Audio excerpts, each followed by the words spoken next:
was really bad, like really, really, really bad. But Yeah, well, yeah, I still went on my vacation. driving too fast with these ultimates. Yo, I woke up. I'm not even kidding. Like that shit. Like I fucking woke up and I was like, what the fuck just happened? Like there was smoke all over that damn car. Her dog was barking. You know, like the freaking stereo was going in and out. Yeah, no, she had a dog on her lap. Shit. Yeah, no, it was crazy. So what you think when she put the dog in the car? Like, yeah, baby, where's y'all about to take that dog? You know what's crazy? So she died a couple years ago, and that yeah, no, she's cool. She's cool. But that dog actually lives with me now, so that's my chihuahua. Dog dead in a year. Yeah, man. Dog, that's some dog dead in a year.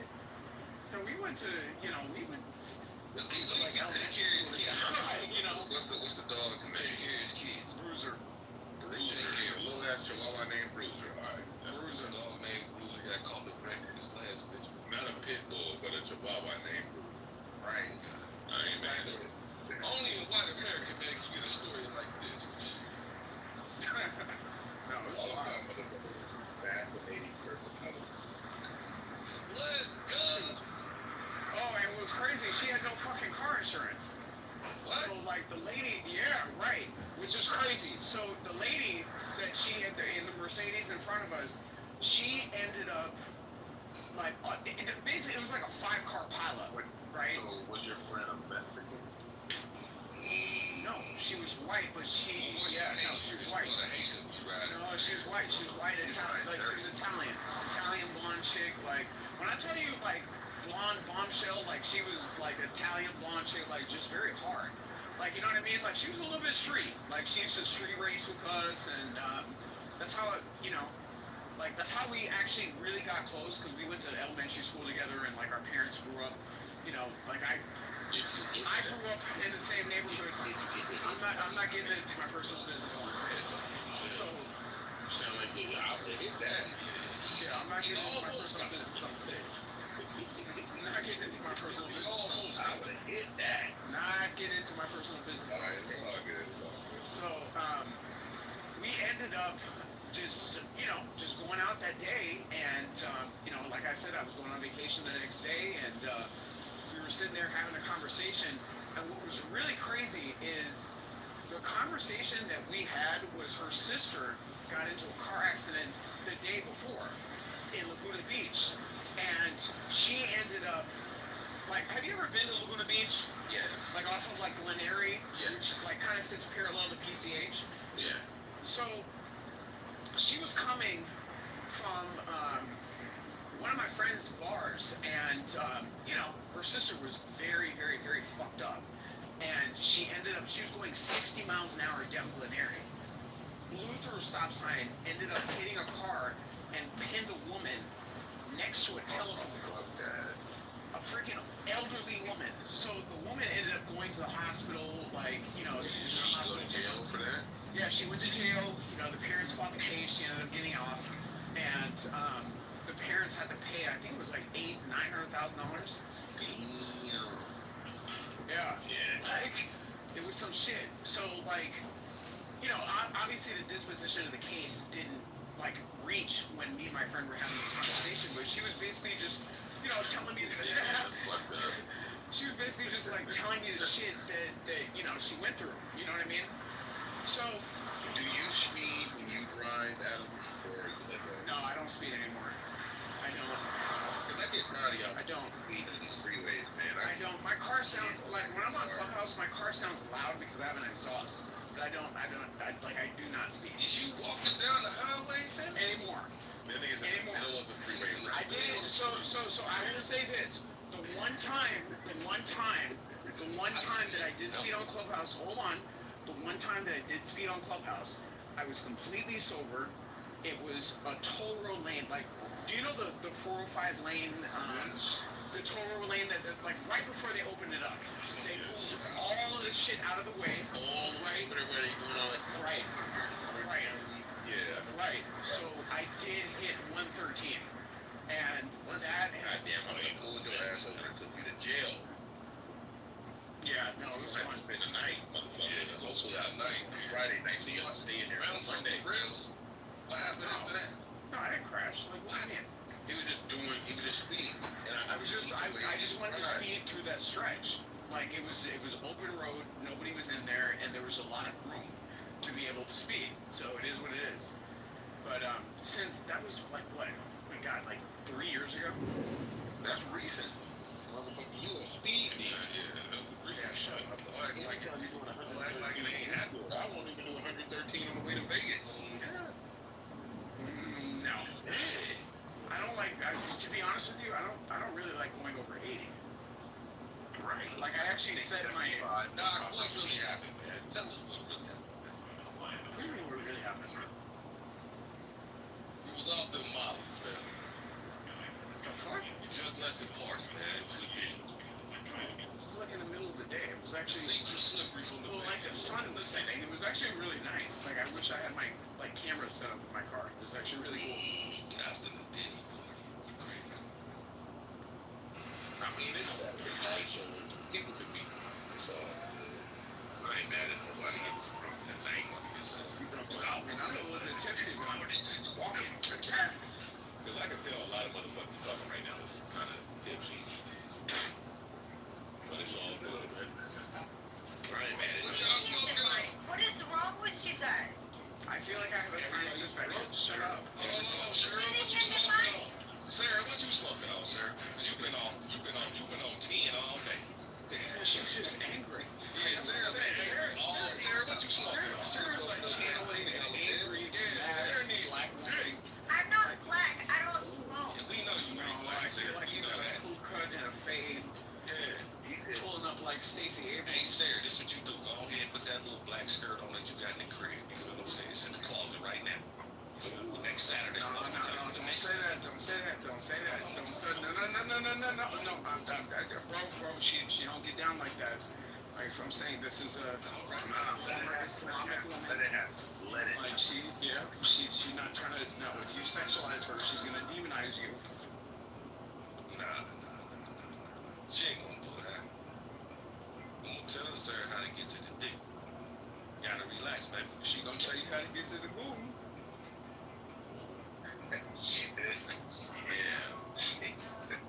Right, it's out of sight. It was a little, I don't want to say rapey, but it was a little like,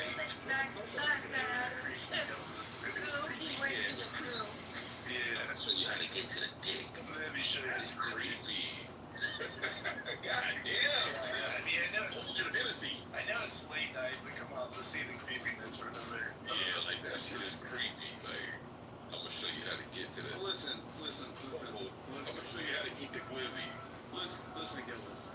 There's nobody that's trying to have sex with anybody on this app that is willing to say this shit on stage. Yeah, like Get get in the back. You know what I mean? Like, we don't have to be a part of your foreplay. Like, it is what it is. That's real shit. Do not invite anyone into my back channel. Well, no, okay, I wasn't trying to do that. I didn't say, listen, that's between you and them. No, I did not. No, I did not. I said, listen, if anybody, I'm talking about anybody, okay? If you're a person, or and maybe perhaps you're a meat popsicle, I mean, I don't know, but anybody, okay, that wants to have that conversation, take it into the back channel. That's all I'm saying. That shit was not exclusively to you. Like, stop the main character syndrome, Sarah. Like, come on, you're a very beautiful woman, but not everything is about you. If I got kicked off the stage for telling a woman I'm gonna show her how to get to the D, I wouldn't even stay in the room, but the cool is like I'm coming back up eventually. I mean, let him back up. Like, I mean, it's crazy. Like, I mean, He's come like, I'm on. coming back up eventually to prove my point. You know, Shit, y'all got your foot on his neck. Like, bring that black man back up. that man can't breathe. He can't breathe. Can he breathe? Matt, he's turning blue. Bring it back up. He's calling for his mama. Mama! Mama! Mama! Yo, we going to hell. Like, seriously, we're going to hell. In a handbasket. Oh man, y'all motherfuckers. You guys bring it out of me. Pause. Mama! He needs some milk. That's why he cried his mama he needs some milk. Yo, I'm sorry. Just let me get up. That is fucked up. I'm sorry. I'm glad this one got recorded. No, they would definitely cancel us at the same time. I didn't do nothing. I didn't do nothing. See, let me tell you something about this fake outrage. Nobody is having their car fucked up for it being a Tesla because of Elon. Okay, these people are having their cars fucked up because of how they drive. Okay, let's just call it what the fuck it is. Tesla drivers are the new Ultima drivers. Okay, they just happen to be white and they don't wear shower caps. Well, I definitely think they feel themselves in, like, with the Tesla, they feel like they're ahead of the curve.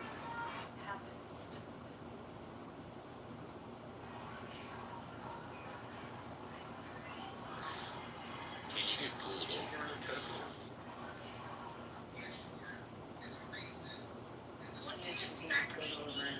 As long as you're black.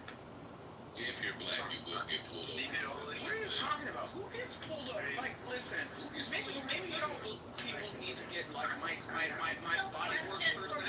Okay? Yes. Can I ask a question for the black people? Who the fuck is just pulling you over because you're black? Can I ask a question for the black people in the room? Yeah, go ahead. You think the cops are just driving around? Oh, chitlin ticket. I have a very good question. Shut up. Can I ask a question from black people? Okay, I have a very, very real question though. Okay, you guys are gonna get mad at me, but I'm actually not trolling. This is a real question for me. It's a troll. If black people are no, it's not trolling. If black people are so scared and they believe that the cops pull them over right and left, why do all black people drive cars tinted window, knowing that it's a crime and they're gonna get pulled over? Okay, so the better question, Sarah, is if you have tinted windows, okay, which I do, I have 5% tint all around my Beamer. Okay, if you have tinted windows, how the fuck are they gonna know you're black? Exactly, and that's why we have the tinted windows. And then you guys get pulled over, and then you guys try that. But then they know that the only people who would tint a Beamer are black people. No, that's not true. He's not black. Yeah, like if you have, That's not true, Gildas. That's not I true. drive around, I don't have any tint. Oh, the Kardashians, they're Okay, if you're in a limousine, Ben Affleck I'm saying most people in Ben Affleck has a Beamer too. hold on. What I'm saying is that when you have tinted windows, So you had the gas station the other day. you Get a don't look like tinted you're UI. hiding, Like, what are you talking about? like you're hiding from What's up, man? It's and that's like the profiling you're saying, Gildas, right? Like it's just like There's no profile. If I, Their marijuana smoke, okay, and the expired registration. Okay, that's what's getting people pulled over. I drove around with an expired registration for a year because they couldn't mail it to my right address because I had just moved. And I was driving back and forth to work every day. But I don't have any tints. And I had CHP officers right next to me, right behind me. Like, they're close enough to scan your plates. And they never pulled me over because by the time they pulled up alongside me, they're like, oh yeah, this is like me. But if you had tinted windows in just about any car, not just a Beamer, if you got front windows tinted, dark as fuck, I can't see you during noon or at sunset. Like I can't even see like your profile of your head, motherfucker. And you're doing 80 miles or 90 miles an hour. I'm pulling. Yeah, and that's why I don't do 90 miles an hour. Like I said, I had one, fun time on the expressway. Like, I mean, for me personally, like, listen, Gildas, the reason why I get my windows tinted dark is not because of the police. It's because of all these fucking La Raza Mexicans with guns. Okay, the 800 freaking car, what is it? The 800, what was it? The road rage incidents that happened in 2023 and that involved a gun. You see what I'm saying? If I don't make eye contact with you, there's no altercation that's going to ensue. I will say this in sort of, Adams is not necessarily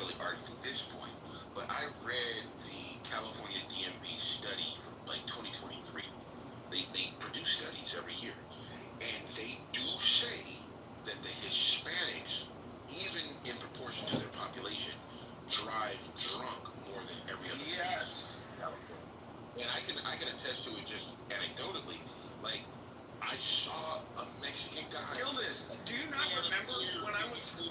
Gildas, do you not remember when I was on Clubhouse and I woke up that morning, and I think that Matt remembers that, and my car, this was when I lived off of San Vicente. I remember that. I woke up this morning and there was, my car was pushed in a weird position, and I went downstairs and I was like, what the fuck is going on?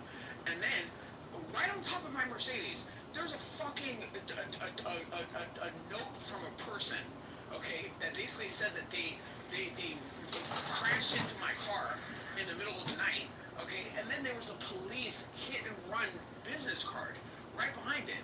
So then, when I went and talked to this girl, you know, she basically said, oh, you know, I was very fucked up, my grandmother X, Y, and Z gave me all these excuses under the sun. Hispanic bitch, right? She was a nursing student. She had to drop out of fucking nursing school just to pay me my settlement, do a little thick, to take me from my fucking car. She was drunk out of her mind. She ended up fleeing. Okay, my neighbor had to chase her. All of this shit was on video. My neighbor had to chase her. Okay, my security camera caught all of this footage. It was crazy. Yeah, I mean, it rides with what I'm talking about. Like, I don't know what it is, Hispanic culture, but they drive with a Modelo in the cup holder. With no fucking insurance. And that's what I'm saying. Even this Beamer, I'm getting ready to trade this shit in probably like in August or September. Okay? I got fucking rear-ended in Beverly Hills. This girl not paying attention right as we're about to pass Beverly Hills High School on Wilshire, going towards the Beverly Hilton. The traffic stops. I'm sitting there for like 5-10 seconds, and then the bitch fucking just slams right into the back of my car. Yeah. No insurance. And this is why I advocate. You guys remember when I made the argument about how OnlyFans is good for prostitution? Like, it's a good way to do it. In the same vein, to show you that I'm logically consistent, Waymo is good for LA drivers. I think hopefully in the next 20 years, you cannot drive a car yourself in Los Angeles. You have to be in a I Waymo. will avoid LA with a car at all costs. I've never seen anything like LA traffic. Got the next question for the black people on stage. What's the next question? Yeah, so why do you shoot your gas sideways? Because it So if we miss and they run, then you can still have. Damn, what is this gangster talking about, Miss Fiction? Let me find out. I'm comfortable. Yeah, she said if you miss, you can still hit that motherfucker. That's bullshit, Matt.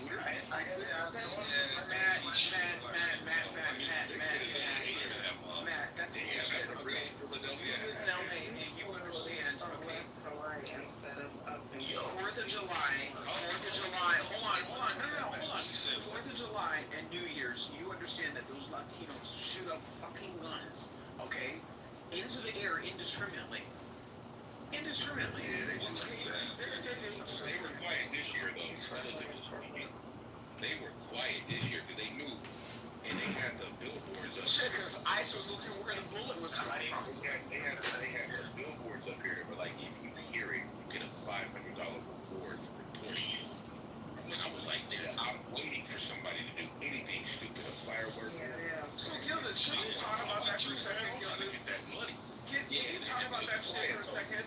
How are all these ICE agents pulling up, okay, to people's workplace, okay? And mind you, you're talking about undocumented workers, and the ICE agents have first, middle, and last name. Let's call the quiet part out loud. The reason why they're getting pulled up on it. Yo, Doc, get out of there before you get ran over, man. Get out of there. They baby mamas, okay, and their neighbors and shit are the ones calling them in. Well, look, at the end of the day, Let's be real though, Gildas. Like, they're not sitting there in FBI surveillance vans, okay, looking for these people. Like, they're getting called in. Let me say this. Let me just be serious for 1 second. Y'all be quiet again. But this immigration shit, man. All right, y'all want to enforce deportation, whatever. You know, we can debate about that in Congress and shit. But pulling up on me with a mask, unmarked, that's some fucking Nazi shit, bro. You gotta show your face. You gotta Well, look at what they did to us here in You COVID. gotta have a warrant. They were showing up to small business owners' businesses and their storefronts with masks on, telling them exactly to shut down and what the fuck to do. So how is this any different? What I'm saying How is this I any different? I'm not saying that that was right. What I'm saying is it's wrong across the board. If you gotta deport me, if you gotta pull up on me in the Home Depot parking lot, first of all, not in the crack house. Oh, they're pulling up at the laundromat too. Yeah, if you're pulling up on me at the dry cleaner or whatever the fuck, nigga, reveal your face at least. You can't have on what do they call that shit, a fucking gator? Don't have on a gator and a cowboy hat and try to lock me up, man. Like, who the fuck are you? Yo, I saw a video of, somebody was sitting down at, on the toilet at a Taco Loco, and they came up through the toilet. I'm telling you, ICE. They crawled up through the toilet and they just grabbed him right there. And Donald Trump and his big beautiful bill has expanded their budget. They have a bigger budget now than FBI and all that shit. What is the thing? When they finally get rid of deporting all the people they want to deport, who you think they coming for next?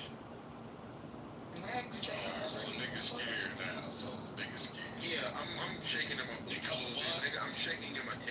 Yeah, nigga. How, Sweat? Can you tell me something to make me stop shaking him my hand? Fool, you been here, fam. But I thought we were always. I thought that we always were afraid of the police because of like the shit they did to George Floyd. I thought we knew that better than anybody. So why would They found crack in George Floyd's system. Oh, Say, okay. it was a drug overdose. Like, what are you talking about? No. Gildas, it was a drug overdose. Hold on one second, Doc. I was gonna have George Floyd having like, season 1 transition. Yeah, but you're not mad that they Burned burned down Rite Aid when they say that. Thank you. Come on, Gildas. Like, we can't even go into Walgreens. Walgreens doesn't even exist anymore because of this bullshit. Yeah, Like, what the fuck are we doing? Okay, so what I'm saying is, I know that that's wrong. I agree with you, but you don't expect Not in California. for the government to do that. Yeah, that's right. And like you're voting for it since it happened to us, I want it to happen to them. What you're doing is, it was wrong when it happened to me, and now I want to get rid of it across the board. But you're like, since I had to go through it, go ahead and let the Mexicans go through it too. That's fucked up. Gildas, let me tell you something. Anyway. Okay, let me tell you something. When that whole George Floyd shit happened, what did I do? I collected my jewelry, my fucking valuables, my important papers, and what did I do? I got onto a plane and I went to Florida, right? Where I was safe, okay? I went to my house in Florida. I sat there by my pool, by my indoor pool, okay? And I sat there and I was watching this shit on my iPad, okay? So at the end of the day, you're not going to have me have sympathies for these criminal. I know it's too late. These criminal fucking monkeys. And I'm not calling them monkeys because no, I'm not doing that. I'm not Gildas. I'm not doing that. I'm not calling them monkeys because they're black. No, I'm calling them monkeys because they were acting like a bunch of fucking monkeys. They were throwing bananas all over the goddamn place. Okay, they were stealing clothes. Think about this. Think about this. Somebody sustained depression. Somebody sustained depression, and the solution is I need a new color television. I'm going to raid Walmart. Like, what the fuck are we talking about? Like, what are you talking about? Somebody lost their life. Okay, a freaking a child no longer has a father. George Floyd was a father. And the solution for all these social justice warriors is I'm going to get it back in blood. I'm going to get it back in a Toshiba television, right? I'm going to get it back in a Toshiba television. Like, what the fuck are we doing?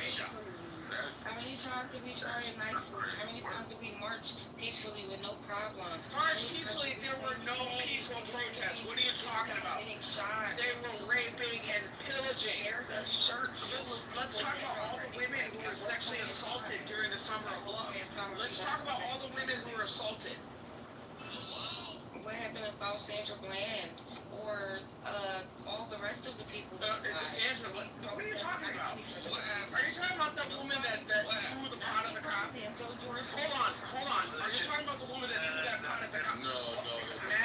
Matt, you know what? I'm going upstairs. I'm going to check my blood pressure because if y'all going to talk about that woman throwing that pot, I'm going to have a stroke. Okay? She threw the pot. Thank you. I got my black. She threw that pot. What the fuck are y'all talking about? She threw the pot. Okay, but I'm telling you that pot. Let me clarify.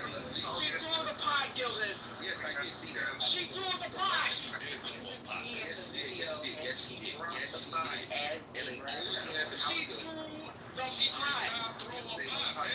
Yes, she did. And I know what you mean when you say she didn't, because mainstream media didn't show it. But I saw the video on World Star when it first happened, and it zoomed in to her throwing the fucking boiling pot of water, and it was steaming on the ground in high quality. And I was like, oh, that's why she got popped in the head like that. So yeah, you can't use her. She's not Rodney King. She's not. I mean, you know, George Floyd is. We can debate about that. She's not Rodney King. Sandra Bland was the one in her. The no-knock. I mean, George. Guys, Matt is trying to talk. You guys are out of control tonight, man. No, yeah, the no-knock warrant. What Gildas just said right there. That's Sandra Bland, yeah. No, that's Sandra Bland was the one who was pulled over and died in jail under. No, then what's the one we're talking about? Right, that's what I'm Like a big girl who got the no-knock warrant shit. Yeah, what's her name? I forget her name. Remember their names? I forgot. Remember their names? What was her Shit, name? how can we forget y'all saying them? I mean, I forget her Looking name. at the autopsy, she had drugs in her system. What's her name? Crap, I don't forget her name. It's gonna Bridget McDaniel. I recognize Got a whole lot of drugs in this autopsy, fam. It's public record, fam. You can get it. Drugs in her system. So if she threw the pot, there was something going on in her system. That's very It was interesting. okay. Guys, Breonna Taylor. Yeah, Breonna Taylor, that's the one.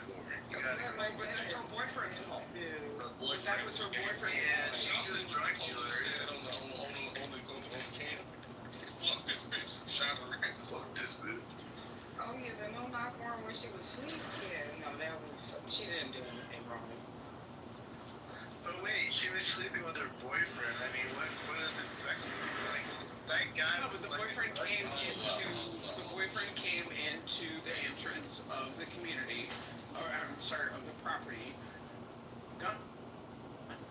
So like, what are you talking about? No, I'm trying to ask you what you talking about, What are you Jen. talking Yes, he about? did. They woke him up out of his sleep and he drew a gun on them because they broke in his house. If somebody break in your house, you not gonna draw a gun on them? If you throw a pot of boiling Listen to the water police. They were breaking into the house. They woke up to them breaking the door. Like, fam, I'm looking at the video ain't looking like she. They I'm looking didn't at say it. It ain't looking anything like she right. was talking about. You got the unedited They're version. supposed to I announce had the themselves unedited version on. before they come into the house. I'm looking for the unedited version. I'm looking for the bottle of water and then the one. Yeah, like Right now, I'm looking at the body cam. He like, fuck that bitch. Nah, Can't have any intentions on shit. I mean, that's why that case didn't go anywhere. As soon as she said something about Jesus, Nah, like she was acting like she wasn't gonna throw the pot, but she was putting her hand on it. And it's like, bitch, get your hand off that pot. No, Jesus is here to save me. And then she tosses it at the were you a former cop? No, I was not. I was the black man who grew up in the ghetto and know how to go. Like, fam, I'm looking at this video and They had a warrant. That the video that I'm I don't see her cocking back. I don't see her cocking back. Thank you. There I was don't see a a cock back on a hot tub. I don't see the cock back on a hot She tub. dropped the pot as they Yeah, she were dropped it. tackling her. And then she said something about Jesus. after she threw the pot. No. She said something about Jesus. What's her name? White man got physics. What's her name? Can anybody find out her name? Because I'll find the secret video. I'll go Her on name Antoinette tonight. You can't find it. What's her name? Antoinette. Antoinette. That's her name. Jalisha. Jalisha. Fuck. You know, Sharkeisha. Stop it, Sharkeisha. Yeah. I mean, it was only on World Star for one day. They took it off of World Star. But it had a red circle around her throwing the pot, and it showed you where the steam was coming up. I'm like, damn, man. You said I thought It was Harkeisha, Hennessy, Alizé III. In the house after they had the pot I on said the World Star. She took the pot off the stove to put it on World Star is owned by a bunch of Africans, by the way. Currently on World Star. I saw the full 20-minute video. Yeah. And she threw the pot. I didn't She see threw the her pot. Oh, she did. She threw the pot. She threw the pot. She threw the pot, dog. Yep. She definitely That's threw going the to have pot. to be a motherfucking saying in the black community. I hate that niggas and they internet. She threw the pot. Thank you. She threw the pot. She definitely threw the pot. There you go. She threw the pot. Stop. On good. She threw the pot. I went from the side of the goddamn freeway to the freezer. Yeah, but he didn't throw the pot. But she ain't throw that goddamn pot though. No, I didn't throw the pot. Right. I got my That sounded real. right. I got my corn on the cob, you know, my andouille sausage, and you know, excuse me, my clams and my shrimps. I love that pie. Right, right. Why Sarah come over my? It's not scrimps, it's shrimps. Scripts. The fuck? Scrimps. Thank you, scrimps. There you go. She looked it up though. Wow. And you know what's even Hopefully she crazier? looked it up. In She the wasn't video, throwing no pots and no cops. for Sonia Massey, they said the police officers asked her to remove the pot from the store. So she literally was only holding the pot because they told her. Right, they asked her to remove it. They didn't ask her. Really excited about it. They asked her to remove it. Besides, they did not ask her. Okay, they did not ask her to throw the pots at the cop. Like, what do you? The pot never, she was on the other side of She the threw aisle. the pot. So how did the water get next to his feet? How did the water get next to his feet? How do you see That's smoke? on the other You side saw of the aisle. smoke in the video. Like there was literally smoke on The the ground. smoke Like she. from the pot being What are you talking about? Like she literally threw the pot. No, she did, fam. Yes, she did. She threw the pot. Sorry, Are you watching she this threw the video? pot. Does anybody else watch this video? Was there a cockpit from a hot pot? We didn't see it. I slowed the video down and I took a still image of the pot over her head, throwing the pot at the cop. So, like I said, she threw the pot. She threw the pot. even got in the house, she What dropped the fuck are y'all talking about? Like, she literally threw that pot. I see her. Why am I being muted? The fuck is going on?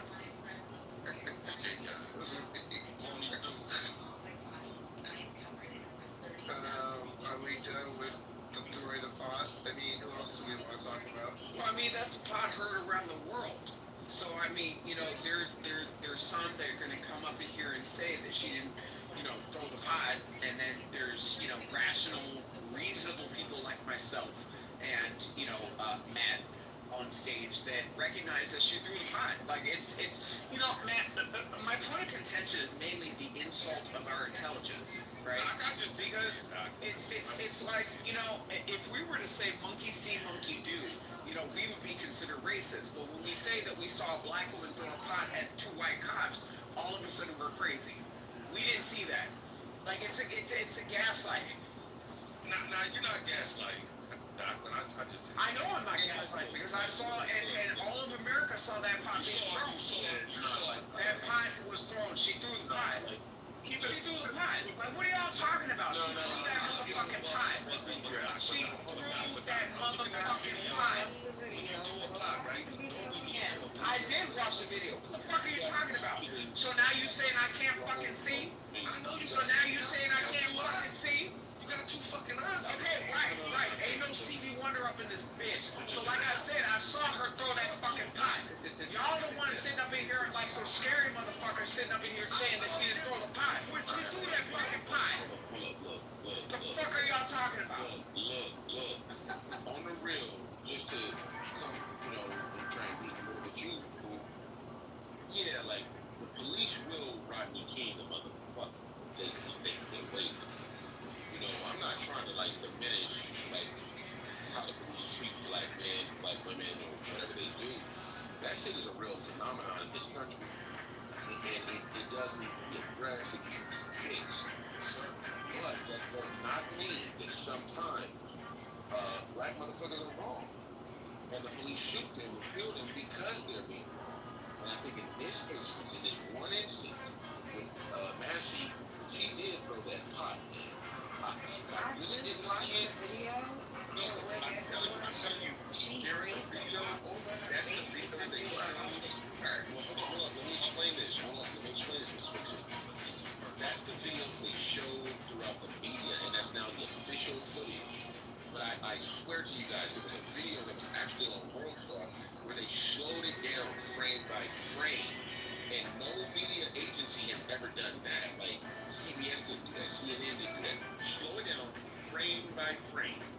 and then you can see her throw the fucking pot. The pot never left her. Because she threw it. Hold on. Right? Let me hear The her. pot left her hand because she fucking threw it. She threw the fucking. Excuse me. No, you know what? It's got me fucked up. I'm not trying to get you up there. Attention, please, okay? That nappy-headed black bitch stole that fucking pot, okay? Y'all need to stop the cap, okay? She stole the fucking pot. Please, sir, don't use that mic, please. Alright, hold on. All I'm saying is, it's like even when the That was nice. there was a 20-minute video, right? And then there was an 8-minute video that everybody saw. But like, where's the 20-minute one? I'm from the hood, fam. I done said a lot Matt, of we're gonna relitigate this tomorrow. I'm telling you, Matt. Okay, we're gonna relitigate this. O.J. Simpson is innocent. Agenda number 1. Okay. Agenda number 2, free Tory Lanez. Agenda number 3. Okay, Megan Thee Stallion is a freaking Russian psyop. And number 4, that bitch threw that fucking pot. Okay, so listen. This is not up for negotiation. Okay, we saw her through the pot. She threw the fucking pot. She did. Right? Okay, and agenda number 5 is Carmelo Anthony needs to burn in hell, and Carmelo Anthony needs to be held accountable for his crimes. Stabbing people in the chest and shit. Like, what the fuck are y'all? Like, this is crazy. Like, the black community has turned to be so incredibly fucking demonic. I wonder why. Oh, so you don't think that those nappy-headed, bald-headed ass cheerleaders on fucking Zeus Network, you don't think that they're fucking demons? You don't think that they're fucking demons? What the hell is going on? The Jew. What the hell is going on? Some African and Caribbean bitch. The same way, no, blame the Jews. See, y'all are so fucking weak. Y'all blame the Jews for the fucking sun coming up, right? Y'all don't see that BBL fucking bonnet bandit freaking Afro-Latina demon, okay?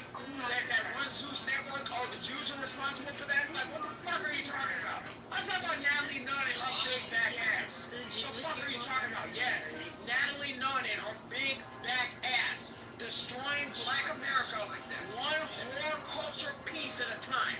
What the fuck are you talking about?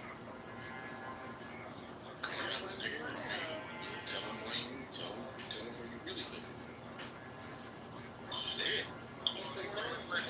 To destroy the black community through If trying. it weren't for the Jewish people, your black ass would have not had a lineage of home ownership. Excuse me? What'd you say? Hey, yes. Maybe pull the bonnet back from behind your ears. Listen loud and clearly. Jewish people are not the problem nor the cause of your plight. Baby mama culture, this dirty, hood rat, ratchet ass, dirty foot, stripper ass culture is the reason for the demise of the black community. Y'all are funding it. The Jewish people fund the Yeah, dirty foot. Dirty foot. Who's saying funny shit? Stop it. Get out of here, but miss me with that bullshit.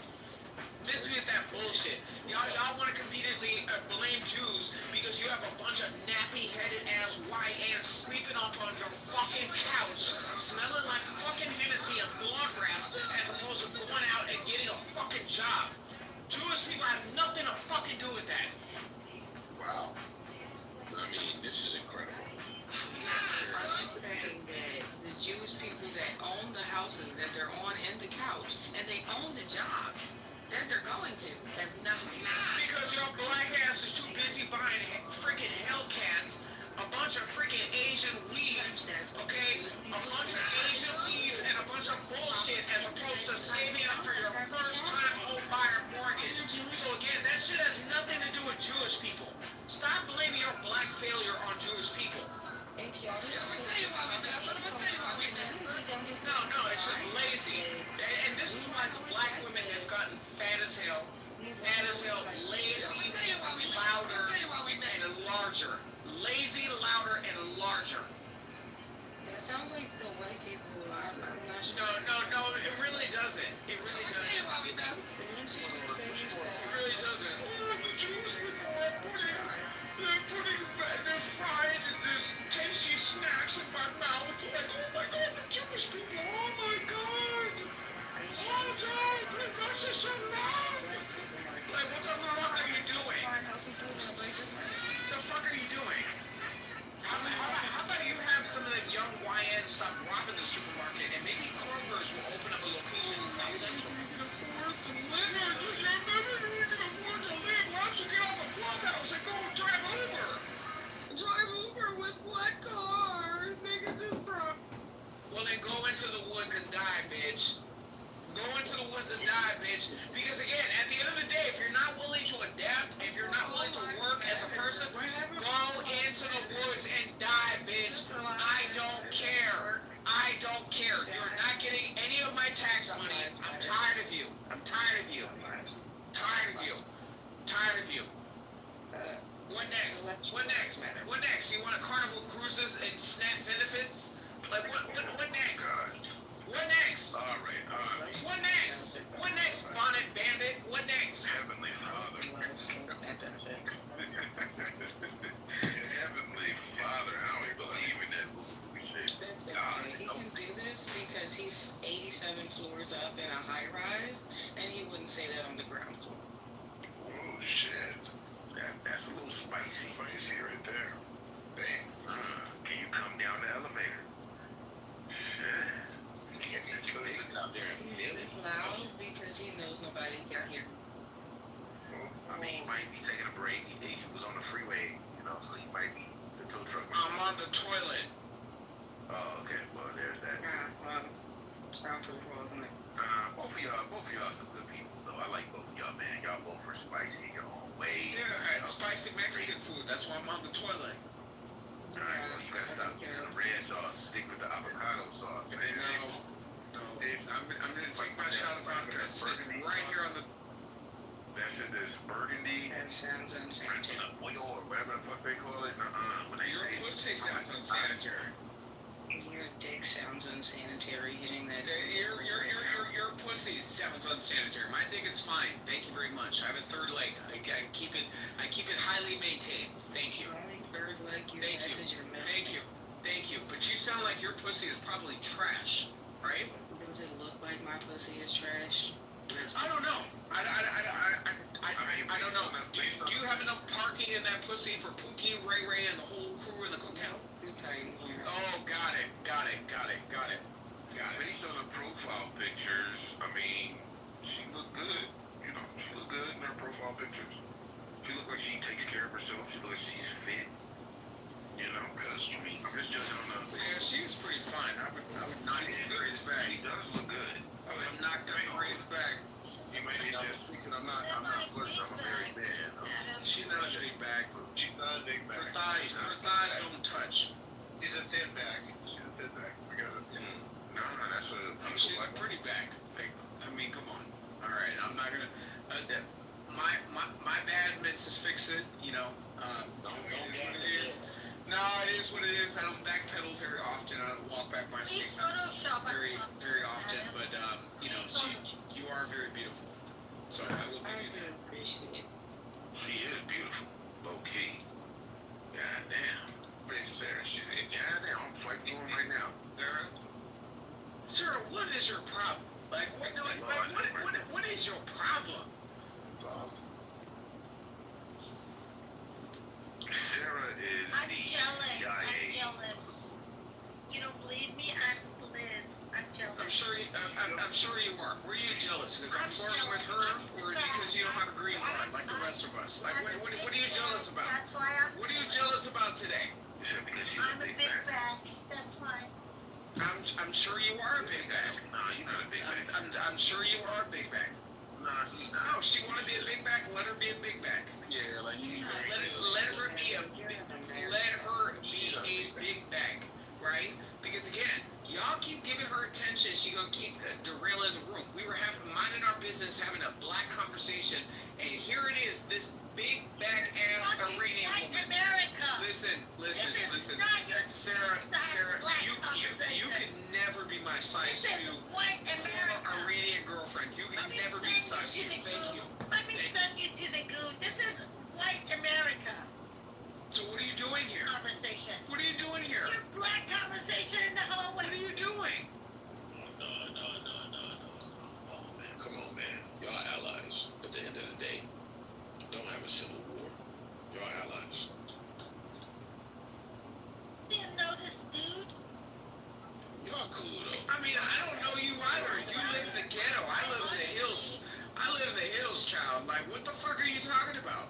Listen, Gildas, I honestly I prefer Adams and I just ignore each other because he gets drunk every week, every other week. He gets drunk and he starts saying really nasty stuff in the chat.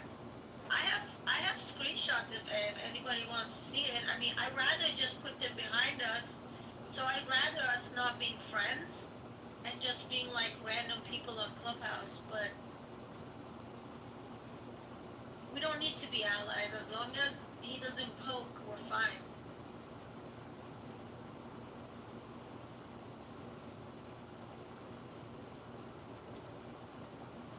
Okay. So are we done with the main character syndrome antics? The only one with main character syndrome here is you. I mean, have you seen my dick? It should be on my me. I haven't. I don't think I would like to. Well, you know, you're a lot. I'm not sure about.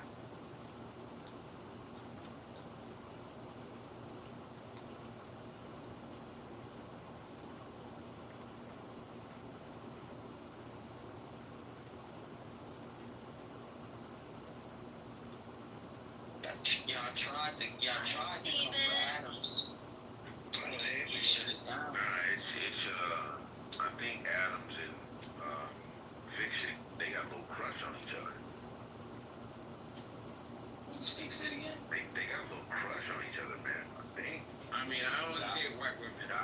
That's a notorious fact. I mean, she's beautiful, but I only date white women. So I mean, I know, exactly. Adams, come on, brother. We don't believe it. Might turn you back in, dog. Yeah, come straight. I only date white women and Persian white adjacent women that iconic. Persian women don't date you, Adams. Yeah, Let's okay. be real. Yep. Okay. But now I want to say hi to Steven, guys. Steven. Leave them Arabs alone, brother. Leave them alone. Come back home to Africa, brother. No, I would never date an Arab. Are you kidding me? I would never, ever date an Arab. Nigga, what the Persian considered? They're not Arab. It's a completely different Not race. Arab. What are they? They're not Arab. What are they? Asian. They're Who's talking? I don't. Asian. Yeah, I don't know. That's real. That's Vegas. That's They're not really Asian. I know. Asian. I know you say. They don't go in the Asian. They're You can fucking say like- you're Asian. It's not wrong. And y'all are complaining about me. You have open racism on stage. Open racism. Calling Arabs. Calling Persian Arabs. This is crazy. Oh my gosh, bro. Racism. It's like calling white people black. They're not Arab. Like You guys call me white all the time. You can call them. I was literally just called white in this room. If you're black, Consider you yourself away with calling them Caspian. colored. Nigga, what are Persians in the racial category? What are they? Caspian. Aryan. Yo, you see, this the problem with y'all. Y'all can't even give me a clear answer. I just gave you the answer. What Iran. are a Persian race? Listen, there's so many people in America who care about race. Other people Why are you reading? they don't. Why do I mute you guys? Why do I mute you? Because you. Why are you meeting Abby? Listen closely. I just tried to answer. The word Aryan comes from Iran. So if you ask what race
can't even believe that Abby's being interrupted. Okay, because again, Abby has the most verifiable education on this stage, and the fact that people are interrupting the Abby is crazy. Be quiet. Like, this is crazy work. Be quiet, learn, and listen. Open up your monkey fucking ears. Adams. Whoa, Adams. Okay, hold on. I am considered a scholar too. It's very, wait, this is Consider very a scholar. A scholar? A scholar? Wait. Right. Yes, I have So my a scholar behind. No, What what? proven track record? But what proven track record? What proven track record? What proven track record? Yo, dude, This woman shows up every day and wakes up and breathes like guns. Like, what the fuck are you talking about? Please stop it. Just listen. You need to do more listening than talking. You need to do more listening than talking. Learn to listen. Abby, just mute him. Abby, just mute him and continue. Like, just mute him and continue. Like, this is crazy. Thing, I don't have an issue with you, but again, part of being a man and understanding business and understanding education is that you have to shut up and listen. You have to shut up and listen sometimes. Adams, I'm trying to clarify. She's not saying anything brand new. I know what she's referencing, and it's bad, again, because many people can claim the term Aryan. These people, the Proto-Indo-Europeans, many people could claim to be Abby, are Italians Aryan? Consider Aryan? Is Italian this? No, Abby, I have a serious question. Are Italians considered Aryans? Italians are mixed because there's a lot of mixed Africa within Italy that came up. Which is why they have their own designation as Iberian, correct? No, Be Spain. that's Spain. Spain, Portugal, and, you know, that's Not Conquering from the Moors had an effect on that race, but the term Aryan, look at its roots, look at its original I source. literally just said it. Proto-Indo-European. No, that's not the etymology. That's not the Adams, you're attacking me, right? Yeah, And I'm that's not the saying, etymology. That's not the etymology of the word. That's what she's getting at. Like, linguistically, what's the foundation and the root of the actual... I'm not attacking you because of your sentiments. I'm attacking you in the deployment of your arguments, in interrupting a person that, quite frankly, has a lot to offer in this conversation. A lot to offer in this conversation, and I feel like people are so quick. People are so quick. No, Gildas, and I'm always going to go to bat for you as well. Gildas, I'm always going to go to bat for you as well.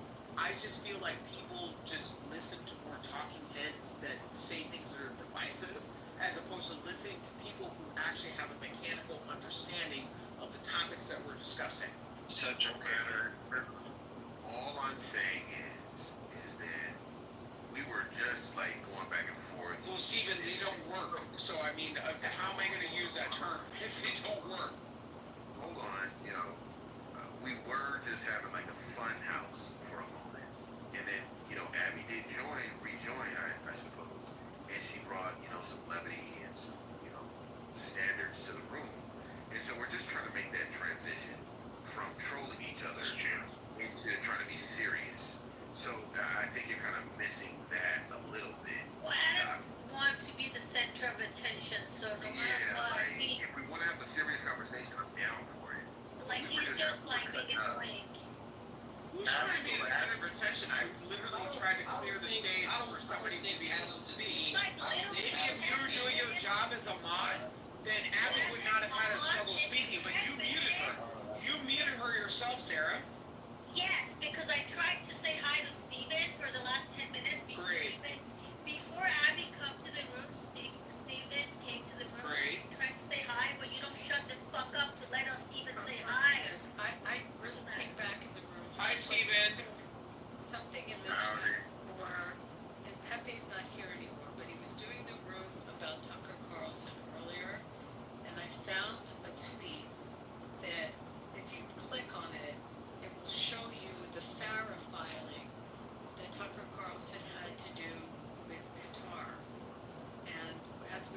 talking about how he's shifted and what his influences are. I found that. I wanted to put that in the chat. That's why I came back in the room. Was he an advocate for Tucker Carlson? Yeah. Position? Would you say Pepe was mixed on it? He was playing the videos. I mean the audios. Recently. Yeah, well, I believe personally that Tucker Carlson is like a prep school Joe Rogan, and they're both dummies. They're both willing to feed into conspiracy theories to get their numbers up. They're both idiotic, but especially Tucker Carlson. Massive conspiracy theories, Gildas. Yeah, he knows the sway that he had over people. He was at Fox News, and now he's using it to like. Well, there's a reason why he got fired, right? Yeah, I'm sure there was. There's always a reason why you get fired, because you did something stupid to the company that you work for. He wasn't fired because he was innocent. Because you're not congruent with the masses of the media culture that, you know, the masses are consuming. He lied about the. Exactly. All spent what? How much did they pay out in that settlement? I think it was almost like several hundred million. Several hundred million. It might have been over 100 million, but it was like somewhere around. It was several hundred million. It was 750. God damn, yeah, man. Look at that. Look at that mod lineup. Just take a moment and really let that marinate. Look at that. Quattro. Steven, Wow. What a hell of a buffet. What a hell of a company. Steven, I become more insulted on a day-to-day basis. For the longest, I thought that Marshall and Steven were the same person, but now that I see them on stage together, I get it. Y'all look like fucking twins, low key. Well, we're tall, built, bearded guys. Hey man, I'm not mad at your Viking heritage, but shit, y'all look like two fucking Irish Viking brothers. Well, they're gingers, right? Yeah, gingers. Hey, not too much of gingers. Not too much of gingers. Yes, Matt. I have a little bit of red in the beard. Stop it. But I'm blonde. If you saw me, you'd see it. That maybe you're a ginger. Y'all got some Scandinavian up there. Steven, welcome to the Ginger Club. You know, I dye my hair. It is what it is. Wow. You know. Whoa. Wow. Wow. Marshall. Whoa. Wow. Kills us. Wow. You dye your hair, Dr. Adams? Why? What do you mean? 28? Yeah. Are you crazy? You sound 28. Spicy. We're thinking, Crazy.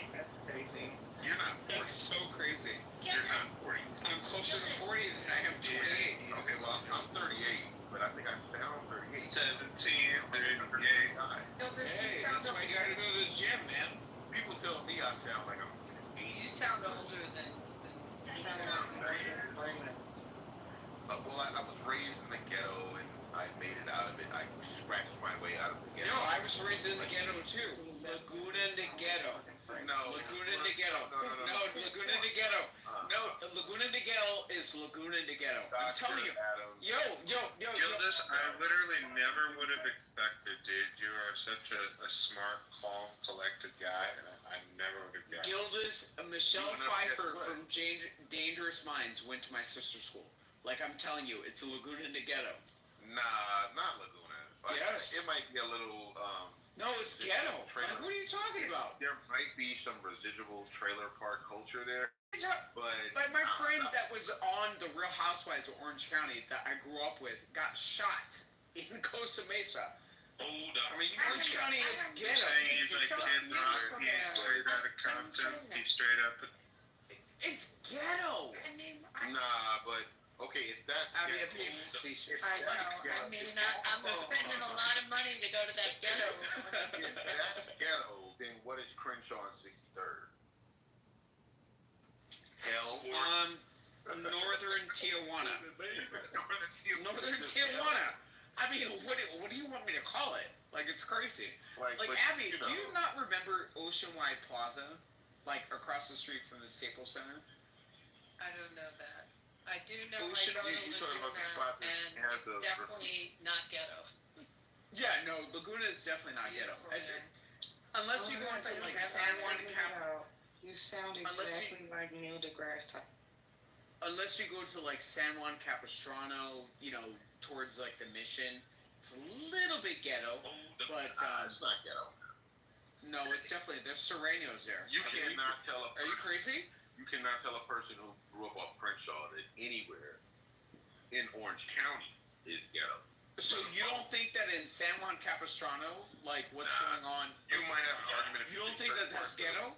Certain parts of Anaheim. You don't think that Stanton, Anaheim, East Anaheim? I'm not talking about West Anaheim. I'm talking about like East Anaheim, not Anaheim Hills. No, that's not ghetto. Anaheim Hills is completely That's not different. ghetto. That's not So ghetto, again, Dr. Adams. If That you want is to talk not about ghetto. Fullerton, for example, you don't think that that's ghetto? Not like Brownsville is ghetto. Got it. Westminster, you don't think Not that that's like- ghetto? not like Garden Brownsville. Grove, you don't think that that's ghetto? Not like the Bronx. Garden Not like- Grove. Garden Grove is definitely ghetto. Like, what are you talking about? I mean, What are you talking about? I went to Christ Cathedral I'm Academy, not- and across the street, there was a nightclub Oh, at the man. Block of Orange, which is now a Block of Orange. They had a whole entire shootout, Nah.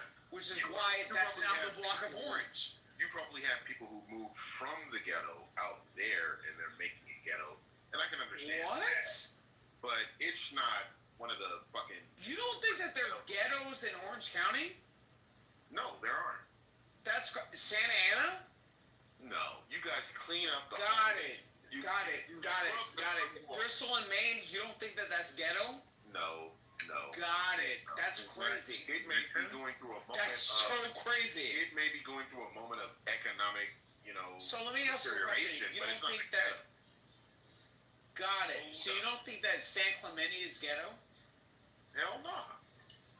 No, it's not. That's not ghetto. That's not It's ghetto. not crazy. ghetto. You got It's crazy. Oh, see, I'm doesn't not even denying have that. anything That's ghetto. crazy. So Orange crazy. Orange County does not have anything ghetto. There's Yes, the Santa Ana. fuck they do. They have... Right. Can you fucking mute when someone's talking? Got it. Got it. Got it. Got it. I'll wait till you mute so I continue. Okay. Orange County, there's part of Santa Ana that is like, it's like really poor areas, but it's not even really ghetto. And then Anaheim has some parts in it. But again, you cannot compare it to like parts of LA County and LA City. Yeah, like there's nothing in Orange County that even comes close to like, I mean, the worst ghetto that you may have in Orange County is akin to like Gardena. La Habra is not ghetto. But when I we're lived talking in La about, Habra is not ghetto. No, it's not. I lived in La No. Habra. No. We're talking about La Habra, not La Habra Heights, because again, No, La I Habra, lived in the ghetto part of La Habra. where Buena people Park is not call it ghetto. It's not compared. Buena Park. Gilda Buena said Park it's is not very ghetto. nice. Sarah, Your comparison is listen, very good. The listen, first part of it is listen. like I'm not gonna crap. argue with you. I'm not gonna argue with you. But you are. It is what it is. So again, But you're I don't arguing think that with you know what you're everybody. talking about. I'm You're not, literally arguing with everyone right now. now I'm not trying to deny. No, I'm arguing with a person who's arguing with me as an actual Orange County native, I right? lived in La Habra. Have you lived there? Yeah, you lived in La Habra. You lived in Yeah, La I Habra. would walk at You live in La 11 Habra. p.m., So but what? You can't walk. So what? can't You lived in walk. the ghetto in Orange County. You're gonna tell us how collectively we lived in Orange County? Who is your congressman? Can you tell me that, Sarah? Who is your I'm gonna fucking mute you, Adams, and if you don't. Yeah, exactly. mute Because you don't know what the fuck you're talking if about. you don't mute up when other people's talk, I'm gonna actually move you because you do it to every single person. You don't let anybody talk. You're kind of getting annoying, you know. You're getting on people's nerves. Who is doing that dope ass little ad lib? Right. So can we do a poll? Am I getting on people's nerves in the chat? Can we do a poll? Why would you do a poll when people Well, are you're talking? speaking for everybody on the Like, stage, and why you're not can't letting you anybody fucking else get speak. it again? And you're also not from here. It's crazy, right? Adams, when people are talking, you open your mic because you're drunk already. When you do this, fertilizer behind her mom badge. I really Try like me one more young time, Kim, Adams. When who's the people are member of talking, you Congress. do that. I'm gonna. I really like young Kim, who's a member of Congress from Orange County. Abby, I've had a question that I wanted to ask you for a long time. Wow. Maybe about 2 weeks. What do you think about Mom Donnie in New York City? Are you from New York City or do you live there? I'm Sound like you have an East Coast Are accent. you I kidding do- me? I do. Action figure? Can you just let Abby respond? Can you Go please about- just let Abby respond, please? Go about 90 miles south, and you hit a city where we pronounce water like water. And you can figure out. It's not. And I'm from Philly, but Okay, you're Philly. Okay. I'm Philly. But Madani, this Yeah, area Miss is. Fixit is from Philly as well, but. Are you from Philly, Miss Vixen? I am. I'm from Westville. You're from West Philly. Ah, that's so cool. We're gonna have like a clubhouse night or something. All right, Miss Yeah. Fixit. All right. Sit your Wait, can we fine just have a self moment? down, Can I have a please. moment with Miss Fixit for a second? Oh God, Can we just go birds together? Yes, go Okay. birds. Go birds. Thank you. Oh, okay. All right. We had to do that. Okay, I understand. But what are your thoughts about Mom Donnie? 'Cause I- you sound like I mean, a he's a- rational person. He's. You're asking Um, Ab, you look two-faced. I think it's going to be very interesting if he does win. I think he's going to be great for the Republican Party. If he does end up, I mean, I think it's going to be a wake up call for a lot of people. I mean, like, would you vote for him? Never. Okay, If I was in that's New what I'm York, trying to I get mean, at. You really were wondering about that? I haven't heard like Abby like speak at length. I'm always in a room with her and I hear it, but like that's why I said I wanted to ask her a question. I'll tell you something, about Gildas, politics. about him. I take the train from Philly off into New York because I like to shop there, and I also like to go to the theater. There's no fucking way I would take a late train out of New York if that guy was elected. As he defunds the police, I wouldn't walk around with shopping bags in New York, Not and even I on surely Fifth wouldn't Avenue. be there at night. The idea of less police presence in New York and what he intends to do there, I think my days of shopping at Bergdorf's are going to end up online. My shoe collection's going to suffer, but there's just no way. It's very frightening. What is he choosing to do with the money? That's what. Hold on, He's before called for you get into the defunding debate. the police. I'd be really scared. Like he started his whole his whole position on this, talking about domestic violence. That in situations of domestic violence, police shouldn't be called in. A social worker should.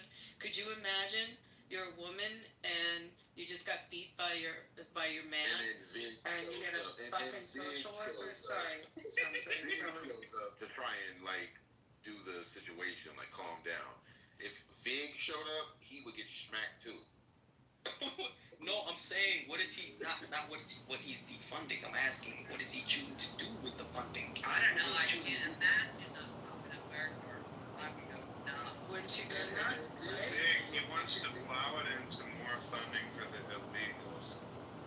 Are you proud that that's your work? Wait, he's not choosing to funding education. He wants to put it into. He wants to take the money and put it into other services that would serve the social needs as opposed to the police. So in a situation, as I just gave you with the domestic violence, he would prefer to hire more social workers and have them rectify the situation as opposed to having police go. No, that sounds stupid. Yeah, what do you think? Now, you see, if he was saying something like, we're gonna put more funding into poor schools and fund education, I'd be with him. But this whole bring social workers into the mix, no, that's not gonna make anything better. Social workers, I don't mean They do have common sense. yeah, social workers, most of them are not even that good, even in their professional field. So, I don't know. This just sounds. I think he's pandering. There's a lot wrong with him. I'm curious, can I ask Miss Vixen a question?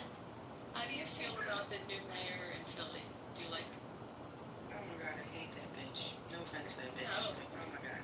What are we doing? What are we doing? I I have never met a black person in my life. Like, you are literally just making all of the black people look bad. First of all, BLGSES.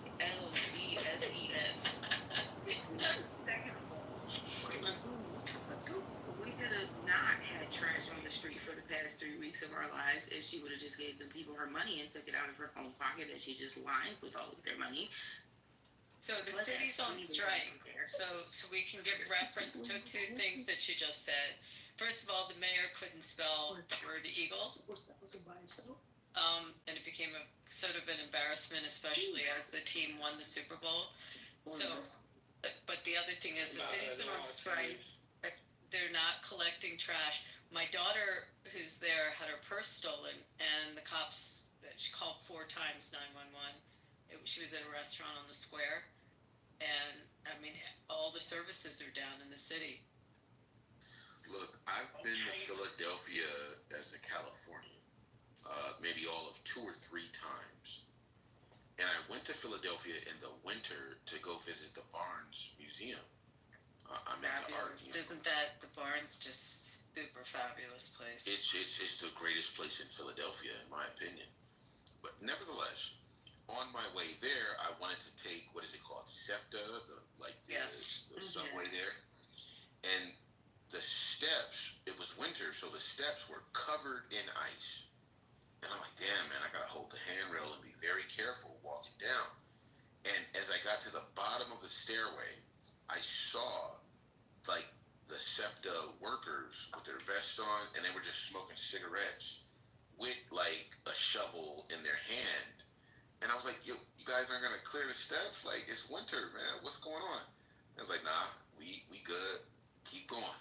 And I was like, okay, that's how Philadelphia gets down. Like, I don't know if that's a commentary about Philadelphia at large, so but this that's is my like Gotham experience. City in general. Like, But I was like, why the fuck y'all not working? oh no, that's not a thing here. So like the general upkeep of the city, like the things that other cities usually do, like maintenance, sanitation, And I was in things Rittenhouse to Square. actually make the city look like something. We don't do that here. And specifically what I was referring to earlier, our mayor, she just decided to give about 30% of the city's budget to her and her executives in her office. And that kind of made it hard for our city's sanitation workers and our 911 dispatchers and pretty much everybody that runs the public places like the recreation centers and the libraries. That gave them a really hard time to get a raise. And they haven't gotten a raise in like 20 years. So they were going back and forth about whether or not they were going to give them the raise, and she wasn't trying to give them the raise that they were asking for, and then she said she would, but not in the time frame that they were asking for. So long story short, they all just ended up going on strike. So for the past 8 to 10 days, and I still don't have trash picked up yet, but for the past 8 to 10 days, there's been no trash picked up in any of the city of Philadelphia. So there's literal garbage mountains on the sides of the roads. That's how There's no 911 dispatchers. They just made an announcement yesterday morning that the 911 was down in the entire city. Like, you can't call 911, no one will answer. The lines are down. So pretty much everything that has to do with getting paid from the city was pretty much defunded for the past Barnes week or two. Foundation still going? Is that museum? So they reached a deal for DC 33, which was the district that went on strike. They just reached a deal like 2 days ago, but they haven't gone fully back to work yet because either some of them quit for real or they just don't have enough people to do the overtime for this stuff. Barnes is private, so that's probably do it like that. But I mean, have they chased them out, or is that museum still there? Like, no, it's still there. Did you see The Art of the Steal? Did you watch the movie about it? that came out in like 2012 or 2013. Before that. Maybe around then. But That's I know some of probably the people movie that that I were watched involved that in made it. me want to go visit the museum for the first time. I'll tell you a It crazy was story, talking about like Gildas. how it was owned by black people or something like that. Well, no. So, there's so much to the story. He was like, hell no, I think. No, when I was a kid, I went to a private school that was at the next street where the original Barnes was, and we used to have art class at Barnes. So it was not open as to the public. It was open to Only for art students. yeah, for art students, and but you could have your art class and go there. And try to explain to people what it is, that just the level of the art that's in there. I mean, it's just like a pile of modern art. I mean, like you can never get that close to it in a museum in New York. Like it's right there for you. I mean, it's a hotbed. It has everything there. Like it's the largest collection, the largest private collection of Impressionist art in the world. And this guy was a doctor, and he invented the eye drops that you put in a newborn baby. Like someone who's a doctor maybe can explain this better. It's like the silver nitrate or silver drops that you put in a infant's eyes to stop blindness when they're born. There's something, and I didn't really understand it, but he invented it, and he made, I don't know what the equivalent would be, millions from the invention. And he just went around and collected art, and he would collect like up and coming artists, and he believed in the Impressionists like Matisse. I mean, if you think about what's in there. My favorite painting in there is by Deschavant, Puvis Deschavant, however you say his French ass name, and it's like a painting that's the size of maybe a plate, but it's so dope. And like you get to like sit on a bench and just look at it, and if it's not a crowded day, like you can really linger and just wander through the halls. And I heard that that's like how he kind of wanted it to be arranged, like as if you're walking through a house, not just a museum. Yo, man, I mean, it's the most profound place that has paintings in America. Well, so it was a house, and then the house went into, it was a mansion, and it went into disrepair. And there was an estate, and there was money that was left, and they were sinking it like into Training this. University, right? Like it's something about it had to do with an HBCU. It did. That kicks into it also. Okay. So I mean, essentially, it was in such disrepair, so that, and it also was pissing off the neighbors because they tried to open it up to raise some money to fix the building, and it brought traffic onto this suburban street. So the neighbors were fighting it, and it was a huge thing in the neighborhood. So they raised this money to move it to its present location. But his will was very strict that the art always had to be hung a certain way. So in order, and that's what that movie, The Art of the Steal, is about. I saw that movie. It's the only movie about all of this. Yeah. I did see it, but it was back in like 2012 when I saw it. So to replicate it, when you go into any of the rooms in that museum, every piece of art is hung exactly how he had it laid out in the original house, and very deliberately. You might have a Renoir near a Matisse, and then like a piece of iron above it. It's very, very specific. Yeah. But incredible collection. It's the best museum I've ever been to. I've visited Paris. I've visited museums in Paris, and they are good in Paris. I mean, goddamn, it's Paris. But to have something like that in America, and like you said, it's impressionist art. I got it mixed up and called it modern, but yeah, Matisse, Deschavant, Renoir. There's one called The Dancers. That's Cezanne. Cezanne. Okay, they got is in there too.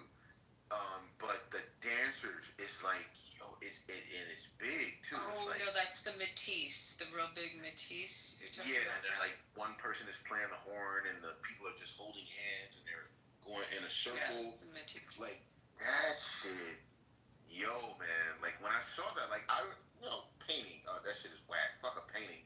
Let me get on Instagram. Yo, you sit in front of that painting and just look at it, and it looks like this is humanity. This is where we came from, and it's the best of us, but it's also very like visceral and primitive, and he caught all that shit in that painting. That's a dope ass painting. If your ass ever go to Philadelphia, motherfuckers, go see that painting at the Barnes Foundation. I want to speak to give a big, beautiful shout out to the wonderful person that just entered the audience, LC. She is genuine as they come, and it's been a while, so I hope that you're doing well. Okay, so that's the cool, got them little whispered ass ad libs. That sounds so funny.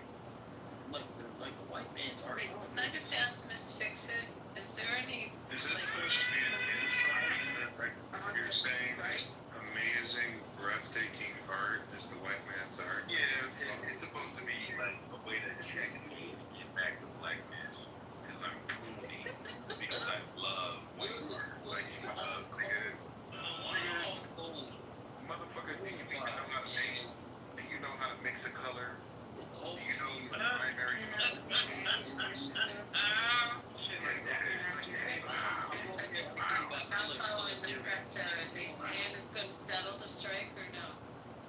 Oh yeah, so a couple days ago they reached a settlement in their deal, but they were not happy with the settlement. They kind of like bullied them into settling basically. So while they reached the end of the strike technically, they still haven't picked up any trash. They still haven't done anything.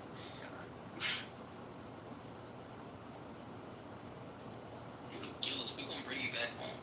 I have a place on the square. I don't want to come back home to fucking Mammoth. Is the name, how do you pronounce the name of the river? Is it the Schuylkill River? Schuylkill. Schuylkill, not Schuylkill. No, it's a Dutch word. Okay, Schuylkill. Yeah, I've seen that in New York too. So it's Schuylkill.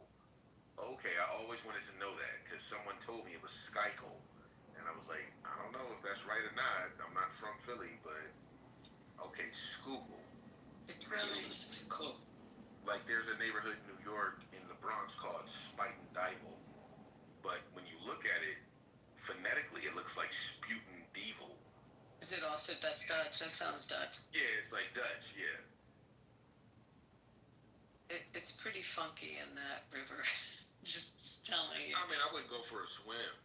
Well, but people go. It's where we have our crew teams. You know, the schools do the Like University of Pennsylvania has to have the crew team in that river.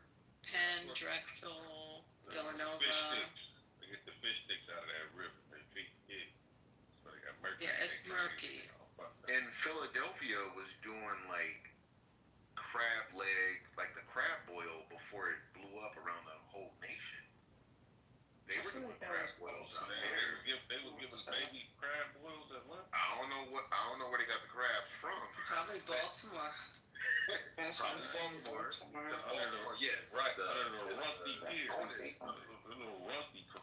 We do love us some crabs, though. But y'all love crabs in Philadelphia. I just found that out. I was like, damn, okay.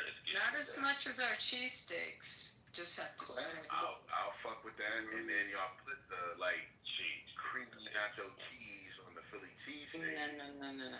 That's not a real cheese. Not that. Miss Fix-It, do you want to explain to them? Y'all have that nuclear, That's not. nuclear glow and That's like nuclear. the whitewashed big white people cheesesteak. That's not how cheesesteaks are actually supposed to I come. don't even know. Maybe I got the wrong cheesesteak. Hey, he said it right. That nuclear stomach bomb cheese, nigga. Yeah, it Yeah, looked like everybody it's wants glowing. that nasty cheese whiz, whatever you put on You it. gonna be on a bus and your stomach gonna blow up. Like, A cheesesteak is supposed to come with cheese. nah, It's that supposed to cheese. be either provolone or Cooper sharp cheese. Yeah. They're supposed to have steak, salt, pepper, ketchup, or fried onions, maybe mayo. Can you buy that in a And that's it. No mushrooms, none of the other crap. No, Yeah, not don't put no mushrooms on my Philly. I mean, I love Philadelphia, and then the other thing that was crazy to me about Philadelphia when I was there back in 2012 was like, yeah, Philadelphia has its ghetto parts, especially around, what is it, Dexter, Drexel? Everywhere in Philadelphia is nasty. Everywhere in Philadelphia. It is a little hood over there. But nasty. No, hold on. Dixon and Happy, do you like Jim's? Do you like Ishkabibbles? Do you like the Red Church? And Philadelphia can look, it does not look as bad as Camden, which is right across the bridge. Camden's disgusting. Camden is like East Camden is Philadelphia, like, pretty what the much. fuck is going on? Camden, the only reason why Camden isn't a part of Philadelphia is because it's on the other side of the river, but it's literally just East Philadelphia. Get out of here immediately. The only thing redeeming about it is the concert hall. In Camden? Yeah, I was Still living in any nigga still living in Camden, man. He ain't got nothing else to live for. Yeah, that shit looks No, like but it looks like a war zone in Camden. War zone. He just. It my looks bad. like You heard Alabama. My bad. I mean to talk about your community. Oh, watch And, it. What about Alabama, nigga? You know what's crazy is that I don't think Camden, think about this. Camden versus Gary, Indiana, which is Think about this. Think about Like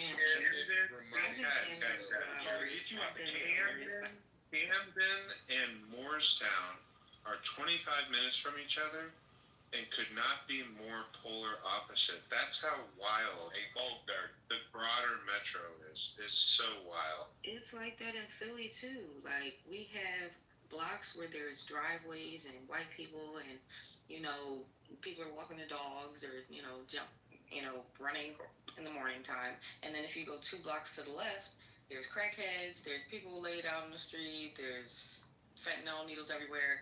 Like it's a really you gotta know where you're at type of neighborhood. That's why y'all wear tan boots. I get it. That's why y'all wear boots. Hold on. I pulled up in Strawberry Mansion. Okay, that's I had a brand new at the time it was a brand new 2012 Jeep Safari, like the Jeeps with the 4 doors.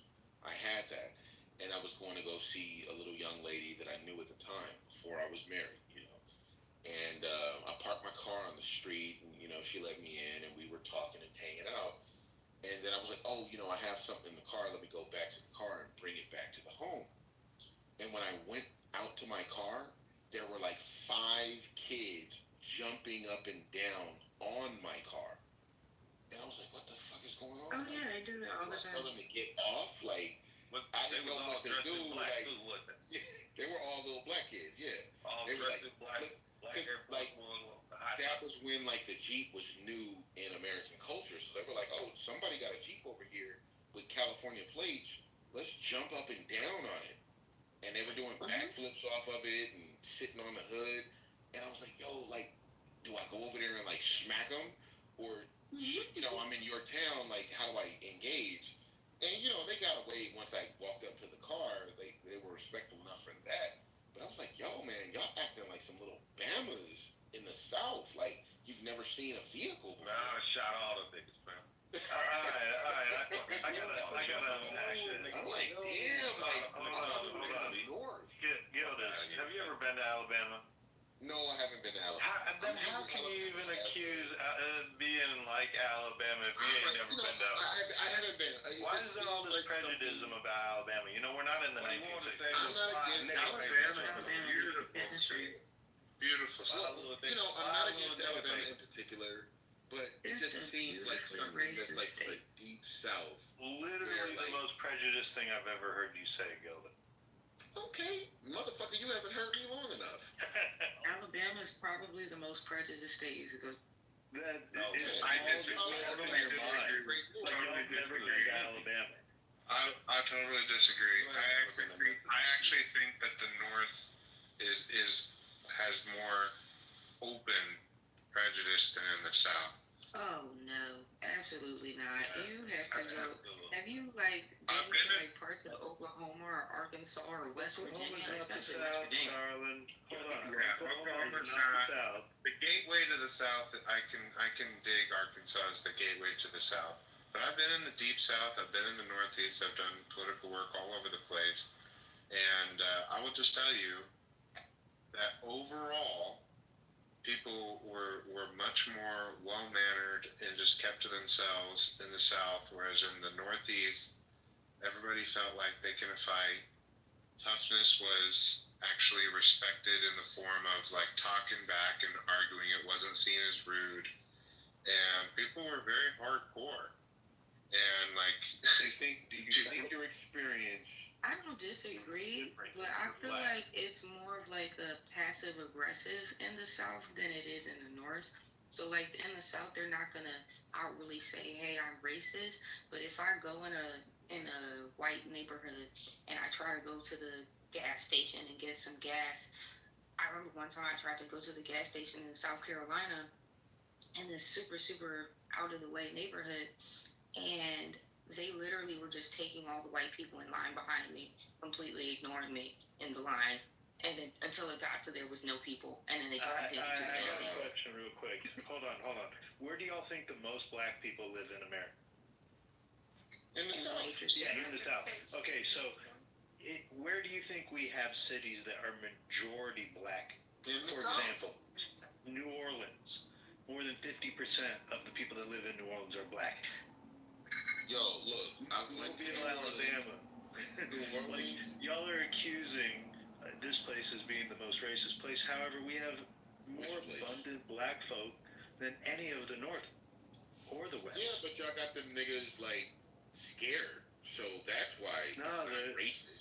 No, they're scared to do anything. no, I have a sincere question though. Like, so for Fix's point, because I think she's debating in good faith all night. So I guess it's just a matter of preference than it is perception, because would you rather be in a place where people are thinking epithets or you're actually hearing them shouted at you?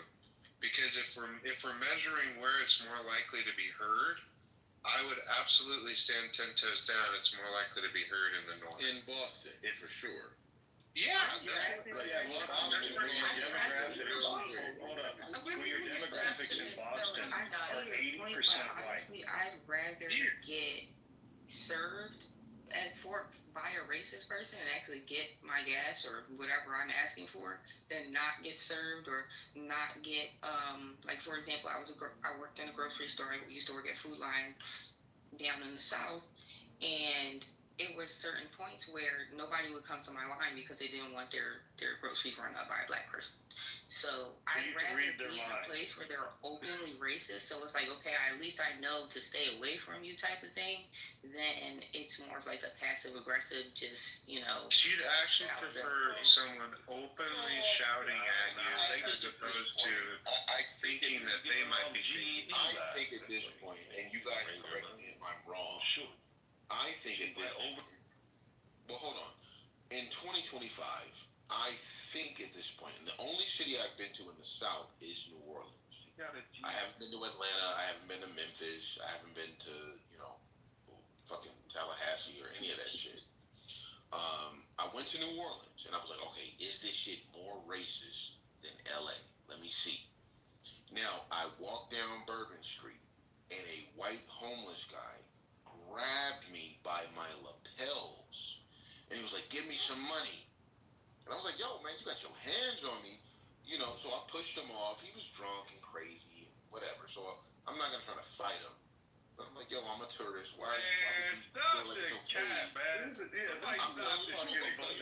Bullshit. Get out of here. I lived in New Orleans 15 fucking years. Miss Fix do you think I'm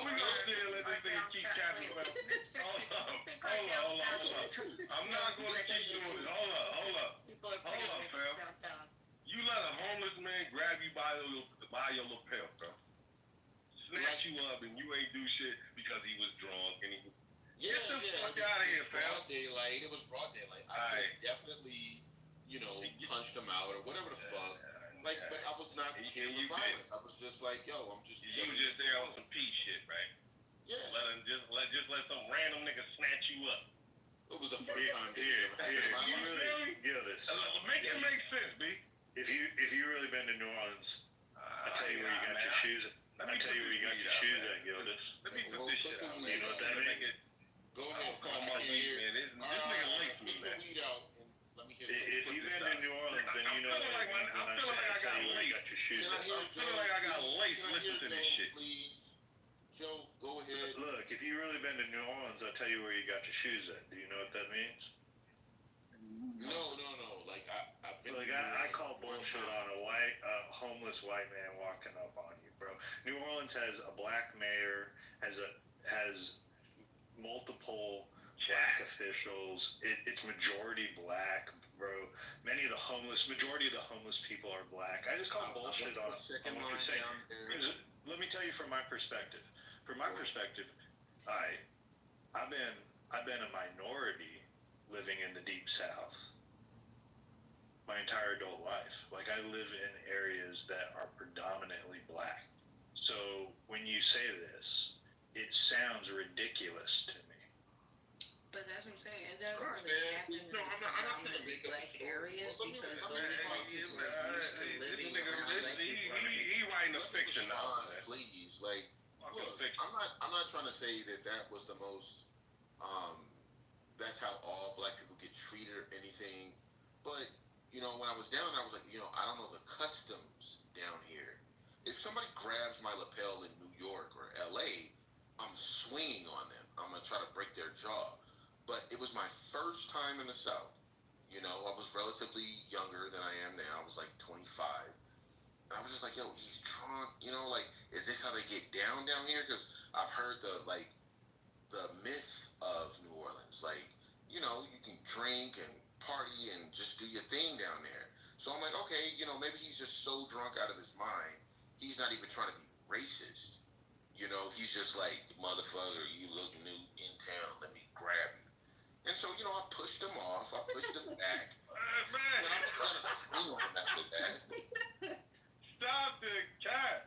Hey, man, anything is Where's the Can cat? I ask Miss Fixit, do you pulling anything on me, I'm going off reaction and I'll punch you in your do you face. think restaurants and stuff, or you think people mix? What would you say? What was the question?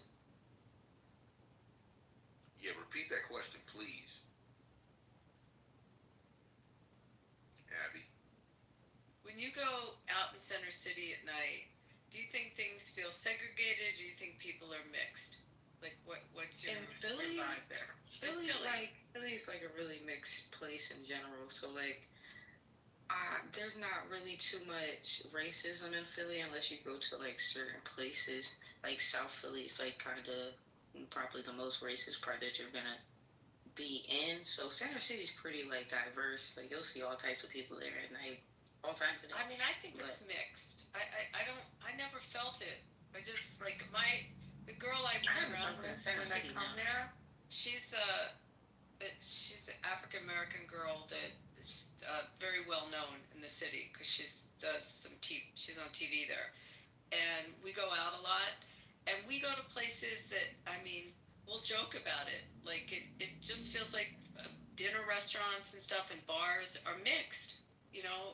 It's black and white in bars. Well, that's Oh yeah, so like we have like specific bars that will play like more Caucasian music or they'll play predominantly black music. But for the most part, it's like a mix of a lot of people in the bars. They might flip-flop between the type of music that they play depending on the crowd that day.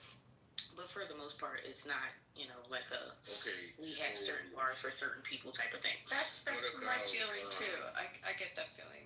Is it called South Street? Yeah, but that's kind of South like Street. So what's that? Like, that's is that that closer was to a Philadelphia? It's like, how New Orleans had, what's the name of that street? urban. Yeah, that's like our bird. It used to be very so Gildas. It was this area that gentrified, and it used to be a very hip.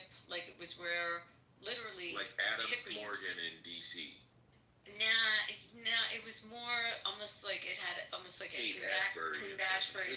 when it first started happening, and you would go and see Rocky Horror in the movie theater there, and it was a lot of like West teens. Hollywood in L.A. Yeah, but then it then it kind of ran down and became less of a desirable place to go at night and hang out, but it was originally. A lot of those like good stores that we When used to I have on went Sunday there, was Basically, the niggas. Gordon Place. when I went there, it felt like, okay, this is the strip. This is the place where people from out of town Right. and people from town can all gather and, you know, get drunk in the bars and have a good time and just Nah. walk in and out. And it felt good. I was like, okay, I like this part. You know, as a tourist from California. No, but it's not. That's And not one the thing area I will say, anymore. one thing I will say, and I'm probably biased in saying this, I've been to a lot of places and I've eaten a lot of food. I have not had better food than Philly food. Like the amount of quality, diversity that we have in the city alone, you can't find at other places. Like when I lived in California, the Mexican food is absolutely bomb, but that's about it. There's nothing else. You're just gonna get Mexican food forever. If you go down south, you're probably gonna run into a bunch of soul food places, or they have some Italian spots somewhere. But other than that, you're not really gonna get that diversity. Here, I can walk outside. I can try Eritrean food. I can try Moroccan food. I can try Ethiopian food if I want to. I can try Turkish food. Incredible Italian food. Right, and then everything is so like it's so hard to find bad food here. Like you literally have to like go on a mission to find food that tastes disgusting. I would make the argument. I would make the argument that lunch is better than dinner there. Meaning, like the casual food is the best food in the city. Absolutely. The sit down dine in food, I don't know. No, But casuals, you can't be beat. It's just the best. we have some great food trucks here. We have some great like little mom and pop or like those little pop up shop type of food stores. It's just a whole Nah, I got nothing but smorgasbord love of for great Philadelphia. food. Like my ultimate, you know, like assessment of Philadelphia, I'll give it a 7.8 out of 10. It's a good city. It's a good one. I don't know. I'll probably have to give it a 6.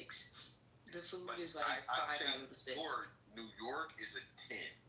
Los Angeles, where I'm from, where I was born and raised, I give New York a is like 7. a 5. LA is a 5, bro. Compared to New York, compared to Get out of LA, yeah. As far yeah, as like food, LA or is like, black. No, living. living eating, is absolutely terrible. I thought when I drove to LA, I thought I was in Philly. Like I was driving and I'm like, this looks ghetto. What is going? Am I really in LA? I didn't know it got that ran down over there. I even had friends from New York, like, visit LA. And they were like, you know, Gilda, show us around what's good in LA. And, like, they just couldn't vibe with it. They were like, what the fuck? We gotta drive everywhere? Everywhere And I'm like, is yeah, I 35 feel you. minutes. Like, it is fucked up. Everywhere is 35 minutes. The traffic makes absolutely no sense. 0 people know how to drive there. I've never seen people drive the way they do in LA. It's terrifying getting on the highway there. You don't know if you're going to make it back off. And if you do, you're probably going to be on there a while because everywhere is traffic forever.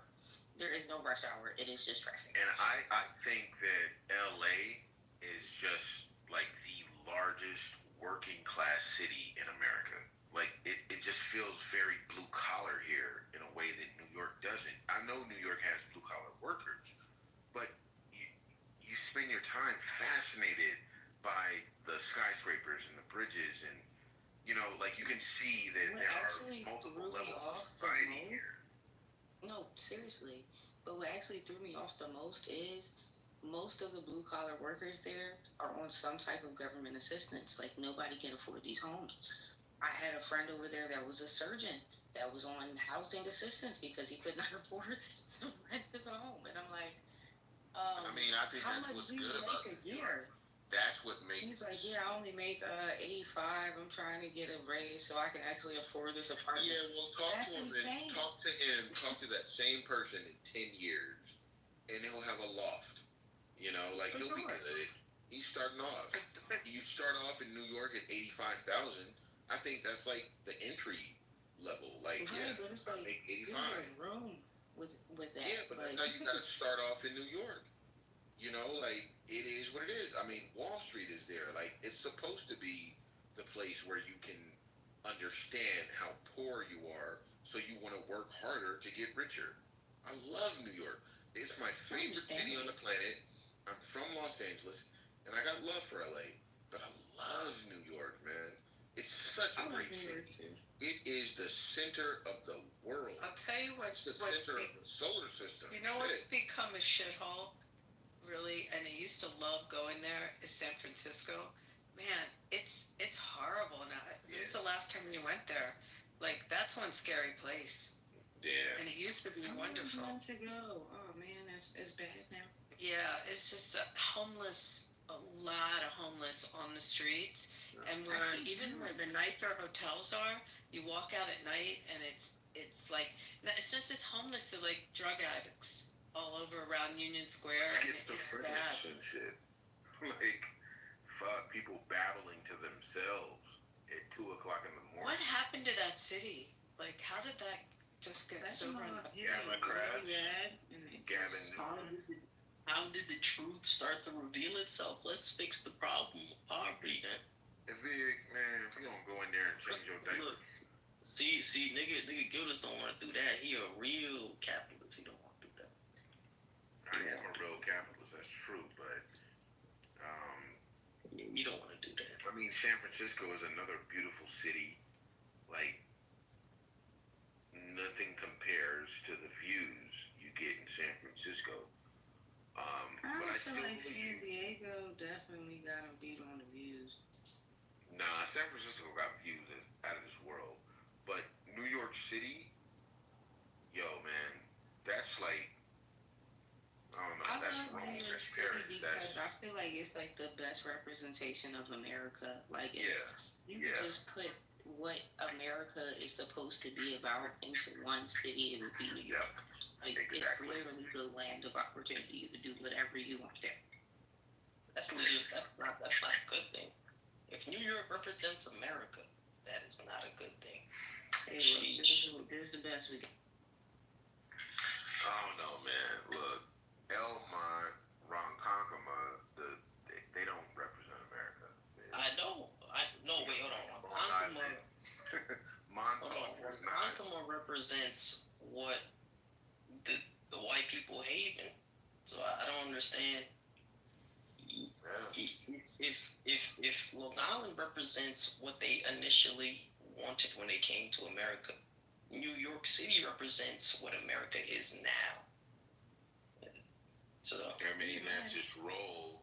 And I'll give love to Chicago, but Chicago was just too segregated to be like the exemplar of an American city. It is I thought the South was. I thought Alabama was the most segregated. Gildas.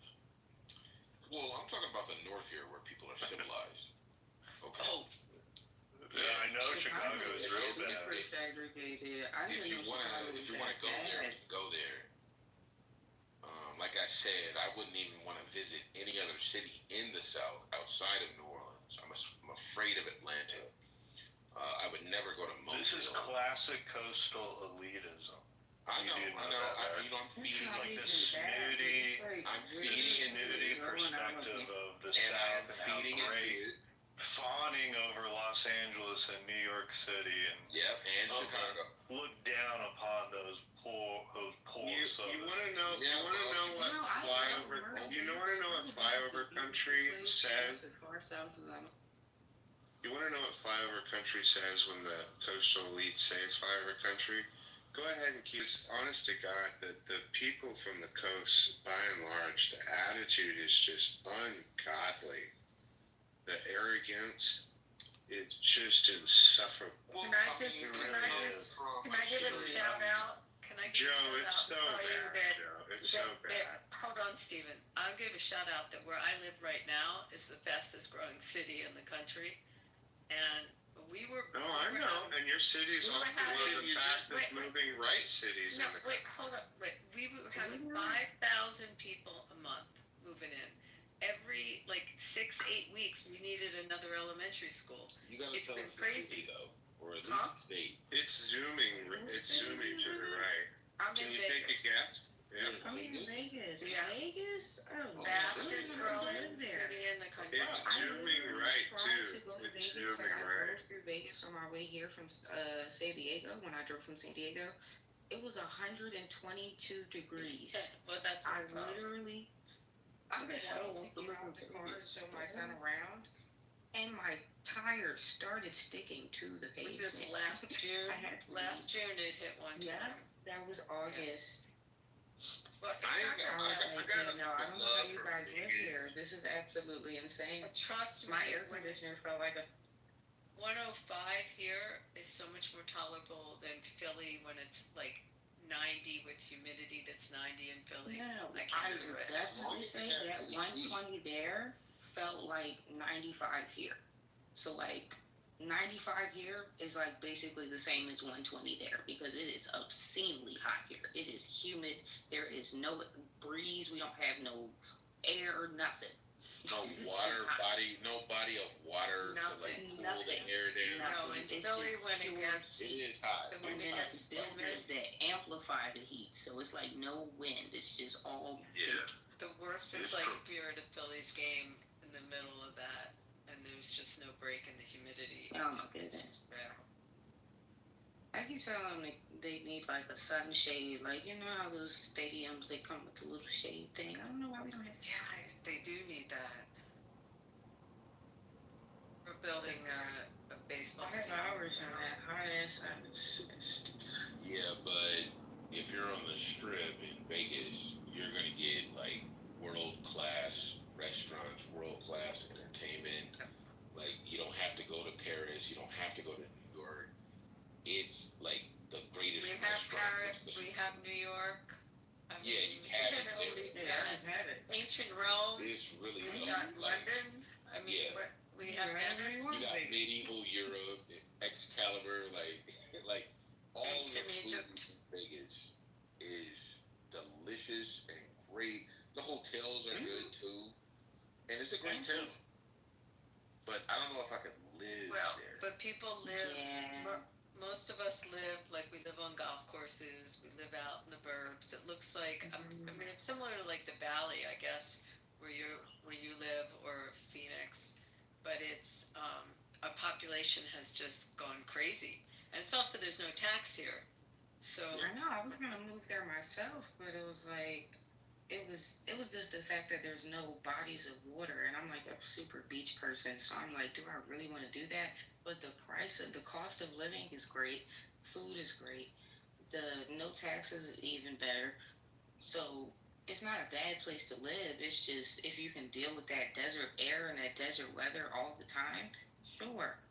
You're probably gonna have to stay in the house in the daytime, but other than that, if you don't mind being 98 degrees at night. I wear a sweater through the summer because everywhere I go is like heavy air conditioning. I'm not joking. Oh, wow. I have a sweater on all summer. But our winter I've had snow a few times in my house. Our winter gets pretty damp in the desert, and it rains in So, the winter. what's good with the Pacific Northwest? Is that cool up there? Like, is that like? Because I want to move up there, but I don't know. People keep telling me like, "Oh, Gildas, don't move your black ass up there. They're racist in Oregon and Washington." It's like the anti-Hannah Montana. It's the worst of both worlds, dude. It's gone basically full communist up there. So it's even worse in California. Yeah. Fuck. It's like, and that's what I hate, man. So, like, can I ask you guys all a question then? Where would you suggest would be like the best place to raise a child in this country? The You can heartland. live anywhere. Kansas. The heartland. Nebraska, Kansas, Iowa, Missouri. Yeah, right in the middle of the country. I'm here in Omaha, Nebraska. I've done work all over the country for politics. I'm telling you right here, I don't want to sound honest to like God, it's one of those people, but like, is it like black people friendly? sure it is. Absolutely. Yeah, Brown v. Board. It's called Midwest Nice. ironic. Brown v. Gildas said Board of speak Yoda again. said that the South has the black folks scared. However, all I've heard from the coastal elite black folk in this room right now is that they're scared to go someplace because of racism. Like, Yeah, I mean, the for best place. Personally, I'm from Philly, so I'm not scared of anybody anywhere. I would It's like a Philly thing. Fix it. Honest to God, fix it. Honestly, if you were looking for a place to live in the heartland, like I enjoy being in Omaha. Lincoln is less than an hour away. That's a fabulous city. That's Nebraska's capital. Des Moines, Iowa is a bomb city. The Kansas City suburb. I wouldn't live in the proper, but in the Kansas City area, perfectly nice, great place for younger people. If you want, go down to Springfield.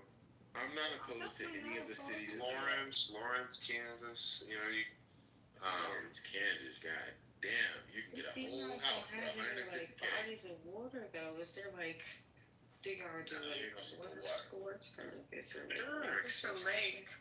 There's plenty of lake. I tell you where I live. It's great. It's the greatest place in the nation, but y'all wouldn't even think it was that. Where is that? In Orange Beach, Alabama. We got the best shrimp. Oh, okay. And the So white sandy beaches. I see why you took the Alabama comment to heart. Oh yeah, I live in Orange Beach. This is one of the nicest places in America.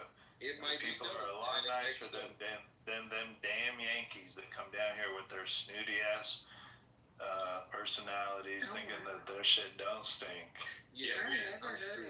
If I came to Alabama, it looks so pretty. and My family spent Christmas down. I'm sure Joe was like, "Yo, come on, Gildas, I'll show you around Alabama." And we just so happen to have black folk down here. We are that Alabama everyone talks about. But this has got a nickname now. This is the Redneck Riviera. So you're gonna run into some rednecks. Well, look, man. All right. Hear me out on this.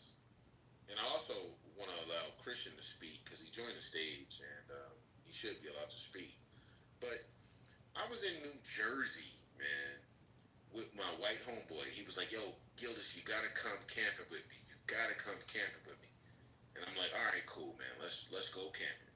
And we were in upstate New York, New Jersey. We had to go through New Jersey to get to upstate New York. And we went to a gas station at like 2 a.m. to get some more beer. And I'm ordering the beer. And he's standing behind me. I'm black, he's white. And then like a bunch of yokels walked in.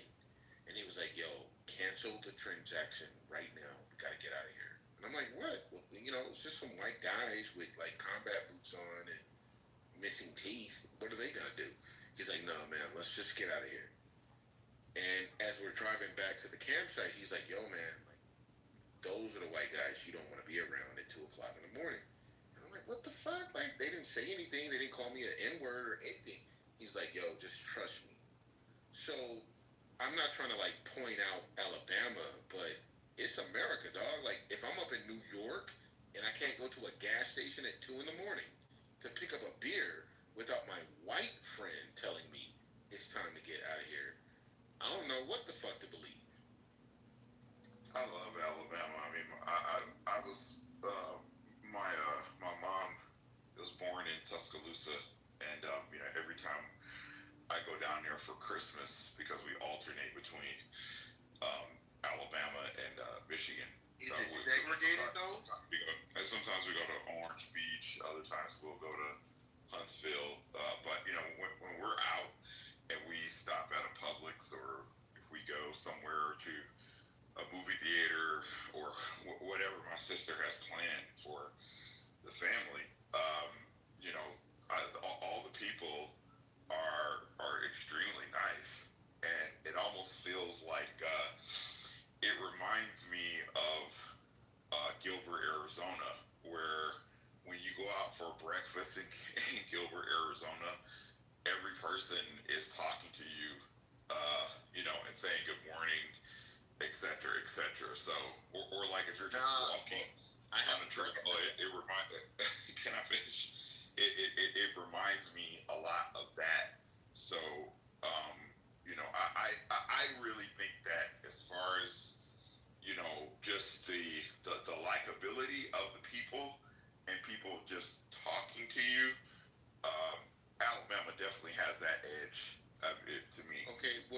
nicest people in America live in southern Alabama. Hear me out on this, guys. I just And you Googled guys it. know This place looks nice, Joe. You guys know I'm not. You guys know I'm not a. Nobody knows about it. Don't tell your friend. Right? Yeah, I was like, oh wow, looks like my. All right. Let me just get this off. I'm not a race baiter. You guys know I don't use race to make my points. But at the same time that I was up there at that gas station in Upper New York or Upstate New York, I also went to a diner with my white friend.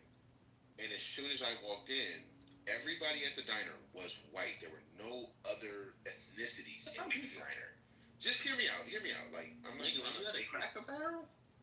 No, it wasn't a Cracker Barrel. It was like a local diner. I don't know the name of it. Like Pam or something.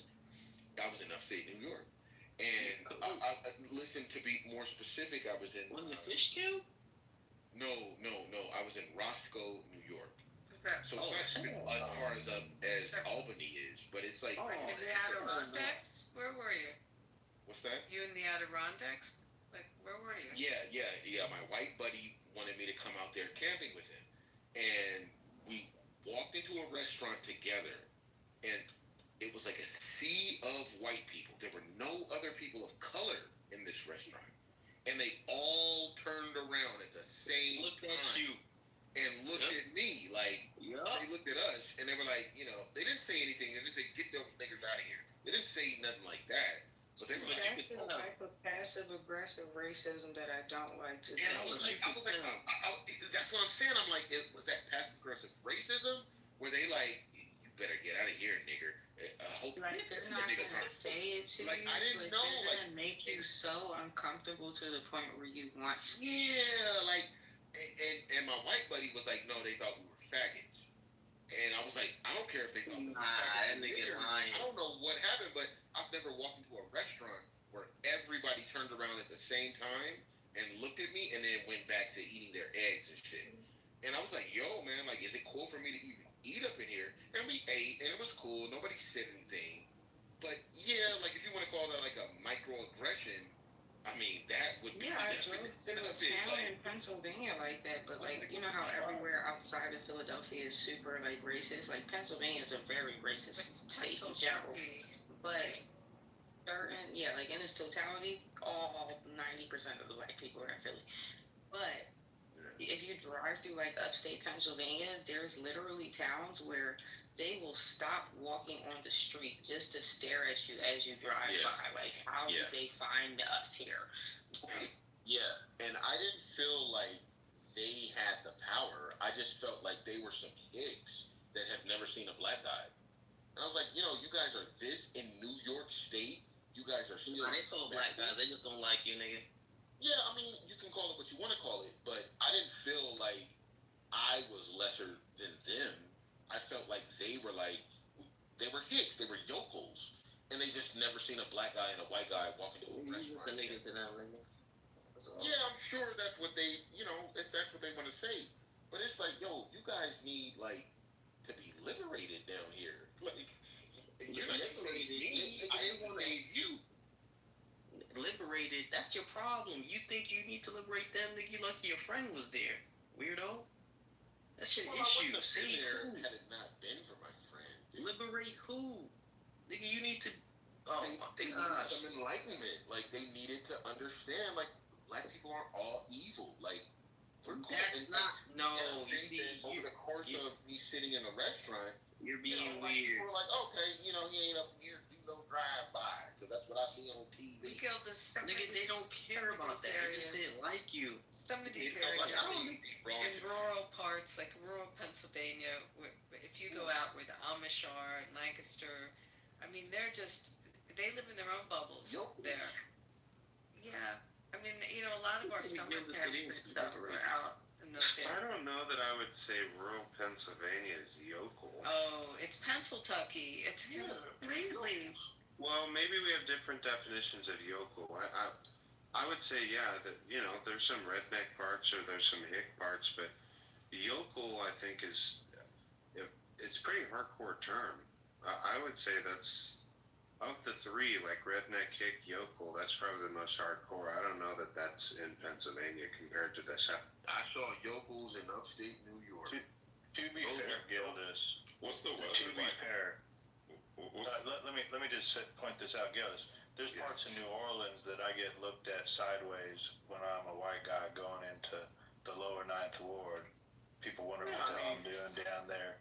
If I'm trying to buy drugs or something down there. Same level of Gildas. Like this yokeldom is not exclusive to white people. It is for black people. It's for Asian people. It's for anybody who lives. Man. Hold on, big. It's for anybody who lives in like a rural, isolated part of America, and they're just not accustomed to seeing, a black man and a white guy, walk into the same restaurant together. And they're like, oh, I've never seen nothing like that. Okay, I just typed it. Go ahead, Christian.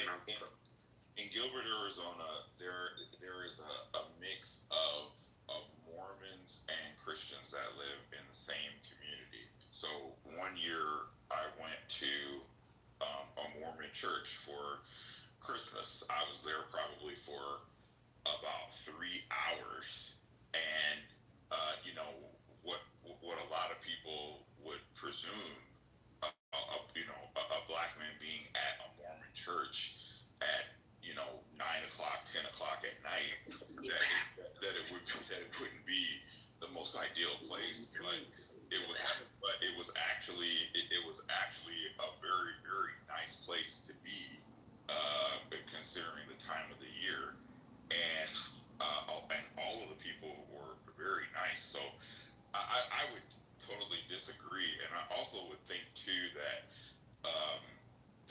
like when people talk about stuff like this, one thing you have to keep in mind is there's a difference between like the heartland of the country, like the regular everyday people, and then people who have power that sit in a place of power, because those people, they like to make it appear that that they have control, and they will do things to let you know that they have the control.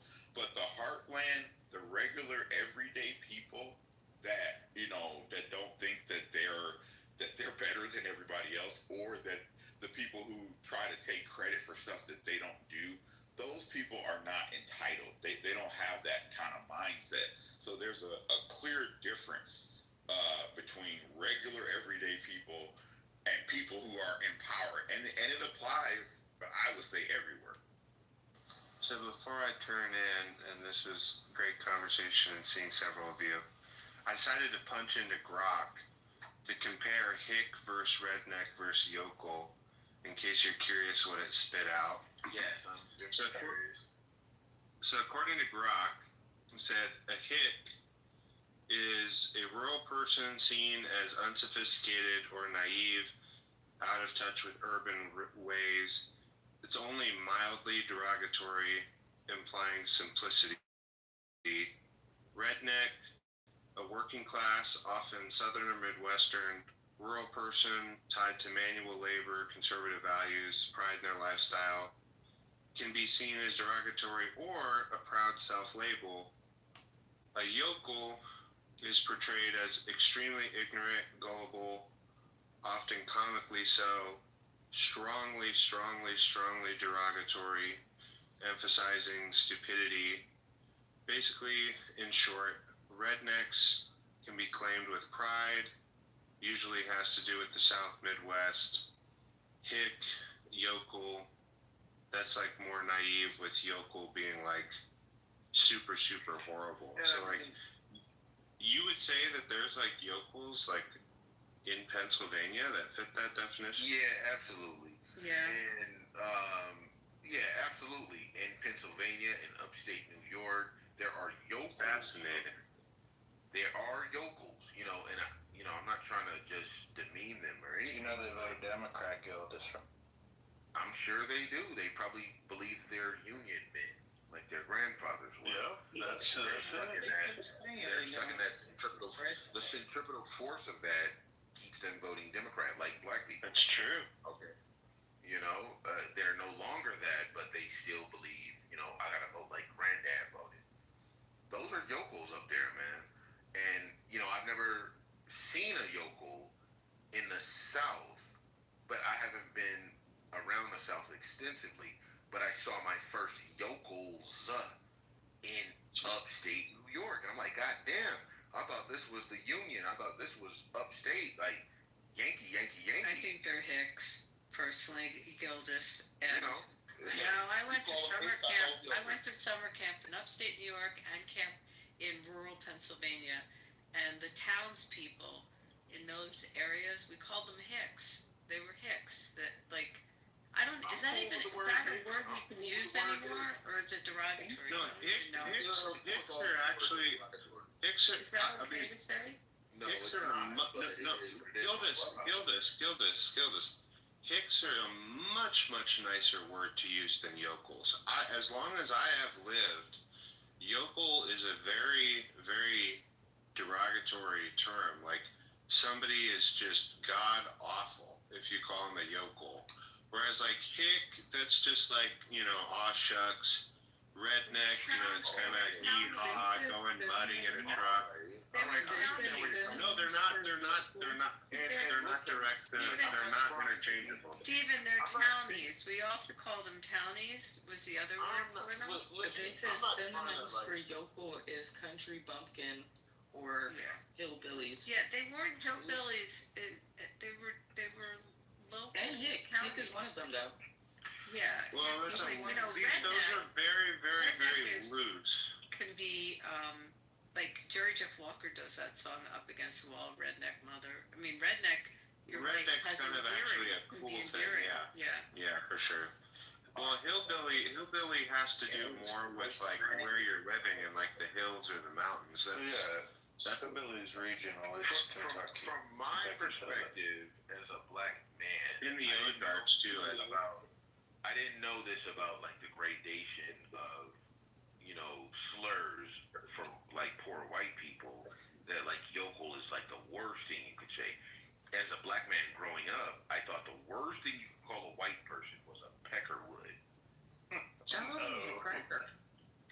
No, we don't take offense to any of that. Good Lord, yeah, no, dude. Like peckerwood. No, the worst one. What is one? You get laughed at. Yeah. No one's gonna be offended by that, Gildas. Okay, so and I stand corrected, you know, but I didn't know. What is a peckerwood? I've never heard that before. What is that? On the term of racial slurs, I've never heard more racial slurs from any community of people than Mexican people. Those are the most racist towards black people I've ever seen in my life. Do you know what Chinese people call black people? Does anybody on this stage know what Mexican people call black people as a slur? Yeah, I forgot. Someone told me, but I forgot. They call us mayates. Yeah, that's what it is. A mayate. You're a mayate. I don't even know what that word means literally, like if you translated it, but we always knew like a mayate. Oh hell nah, that's calling me an N-word. You know, like a mayate. When I moved to San Diego, I thought it was gonna be like, you know, how it is in Philly, where everybody's diverse and everybody just, you know, lives amongst each other like normal people. But no. It's usually I'm used to in my son's school in Philly, there's 90% black kids and probably like 5% white or Latino or Asian or whatever. Over there, he was the only black kid in all of Mexican school. It didn't matter what school he went to, all Mexicans, everywhere. And the problem was they treated him that way. So it was like, if he didn't know Spanish, they would just talk about him in Spanish. Or if I go to the store and I try to get a job with the rest of these Mexicans, of course, they're going to hire all the Mexicans before they hire me. It's more of, I wouldn't even say it's passive aggressive. It's in your face. They just don't care about it. They think that they're so much better than one last thing, because I am going to turn in. This one was for Abby. So I decided to type into Grok what its opinion. Could you in theory, find yokels in Pennsylvania or New York? And this is interesting what the answer. So they said it's possible that you could fit people who could fit that extreme stereotype.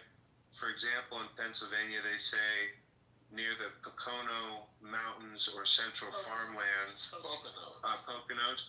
However, it said while someone might call them yokel, that's more redneck culture. And then it said for New York, yeah, somebody could use yokel in upstate near Catskills and I'm probably butchering it, Adirondacks, but they say that Adirondacks, but they say, but again, this is why I brought it up because Abby called it. She said, but Grok actually says, but those are more hick stereotypes than yokels. So again, so Pennsylvania, Grok's saying, well, that's more redneck, not yokel, and upstate New York, they're saying that's more hick than yokel. I wouldn't even say it's redneck because like they're way too proper to be rednecks in PA. So like they're like the more put together. They can't be rednecks in PA. I'm not trying to like use the word yokel like working class. Toss it around. Have you ever used another term? We call them bumpkins sometimes. Yeah, I've heard. Yeah, that's what he said. A synonym was But a bumpkin it still has a level of like charm to it. So that's more like a hillbilly. I did not So know listen, before tonight that yokel was like, there ain't no charm in that. That's a slur. I didn't know that. I did not know. And yokel is, I've always known it as a slur, yeah. The other I one. don't know about all the terms, but let me tell you all about redneck, okay? Redneck comes specifically for the Appalachian, so the people that still live up in the mountains are the hillbillies, and these are the English, these would be your Scottish. The Scottish and the Scotch-Irish settled what would be considered, Ohio, River Valley, Kentucky, West Virginia, and then further down south. And as they go down further south, you're a redneck when you're further into the south, into the deeper south. It's just a terminology. We got rednecks. Something like I have a redneck. It's sunburn or something like that. No, it's just our complexion that we have. It's Scotch-Irish. It's your complexion of your neck. But that's why a lot of them have big beards, because when they shave their beard off, you get a reddish. Your beards have reddish hues and stuff like that. So we're descendants from the Virginia Company, and Jamestown is where my family came through. And just my family settled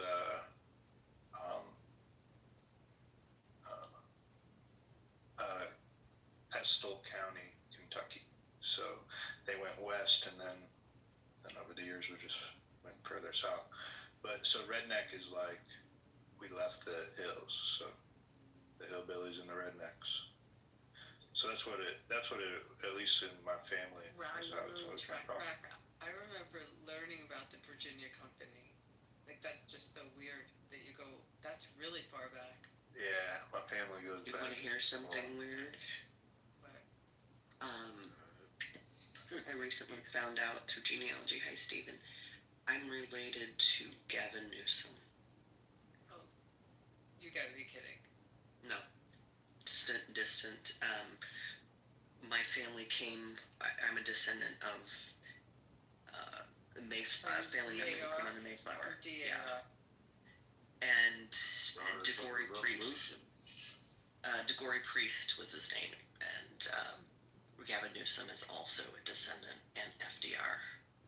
Wait, does that connect you to Pelosi? Isn't he related to Pelosi? I think that might be on another side of family.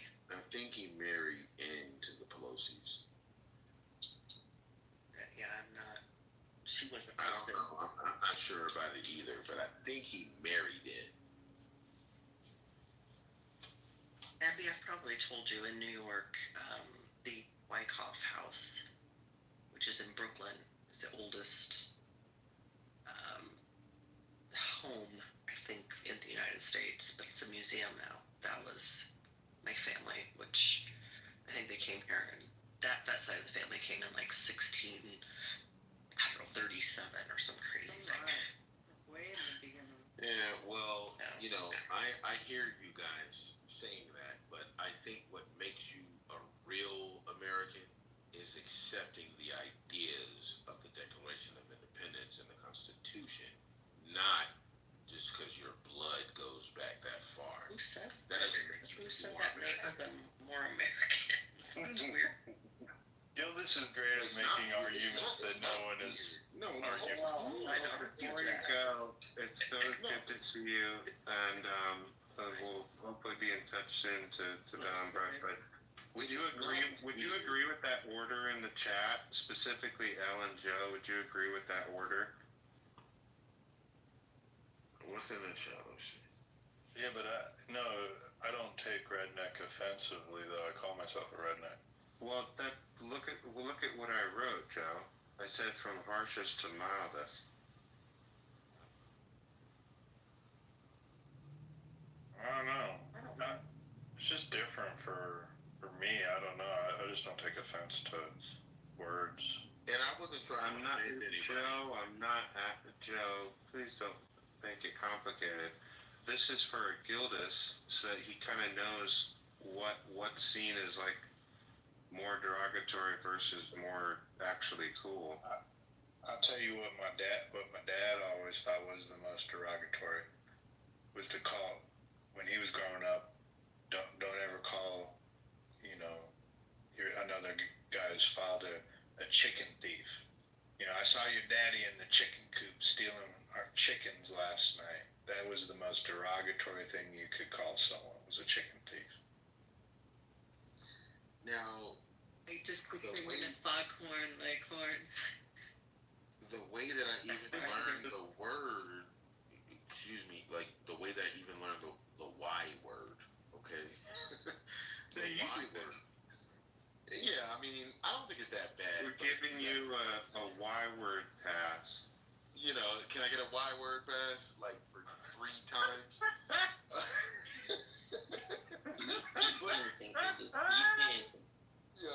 Can I use the Y word? Big, dude, just because we're enjoying life doesn't mean you have to be a sour Keep dancing, Gildas. Keep dancing, nigga. Keep dancing. Man, these are my friends, dude. Like, we've known Gildas for years. Like, they don't know me as long as they have known me. Like, they know I'm not a coon. They know I'm not like. Look at this guy centering himself because he's jealous that you're more popular. Keep dancing, Gildas. Keep dancing. All right, let me get my tap dance on. Hold on, let me get my white gloves real quick. Hello, my baby. Hello, my honey. Hello, my. You do understand Gildas can go into any space on Clubhouse. Yeah, like wait. No, we cannot. Absolutely. You can troll you can't. Instant invite to the stage. Instant invite up to the stage. Gildas, you know that's not true. Stop lying to these people. I'm cool with every room, man. I don't call people out of their names. I disagree with people, but I don't get into like fisticuffs. Gildas, you gotta stop lying to these people. Chill, man. We got into fisticuffs a couple times. I mean, I get into fisticuffs, but I don't call you out your name in the midst of it. I've never called a woman on this app the B word, ever. You can see recorded rooms that are listed in my profile and go through them. Like, I'm a solid guy on the app. That's true. I'm an interlocutor. You might not agree with me all the time, but I'm not disrespectful, like, inherently. And a lot of you new motherfuckers are disrespectful. Just don't bring up Jesus Christ around Gildas. If you want to get under fucking manners, man. If you want to get under Gildas's skin, just bring up Jesus Christ. You ought to hear what he's got. Yeah, that'll work. Because Vig probably believes in his grandmother's doing the Tootsie slide with Jesus in heaven. Gildas, keep dancing, nigga. You believe that. I don't. Keep dancing, Gildas. Keep dancing. You know what's not going to forget what I was gonna even say. Sarah, we know. Man, like what coon is Here like, we go. I got one. It's the grandfather that started your whole family's legacy. Here we go. I got one town in the South you don't want to go to, Gildas. And I don't think anyone should go to. I'll recommend one town. Fix it. I was starting to like you. You're not gonna hate on Gildas, are you? Oh no, No, I so, wasn't saying Gildas like, was a we coon. go back I was and saying forth, that right? a Go back and coon forth. is in fact a coon. It's Okay, not what okay. our grandfathers She don't know what a built coon our is. lives on. She's a youngin. She don't know what a coon is, really. That's She's never studied the film Bamboozle. So know what it Gildas, is. Go don't ahead. ever, I recommend never going, and I recommend to everybody, don't ever go to Memphis. Memphis is one of the toughest towns Memphis there. is just like hated it, bro. Philadelphia. I went to Memphis and I felt so at home. I was like, wow, this is just Philly. I ain't never been someplace where they ask you for $1 everywhere you go. Really? I'll tell you what, Philadelphia. Oh my when God, that you can't go happens, anywhere. it's so weird they say it. I liked Memphis a lot when I went there. I got to go into a revival tent, which I thought was pretty wild. I never saw anything like that. But the city that I found the most despicable, and please don't jump on me on this, and where everyone was panhandling and they had no right to panhandle, was Portland. Man, that was just True. I was warning Gildas. Garbage. The Northwest is lost, man. The Pacific Northwest is I lost. just like the scenery. But I'm Literally sure about the to crack people the are nothing I could deal with. And I want to, like, I would like to live in Maine or Vermont or New Hampshire. But It's my like wife, 99% white there. I was like, you picked the 1, 2, and 3 whitest states. 1% black. coon. I get That's it. coon energy. Motherfucker, I'll live anywhere in this country that I want to live in. I'm motherfucking pardon, whatever the fuck they say, like blood of the blood. Whatever, man. My family You is just know from you all wouldn't over take this the hood. country. I just don't want to be in the hood. Yeah, you're right. Exactly. I'll I don't move think to anybody wants to be in the Maine. hood. I'll move to Maine before I move to Gildas's logic is he'd rather live in a 99% white community than anywhere near black folk that are the majority in the No, cities. not anywhere near where black people are the majority. I don't want to live nowhere near you, nigga. Where there's a ghetto, I run. Leave the Why ghetto. are we giving Gildas a hard time? None of us want to live in a trailer park. It's okay. Let's be Y'all don't honest. want to live in a trailer park? That's really good. You don't want to live in a trailer park? I don't want to live in Compton. We get it. I You know, a want to lot live of in nice Maine. trailer parks. I wouldn't even say that. There was this really nice trailer park community in San Diego that I would have loved Yeah, to. nobody wants to live in a Crazy trailer them park. motherfuckers. far If you is were West in a Coast? fucking They trailer had park, boats. They had pools. It is It was so nice over there. It was like That's everybody had this vacation little fancy homes. That's not a fancy trailer RV. park. Respect the hustle, Gildas. Respect the hustle. let me move How to far are you into Ronkonkoma. West Philly? Ronkonkoma. Yeah, You don't want I to live in North Philly right now, but I'm trying to. They ain't gonna accept you, Gildas. Just come on home, Gildas. I Come on would home. love to live on Nantucket Island before Yeah, I'm man. anywhere in Atlanta. Gildas, you will Gildas, move come around on people home. that wouldn't even want you to live near them. That's Exactly. okay. Come on They'll home. get to know me. They'll be like, oh, he's an intellectual black guy. He's cool. Oh, he's one of those black guys. He's Yeah, he's one of those he's black one of the guys. girls. I want to be that then. Hello, guys. There was no Crips and Bloods where you kill my Hey. children. for no Who's the reason. host that brought up the troll? Who's the troll? Wait, What are you guys discussing? oh, this dude. Oh, Michael's the troll. What are you guys discussing? We're in the hood. We're just right in the hood right now. Ain't nobody on this stage. Yeah, I'm not a native Englishman. And, So my name is like just like that. Okay. Vig, your parents had enough foresight to probably get out of Brooklyn in the 90s, and they moved The you out. host needs Well, to they do moved out to extreme Long Island. vetting, okay? Extreme vetting. Gildas, come on home. Beautiful extreme. They got Gildas, come on home. Stop all to be this banter. born Come on home. in Long Island or on Long Island, and you Gil- know you love it out there. So, Gildas, come have you ever on, thought, stop you all know this what, banter. a lot of people are moving to Charleston. What do you know about Charleston? South A Carolina. lot of people are going there, yeah. I've heard that it's a great place, especially like for New Beautiful. Yorkers that moving down there. It's expensive expensive though. Is it? I've never been, but I've heard of. I'd be cool with it. Like, you know, if there are sensible black people, I'm fine living around sensible black people. But why not PG County or something? Okay, PG County sounds cool. Look, I used to date a girl from Fort Washington, Maryland. I loved it out there. But I don't want to live in Compton just because I'm black. Like, I have to live in Compton. Just because they're black, but there's well, that's what you guys are getting at. Like, neighborhoods. that's what But big the is first getting at. ones you went to was the ones with 0 black people in them. That's the problem. Yo, just come on home, man. Stop all this playing. Come on home. Y'all ever been to Abby? Ever been to Savannah?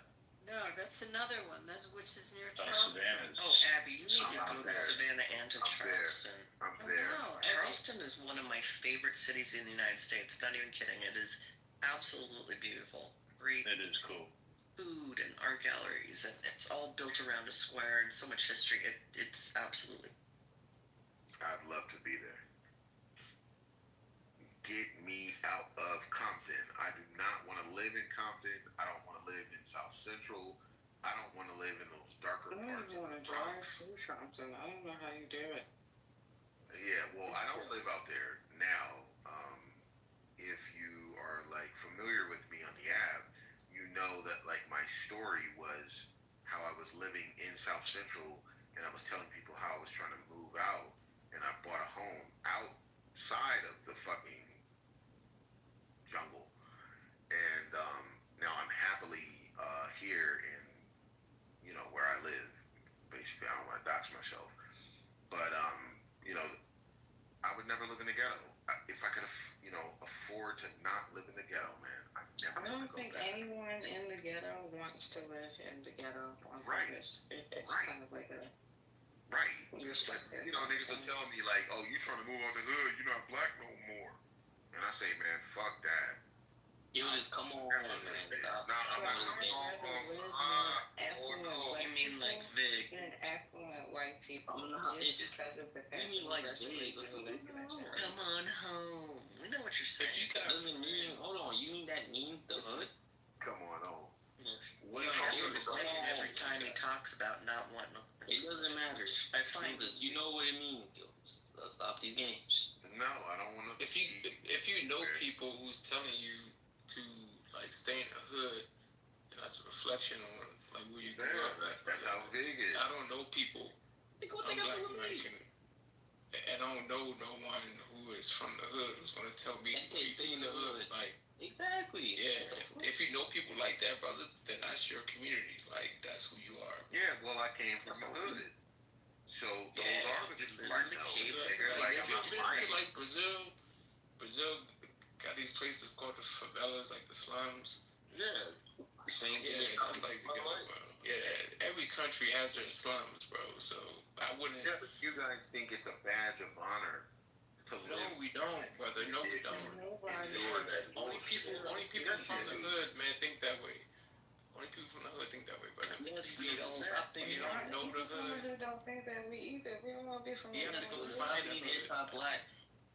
Come on home. Stop being Y'all anti-black. mistaking being proud Black of means where hood, we right? live as Yeah, mistaking black does not mean hood, yo. Just stop being like that. Then why you say that then? We're proud Yeah, to give be me why from is it the hood. anti-black? We wanna live here.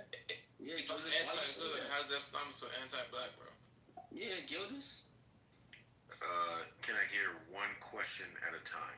They were all thinking. You fucking with you, bro. I'll address any question you guys have. No, man. What we want you to do is move up through the classes mentally and physically and economically, right? So once you leave the hood, you don't turn back, brother, and you leave that circle of friends who like you knew in the hood and start, man, being around like other black men who are from that class now, middle and upper class. And then trust me, bro, ain't no more gonna confuse you as being from the hood. Yeah, Gildas, why are you associating black with hood? Why are you associating home with hood? Right. Whatever you said, the speaker who was speaking first, was it Alex? I agree with everything you just said. Now, Vig, what do you mean by coming home? Wait. It means stop spewing this anti-black rhetoric. I was playing a game while I was talking to you, by the way. What the fuck is he talking about? Well, the issue is that all black Americans, at some point in history, man, we came out the slums. You call it the plantations or whatever you want to call it. So we all started from zero, bro.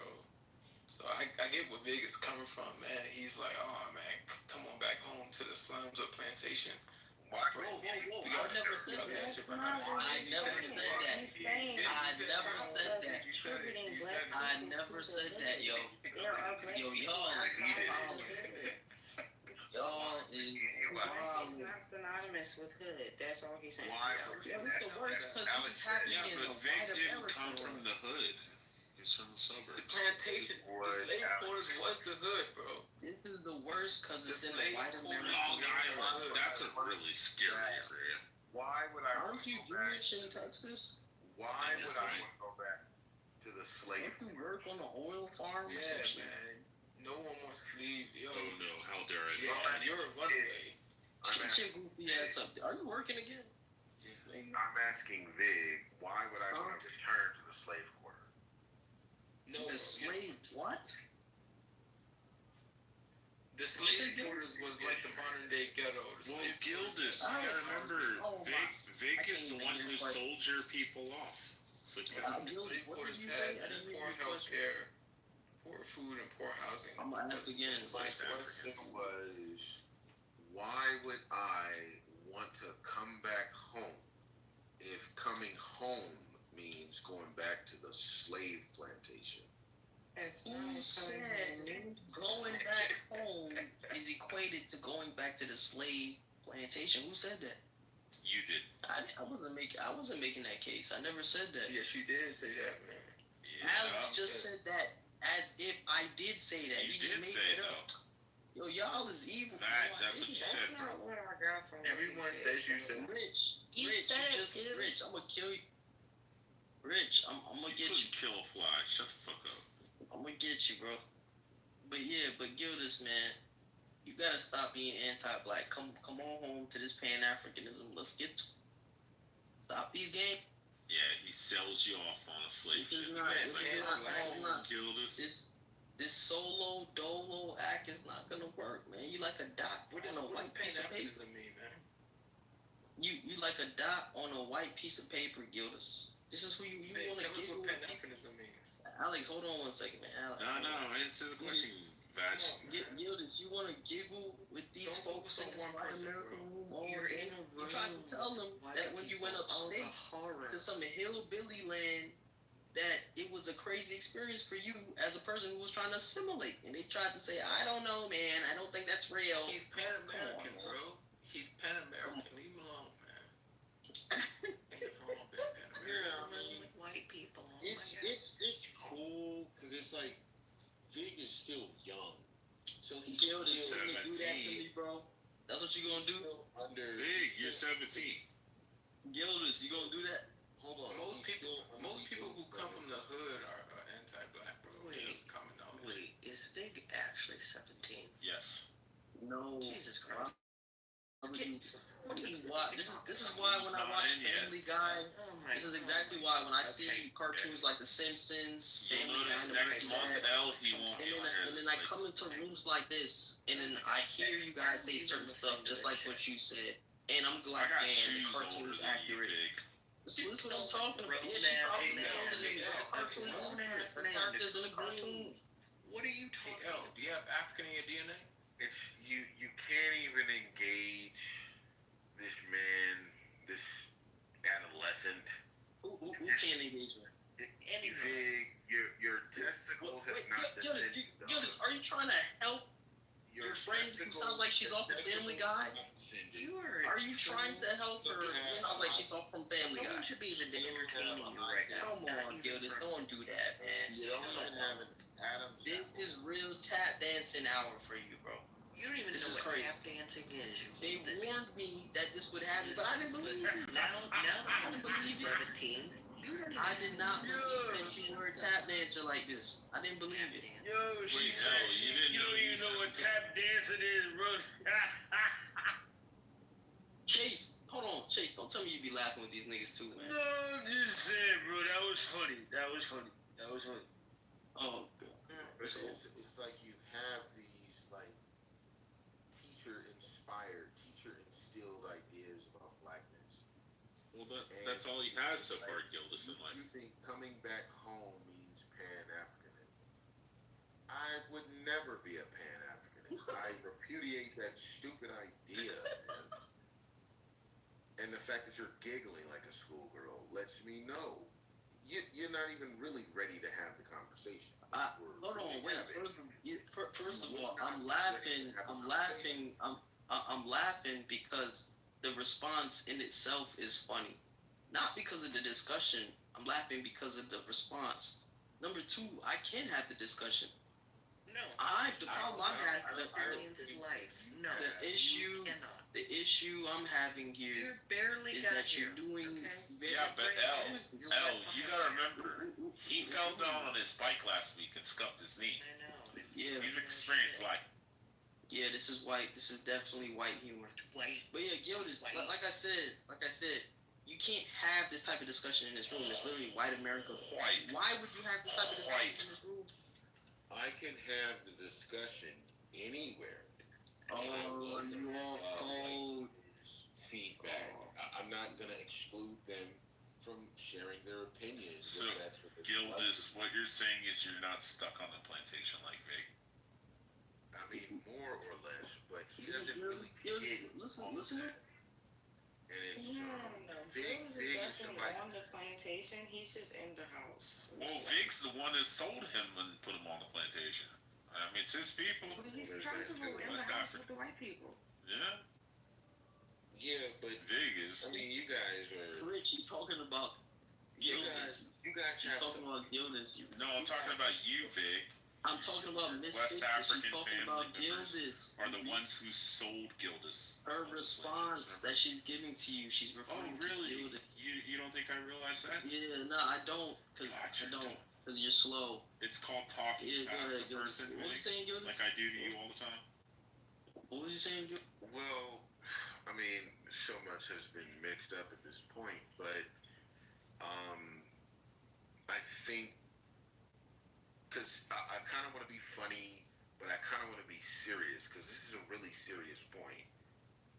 I just don't think you understand the gravity of things when you try and say that a man who's a husband, Sarah brings it and a up. father to 3 children he needs to come back to somebody's home. I've created a home for my family, and that's the only home that I will ever come back to. Whatever your notion is of a home that I need to return to, I think you have to do a little bit more studying and a little bit more growing before you can tell a father of a household where he needs to go. Nigga, do you even know what's at stake here? Okay. So wait, are you a part of a community? Yeah, it's called the Gildas family. No. That's the home. I don't want to be a part of Gildas. Wait. Yes, he's part of the American community. Calm down, you're crashing out. Gildas, your home is a part of other homes in the neighborhood which is a community. Are you a part of a community? I mean, to one extent, certainly, yeah. Yeah, because you can't be an individual family by yourself. You have neighbors, correct? Of course. Okay, so you live in a community, right? Okay, what's your point? My point is, you're American, right? To the blood, to the bone. Yeah, and you align yourself with being culturally American? Absolutely. Okay, so when I make a statement as "come on home," it's a cultural statement. It's not a statement referring to literally coming into somebody else's house. Share your culture. Yeah, I know, Rich. So Gildas, and I think you understood what I meant. I don't think you had to I want you to specify. Now, I want you to define for everyone. Now that you. No, I don't. It's white America. What I look like. What do you mean by home? Gildas, we can have this conversation in the other room. I would never have this discussion. Don't bring the term up and don't try to make me fall into it without Fall being into willing what? to define it. What is Gildas, hold on, wait, stop. Gildas, pause. What are you falling into? your definition of home? If I'm not careful, You don't what have is to. home? We can have. I just told you we can have that discussion. I'm not having it here. If you want to evade, if you want to, hopscotch over. Gildas, it's not an evasion. Literally, when we're in the other room, we can have the discussion. No, fuck another room. Yeah, we're gonna have it in the other room. A grown man where it can have a conversation is there. You don't know what a man is. What is home?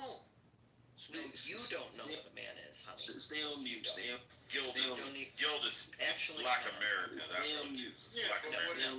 Now I'm actually not going to. You don't know me very well. Stay on That mute. will do Stay the on mute. opposite, and I'll just keep talking. Yeah, that's fine. Stupid ass. We know. I can see your crow's feet.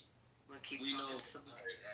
Listen, honey, I've Look, now Gildas trying to save you You think again. this is some sort of Now insult? Gildas No. trying to save your ass again. You don't know shit. I know. You don't know shit. Straight off of Simpsons. Come on I know. home. Sounds like get on the plantation. I know. You're irresponsible. Yeah, a white woman trying to tell me what the what? I know. You're irresponsible, Big. You're irresponsible. Gildas, we're gonna say this again. You We'll have say this one more time. Since you don't want to define it, I'll define it for you. You don't have to define anything for me. I know the definition that I'm using, and I can define it. I can define it right now, but I'm not having a discussion in white America. But You brought it up. Yeah, I brought it up because first I was trolling, but now you're getting serious in white America. I'm telling you, Gildas, he's trying to treat this like it's the movie Get Out. No, I'm not. Because Get out! Get out! They try to take your mind! Yeah, me and Gildas have opposing views on certain points, and I still respect this brother. But on this discussion, I do not have to bring it here in white American. I'm standing on that. Like, the fact that you the fact that He's a coward, that's why. Big is a coward. This is crazy. Big isn't gonna make it. This is crazy, I want to make my pitch. Let me make my pitch then. If Vig's not gonna make his pitch, all right? Gildas, let me ask you a question. How many states have you lived in? About 3.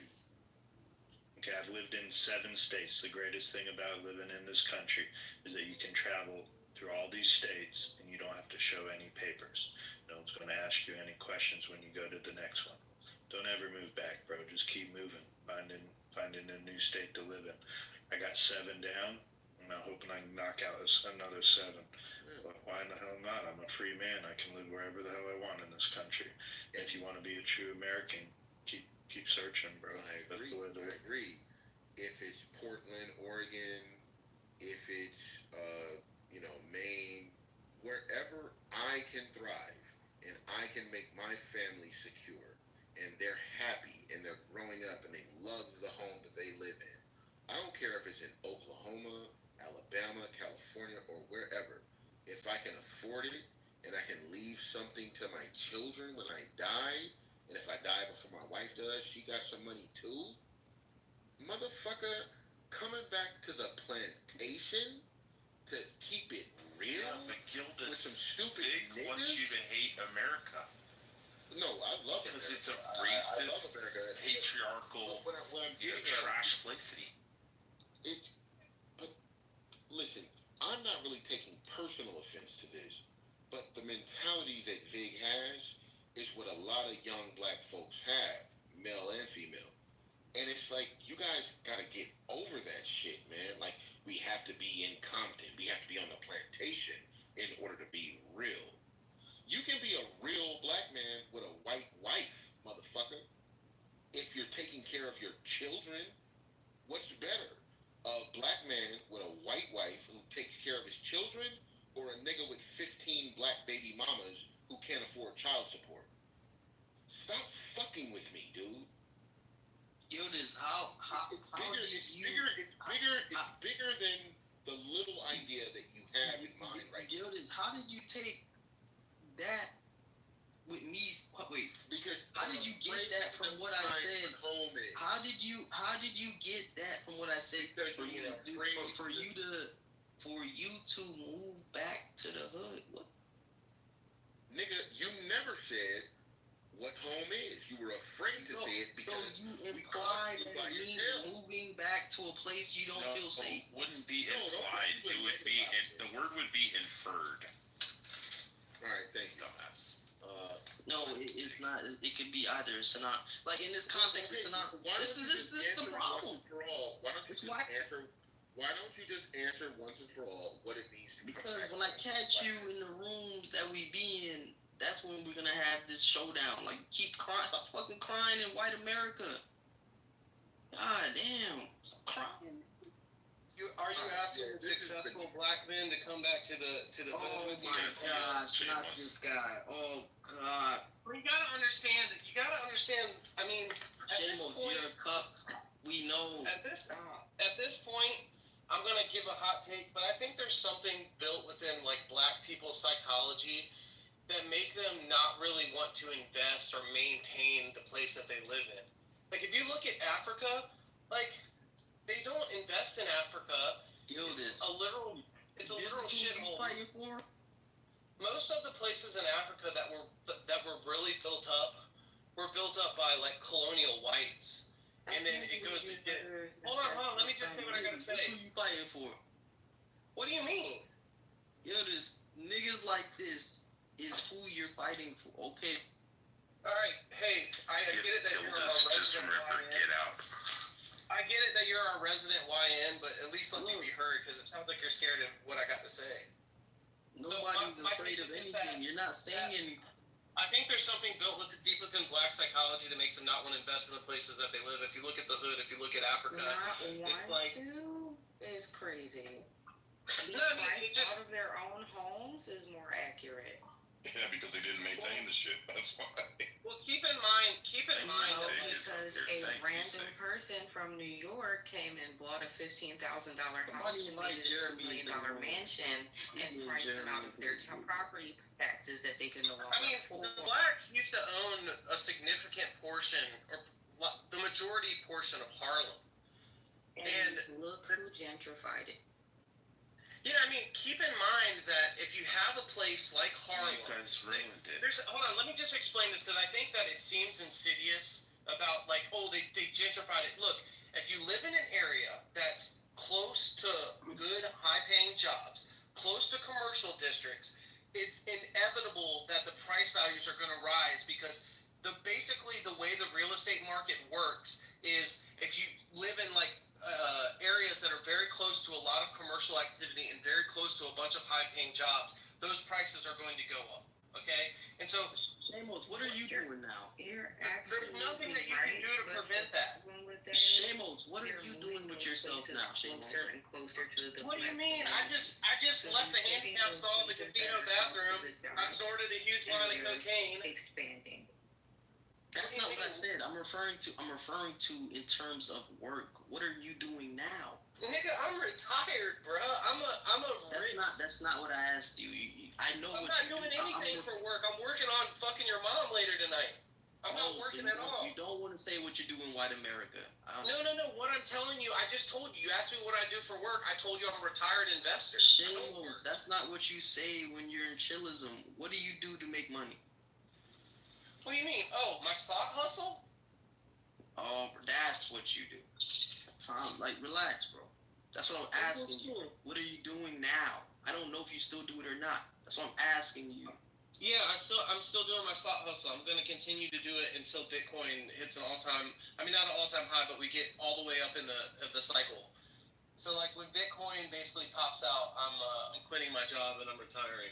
So this is, I got hopefully just 4 or 5 more months of this bullshit. I'll be fully retired. But don't worry about me, little nigga. You need to worry about yourself. You niggas know, niggas just want white America to hear. These are your companions, right? I'm saying, I'm good, bro. I'm retired. I've got $500,000 in crypto invested. That's fine. Aren't you like 40 something? You're just starting the game. Aren't you near your 50s or some shit? No, I'm exactly 40. Yeah, I'm 40 something. I'm 40. All right then. So what the fuck? You should be looking to retire. Like, do your thing. Like, I don't understand what you're saying right now. Like, just talking. Like, what the fuck? Like, I be wondering sometimes with you guys. Like, I'm gonna retire. Like, yes, you should be looking towards retirement. At 40, you think motherfuckers just retire at 40? Shamos, that's the issue, right? Hold on, wait, Miss Fix It. That's the issue. most of you guys who are older, right, which you found out late that you shouldn't want to retire in your 60s. That, and now you're telling me something like, you think If that people because I'm 40, could I should, retire in I their should, 40s, me they would. retiring is something not crazy. Listen, you must You be should be confused. going towards You must retirement. be confused. If everyone could retire in their 40s, everyone would, motherfucker. That's not what I It's said. because motherfuckers You got didn't hear to me. work till they're 60. That's not what I said. That's not what I said, Seamus. You don't listen. It doesn't sound like you're making a coherent point. I said, I'm going to say it one more time, right? I'm going to say it one more time. The concept of retiring in your 60s is a standard, and it's a okie doke, right? The issue is that niggas like you found out later. Most of Gen Z, we know that we don't want to retire in our 60s, nigga. Like, that's what I'm saying. You found out late, and now you're trying to, like, express it in some sort of fashion as if it's something late? I just gained the ability to retire early because I put in the So wealth. you're telling me you wasn't working towards retiring early. I'm saying everyone's goal is to retire everybody early. works towards Yes, retiring everyone's goal is to retire early. No, it's not. Okay? You lying now. Now you lying. I'm saying, yeah, there are people that are like tied up in some type of like identity where like their work has some prestige, and even though they're well off, they won't retire. But most people, or a good portion of people, most people fall for the okie doke. I don't even know what that means. And I think that you're making some they follow the standard of retiring at 60 plus. They don't look for any loopholes. No one. A lot of people. My point is, a lot of people don't have an option. Shame on people. Shamos. Hold on, let's fix it. Hold on. Shamos, but you work. Shamos, but your position, you literally worked from nothing, right? So it's not a matter of having an option. It's a matter of finding loopholes. You found loopholes. I don't understand why you're making this sound complicated. You know what it is. I'm acting stupid. No, my only point is that it's not like it took me to, and most of the boomers and most of the like Gen X or whatever just fell for the quote unquote okie doke and all decided to just take it and retire in their 60s. It's just that a lot of them really weren't able to not retire in their 60s. Okay, and they were true that that isn't so much true for the boomers. But it's more and more true for Gen X. I get it that the boomers had a lot of wealth and most of them still decided to work, but the boomers are the most greediest generation of all time. And so you would expect that from those type of people. So your point probably stands there. But when it comes to, like, I'm a millennial, and most millennials don't really have a choice in the matter. That's not. Hold on. And Stop. all of you Zoomers are really not going to have a choice in the matter. Most of you, the Zoomers are never going to own homes. The majority of Zoomers are never going to own homes. You're going to rent for your life. We're still doing it. But look, hold on, look, Shamos. Here's the thing, right? You just lied. Millennials, of course, they didn't fall necessarily for the working okie doke, but they fell for consumerism. Like, if we bring in King Solomon, you already know how he is, into this room, he's gonna say the same shit. Come on, man. I don't know why you're doing this. Gen X fell for it. You guys fell for the consumerism tape. It's yet to be seen whether the Zoomers have fallen for it or not. Most of the Zoomers really, the jury's still out on that. Most of them don't have enough wealth to really see. Like, if you see a bunch of the kind of like. There's what do you mean? OnlyFans and TikTok and YouTube. There's been like a surge. OnlyFans. Okay, this is absolutely ridiculous. The amount of people that make a lot of money on OnlyFans and TikTok is a very small percentage. I know that the algorithm leads you to believe that like all types of people and a huge percentage of people are making money on TikTok. Only the very top of the people make any significant money on TikTok or OnlyFans. That's just the case. Shamos. I'll say this right to you. I'll say this right, Shamos. That we're in our beginning. We're still very young. Gen Z is still very young. That's number one. So we're not supposed to be making a lot. But I will do this. If we were to compare us to millennials, and Gen X at the same age as us as we're starting out. We are ahead by a lot. What do you mean by that? That y'all are making more money, or that y'all have more investments? Yes, Or? ahead investments, Well, making more money. I promise you that the statistics don't bear that out. No, did you hear what I said? Shamo, did you hear the specifics though? Did you hear the specifications? What'd you say? You said in more money, right? It have more savings. No, you didn't listen to what I said. I said if we were to compare millennials at our age group, when they were our age group at the beginning, and Gen X, we are doing way better. In terms of what? The amount of money that y'all have saved? Money and investments. We are doing way better. True. That's not true. Yes. Hold on, Shamo. So you're saying in the early 2000s and what, late 90s, when most beginning millennials were like what, in their 20s, they were doing better than us? Yes, that's what the statistics show. And keep in mind that you have to adjust this for what's known as purchasing power. You can't just look at the nominal. You're talking about money value and whatnot. Yes, I understand that. Yeah, you can't look at nominal values because there's been inflation. No, you're not. I'm not talking about. All right. Get the statistics then. There's a dispute. It's an empirical matter. We both disagree. Your word's not going to settle it. My word's not going to settle it. Pull up the fucking things I never stated. You're bringing up money back. Dude, I said investments, and we're making more. If we were to compare Gen Xers when they were first starting out and also millennials, we are doing way better. We're just starting out. We're not supposed to be making a lot such as you guys. You guys are older. I just told you we're controlling it for the same time when we were your age. Where if you go back, and what I'm saying is the empirics do not bear that out. If you want to, go pull up the empirical evidence and we'll have a look at it. But I'm already familiar with it and I'm driving right now. And so if we're having a dispute, the dispute's of an empirical nature, I'm not taking your word for it, you're not taking my word for it, then just shut the fuck up unless you're gonna pull up some actual data. It's called you saying a dispute, it's called a contention. Bro, I'm definitely. Do you know what a dispute means? Are you telling me that this wouldn't be characterized as a dispute? You're fucking retarded. It is technically, but it's more of a contention.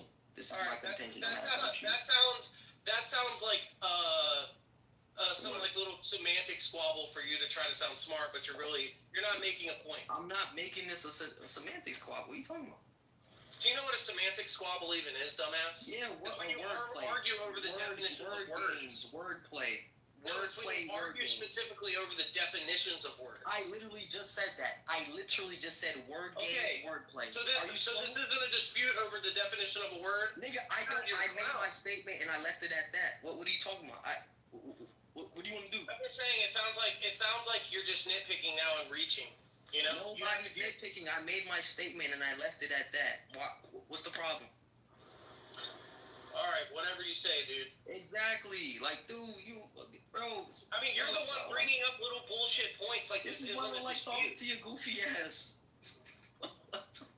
Dude, you're the one bringing up bullshit points because you know you're cooked and you're too lazy to look up the fucking data. No, it's not a matter of not bringing up one. It's probably to do. That's number one. Number two, I already know how you play. This discussion can't go good. See, you won't do it. You won't do it. Yeah, I know. Bro, you're like literally 25 seconds away from ChatGPTing something. You got the most powerful AI ChatGPT. Wait. Hold on. It's too late. I am not a young Gen Zer. I don't rely on ChatGPT. I don't know if you can hear me, but according to Grok, it says ChatGPT. She's a millennial, Shamos. No, we're not talking about nominal income. Gen Z young adults in 2025 have a higher nominal income. We're not talking about nominal income. 2000. You said purchasing power. So yes, nominal income is the exact opposite of purchasing power. Hold on, I'm getting to that. I'm reading the whole thing. So that was for nominal income. For real purchasing power. That's not what we're talking about. Inflation and cost of living. Millennials had a greater purchasing power. Housing, education, and essential. That's what I said. There you go. Brock said you're wrong, little nigga. Brock said you're wrong, little nigga. Is what I'm saying. Wait, No, we're not, because listen. Hold on. Let's fix No, it. listen, I told you. Greater purchasing. Alright, these fools are getting out of line. Shamos, you just told me. Look, this is why I don't like having discussions with you. You just told me not to, like, for using ChatGPT or AI is bad. She uses ChatGPT, now you're approving it? No, what I was suggesting is you should look at ChatGPT is. You're a dumbass up. No, I was suggesting you should ChatGPT, dumbass. You're an idiot. This is why I don't like talking to you, bro. Look, stop being obstructionist. What I was suggesting is you should ChatGPT. Because I can pull up the data. It's 5 a.m. though, and I have shit to do. The problem with you is that you only approve of something when it helps you in an argument. No, that's not true. Listen, I'm not saying. Listen, I'm not saying that ChatGPT. She just used AI, and now you're approving of it. Bro, I was trying to get you to fucking do that from the very first. I'm not. Shut the hell up. No, you wasn't. Because I don't even use AI for anything. I don't use AI for debate. All right. Are you retarded? Look, it constitutes evidence against your position. Okay. So the evidence you has would been say some marshaled bullshit so like that far. when it approves of your stance. So far, see, this is how slimy y'all fucking little niggers are. You get all slimy when somebody presents evidence that goes against what you're saying. You're the one denying evidence here. What I'm saying is, on the face value, this is evidence against your point. She said that in purchasing power, millennials had greater purchasing power at the same age than your generation. You're cooked. Unless you marshal some evidence to the contrary, it stands. Thank you, Lev. Yeah, because he's a fucking clown. He's like the little resident YN that's literally fucking retarded and can't make any. Bro, this isn't a dispute. That's more of a contention. Could you imagine some dumb little nigger saying some shit like that and trying to think it was gonna slide by? And then the moment someone pulls up evidence for what we were arguing for in terms of purchasing power, he's wrong. And then he starts saying, "Oh, you trust ChatGPT? He's willing to deny anything when there's evidence." But that guy is one of the most dishonest motherfuckers there ever was on this platform. I just argue with facts and evidence and logic. Anything outside of that is just completely unnecessary to me. Yeah, that's a good place to be. That's what you should do. It's called reality. And just be honest with yourself. Let the world provide honest feedback to you in your existence. Don't be delusional, and you'll be all right. You might not hear everything you want to hear. Life's not pretty. It's not going to all conform with the way that you want the world to be. But at least you'll be in good standing to understand how things actually operate. So that's the best way to approach life. That dude's a clown. Yeah, you were trying to drop truths. Everything you said was accurate. However, you got to be careful rolling around with pigs, bro. That's just to get you all worked up. Sometimes you just got to let him go, bro. He'll have to learn on his own. Y'all don't understand why these pro-African, pan-African, whatever, why they don't just leave, man. You notice a lot of them are here in the United States, just stuck, just staying here, preaching about how much they want to go over there and be little dirt dancers and shit, but they never fucking leave. They always manage to stay. What's a pan-African? This one's new to me. What's actually funny about that? Yes. What's funny about that is the best thing that ever happened to those guys was being brought over in the slave trade. Like, their lives are markedly better. Like, yeah, I get it. Like, there were people, their great-grandfather, great-great-grandfather, they had to suffer and shit like that, and they had hard lives and stuff like that. But a lot of them, in the most equitable time ever, still complain about racism when they've like never really been faced with actual legitimate racism. The Nigerians that sold the slaves into slavery want to be the slaves now. I see. Yeah, that's what I'm saying. That's what I'm saying. And so ultimately, they can talk about how bad America is, but all the Africans would literally kill to be in your spot. Would literally kill to be in their spot. Strongly, as a person that has visited and lived in an African country, and visited multiple African countries, I strongly disagree. I would much prefer to pay $700 a year in rent and have a maid and a pool and a mansion than live here. And why did you come back? Why did you come back? And no one's disputing that the cost of living is cheaper, but the idea is that a lot of people over there don't have good jobs. For the lucky few that actually have good jobs over there, they get to enjoy the benefits of cheap cost of living. But the whole idea is, in most places, I could go over there $1,000 a month. I could have a whole house full of black maids that have HIV. Yeah, no, that's true. That's true. But let me tell you something that's almost a general rule that's true. Most places that you can go to that have a very cheap cost of living, it's because the average person over there makes very little money. Like, think about it. If you're Thailand and the Philippines and all these places that these expats go to enjoy, a good dollar prices and low cost of living, what you're going to find is most of those people that live in that area live in abject poverty or very close to the poverty line.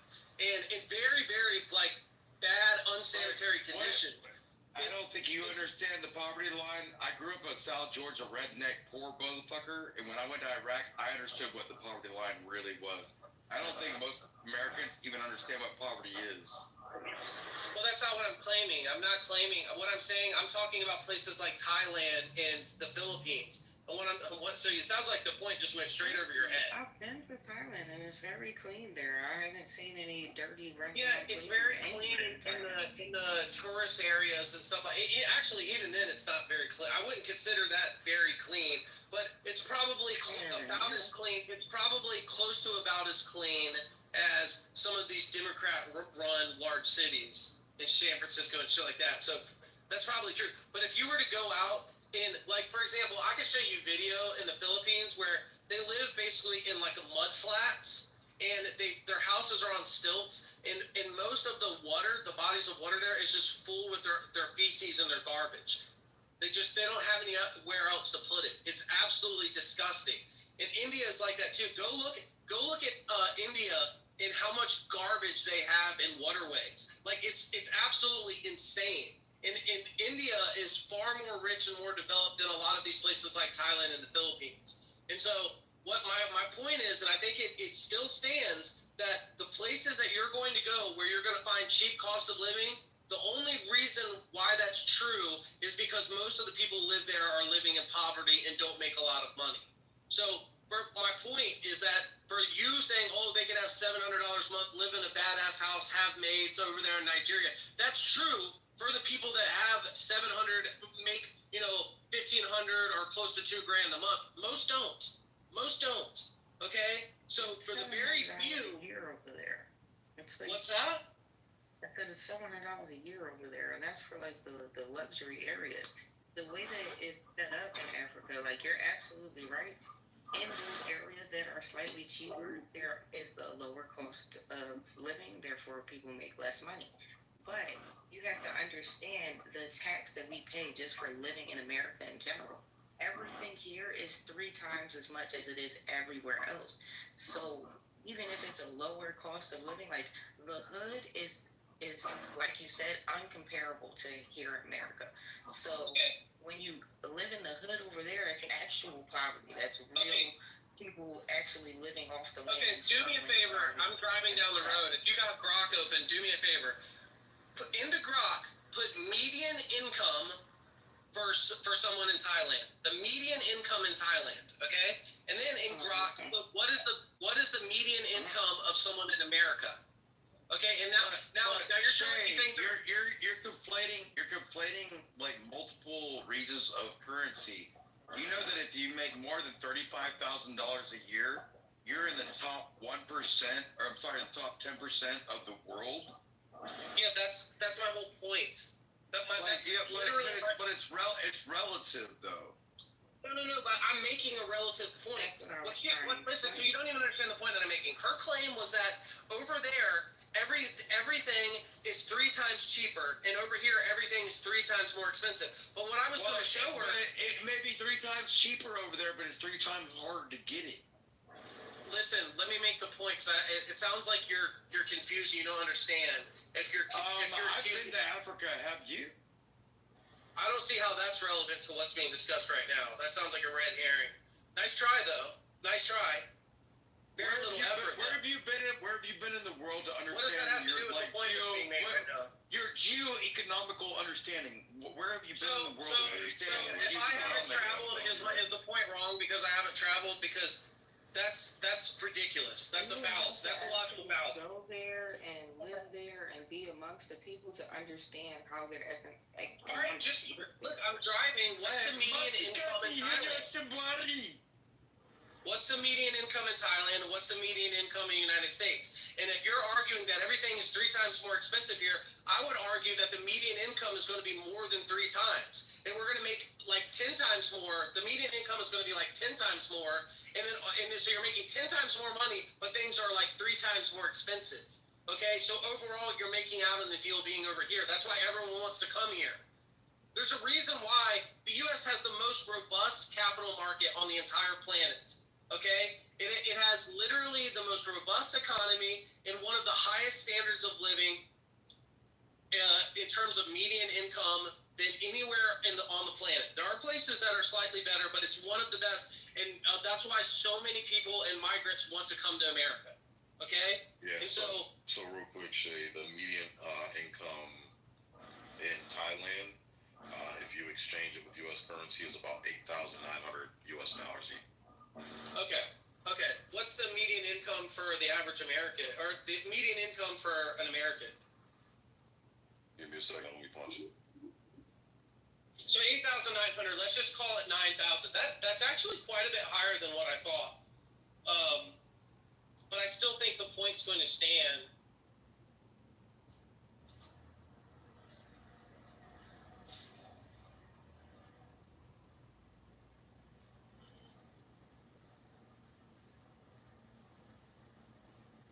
The median income in the United States is 80,610. So you're talking 10 times. Yeah, it's 10 times more.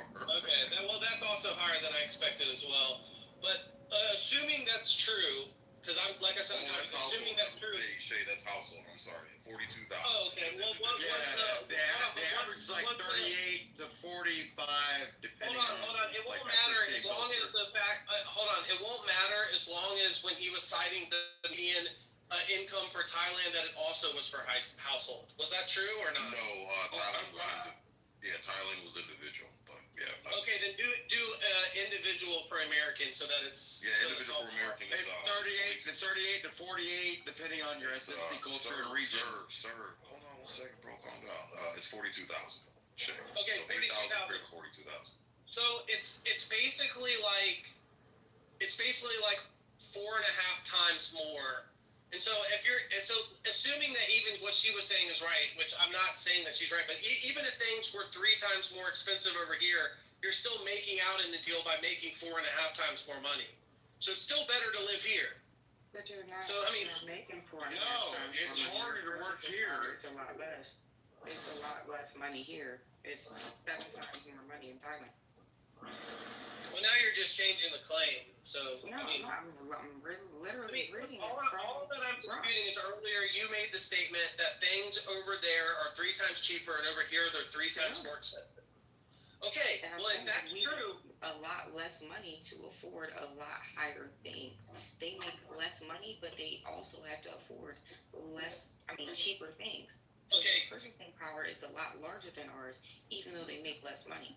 You must not understand the point that I'm making. The point that I'm making is extremely simple. The point that I'm making is this. If it were true that things over here are 3 times more expensive than over there, okay, but you're making 4.5 times the money, then it works out in your favor to be over here. Right, because but you're not making 4.5 times the money here. They're making more money over there. No, the statistics that he just got up prove that we're making 4.5 times money. The median income for individuals over there is 9,000.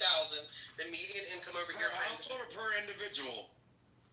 I just told you. Individual is 42,000. Yeah, 42,000. 42,000 is like 4.5 times. Is like 4.5 times 9,000.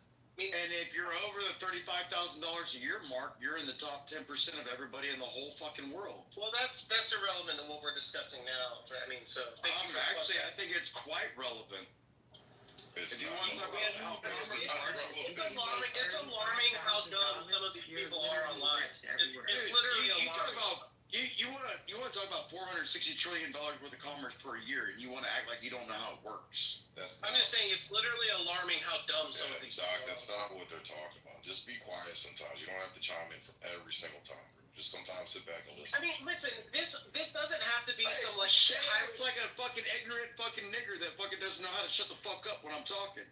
I don't sound ignorant. You're the one that sounds ignorant, dude. You have no self-awareness if you think I'm sounding ignorant and you're the one coming off clean here. Okay, but I digress. Listen, the point that I'm making. The point that I'm making. No, I'm on cocaine right now. I don't have ADD. The point that I'm making is very simple, though. The point that I'm making is that it shouldn't be very contentious or not gel with your intuition that people, all things equal, would rather live in America than Thailand. And if people in Thailand had the choice to basically come over and get free citizenship in America and try things over here, they would. And the reason is because there's more opportunity over here and there's a better standard of living and people make better money. Okay? That's why Mexicans want to come here. That's why Latin Americans want to come here. That's why a bunch of other shitholes all across the world would like to be here. Okay? And this shouldn't be contentious. I'm not saying it's so evil. Why do you want to live in the white man's land? The problem with what I see with that is mostly the poor and underdeveloped countries that want to come here, not the ones that are doing well off for themselves. They usually stay where they are. I mean, you're the one that brought up Nigeria. You're the one that brought up Nigeria as if it's just a great place to go. Right, I'm saying the well-off Nigerians aren't coming here. Those the poor Nigerians that can't afford to live in Nigeria, sure, Yeah, they'll come most here. of the Nigerians are poor. The point is that is not going to come here. Yeah, the point is that most of the Nigerians are poor. I get it. I get it. That the rich Nigerians don't want to come here. I get that. 70% of the entire country is poor right now. What is your point? No, but look, you're not really saying anything if what you're saying is really rich Nigerians. The point that most of the Nigerians are poor, then you have to look at your own country in which the majority of Americans are poor. But the point is, and guess what? The poorest of Americans, the bottom like 10 percentile of the poorest 10% of Americans are still vastly richer than the bottom 10% of Nigerians. That's all fucking point. I agree. So that's okay. That's the whole fucking point. You're still worse off over there in Nigeria than you are. That's my point. It's not contentious. This shouldn't be some big debate and highly contentious. This should be fucking straight up obvious. It just shows that you guys are just full of shit that you would even sit here. We're comparing living in affluent neighborhoods in America to living in the hood in other countries. No, we're comparing poor neighborhoods in America to poor neighborhoods. That's what we're doing, Ms. Fixit, is that we're comparing poverty in the United States compared to poverty in Nigeria.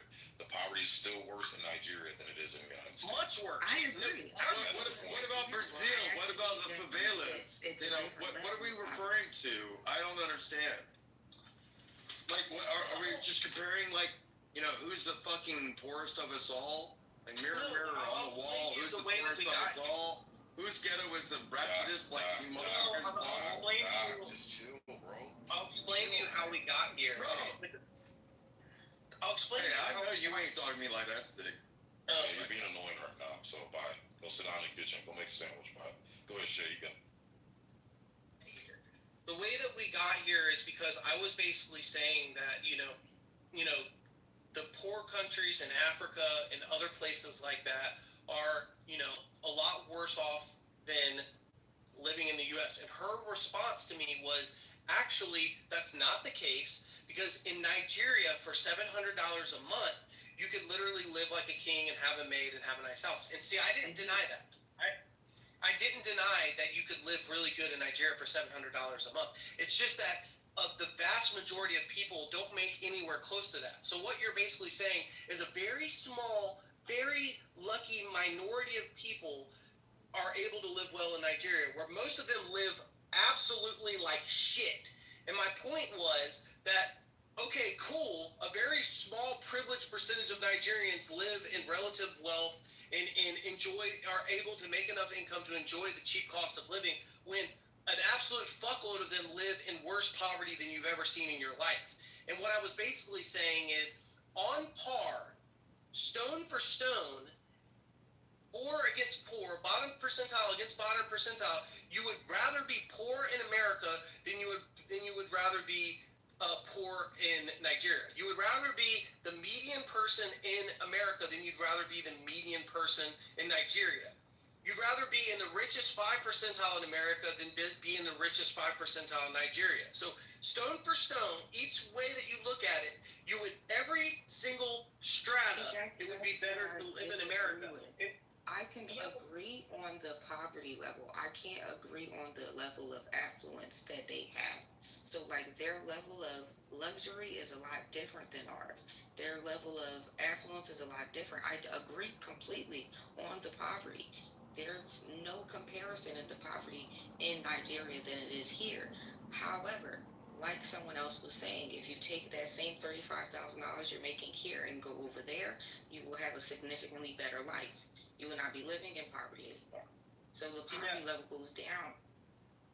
Yeah, I agree. But see, if you have a bunch of money saved up and you want to go be an expat and go, live in some, rundown country or whatever and take advantage of the fact that you made most of your wages in America and then you can enjoy the benefits of those wages in a place where, you have more purchasing power because the whole place is, has a degenerated economy, a really unrobust monetary system, et cetera, then that's fine.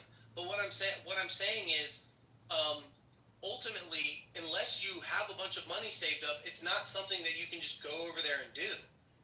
That's only for the people that have a bunch of money saved up and like that. And another thing you have to consider is though, even though you have a bunch of money saved up, it's not like, keep in mind that you might live in like the nice part of Nigeria, but you're still going to be around a lot of people that are living in even worse poverty. And there's like gang rapes and like rape gangs, and there's going to be a rape gang 4 or 5 miles from your house, no matter even if you live in the rich neighborhoods. And so like it's not all fucking fairy tales and sunshine and rainbows over there. Okay? It's not fairy tales and sunshine and rainbows over here either. We have school shootings, mass shootings, all types of things. There aren't rampant rape gangs in the United States. There aren't rampant rape gangs in the United States. There definitely are in Nigeria. There aren't open air slave markets in the United States. There are in Nigeria. So here's the thing. Like, real quick, Shay, the average yearly median income in Nigeria is $2,136. Yeah, and so think about that. Let that sink in. But that's a lot less than ours, though. Yeah, let that sink in. It's adjusted for U.S. dollars. Yeah, it's adjusted for U.S. dollars, yeah. Yeah, let that sink in for a moment. Yeah, so imagine making, Miss Fix-It, imagine making $2,000 a year. A year? Yeah. A year, yeah. I mean, if the housing is $700 a year, then it's like, Yeah, but again, kind of balances out. But here's the thing too. Let's say you were able to save up a little. Let's say you were able to save up $250,000, and you're like, "Fuck this! I'm packing my bags, moving to Nigeria." The odds of you being able to find income to sustain that are slim to none. You probably end up running out of that money very quickly, and then being right in the impoverished areas that most Nigerians are at. And another thing, if we were speaking in terms of just solely living off of the economy of Nigeria, I completely understand that. But we live in 2025. We can make money plenty different ways now. There's money online. There's work from home jobs. There's plenty of different things that you can do. And we can't say that people in Nigeria haven't figured out things to do. That's one of the highest billionaires per capita in the world. Not the highest, but only because of rampant corruption. No, for sure, but it's not because of innovation. And, we have a lot of billionaires because there's literal tech innovators in America. There are people that innovate technology, and there's a lot of billionaires. There's a lot of people. Corruption. They have child internment camps making those iPhones in Africa. Yeah, that's what I'm saying. It's not a good place to live. And I wouldn't be singing the praises of fucking Nigeria. I really wouldn't. I'm not singing the praises. I'm just saying we can't act like they don't have people that have made money there, like how we have in America. I don't feel like Nigeria's economy aren't that different on a perspective level. Yep. We have the same amount of disparity. We have the same amount of poverty. We have the same amount of billionaires. That's not true. not the same exact amount, but we have the proportion of billionaires. There's a high disparity. There's a high difference between the I don't trust that that's true. I mean, they don't really have a middle class like that. There's just poor people and there's very rich people. In the same way that here it's looking like we're getting rid of the middle class as we speak, and it's going to be either very rich people or slightly poor people. Even if that were true, because I mean, I don't think it's that far fetched that even if there were twice as many billionaires, it's not going to be explained in terms of the fact that there's a bunch of thriving technology businesses, a bunch of innovators. There's just a bunch of thieves. There's just a bunch of thieves and fucking corrupt people. So I'm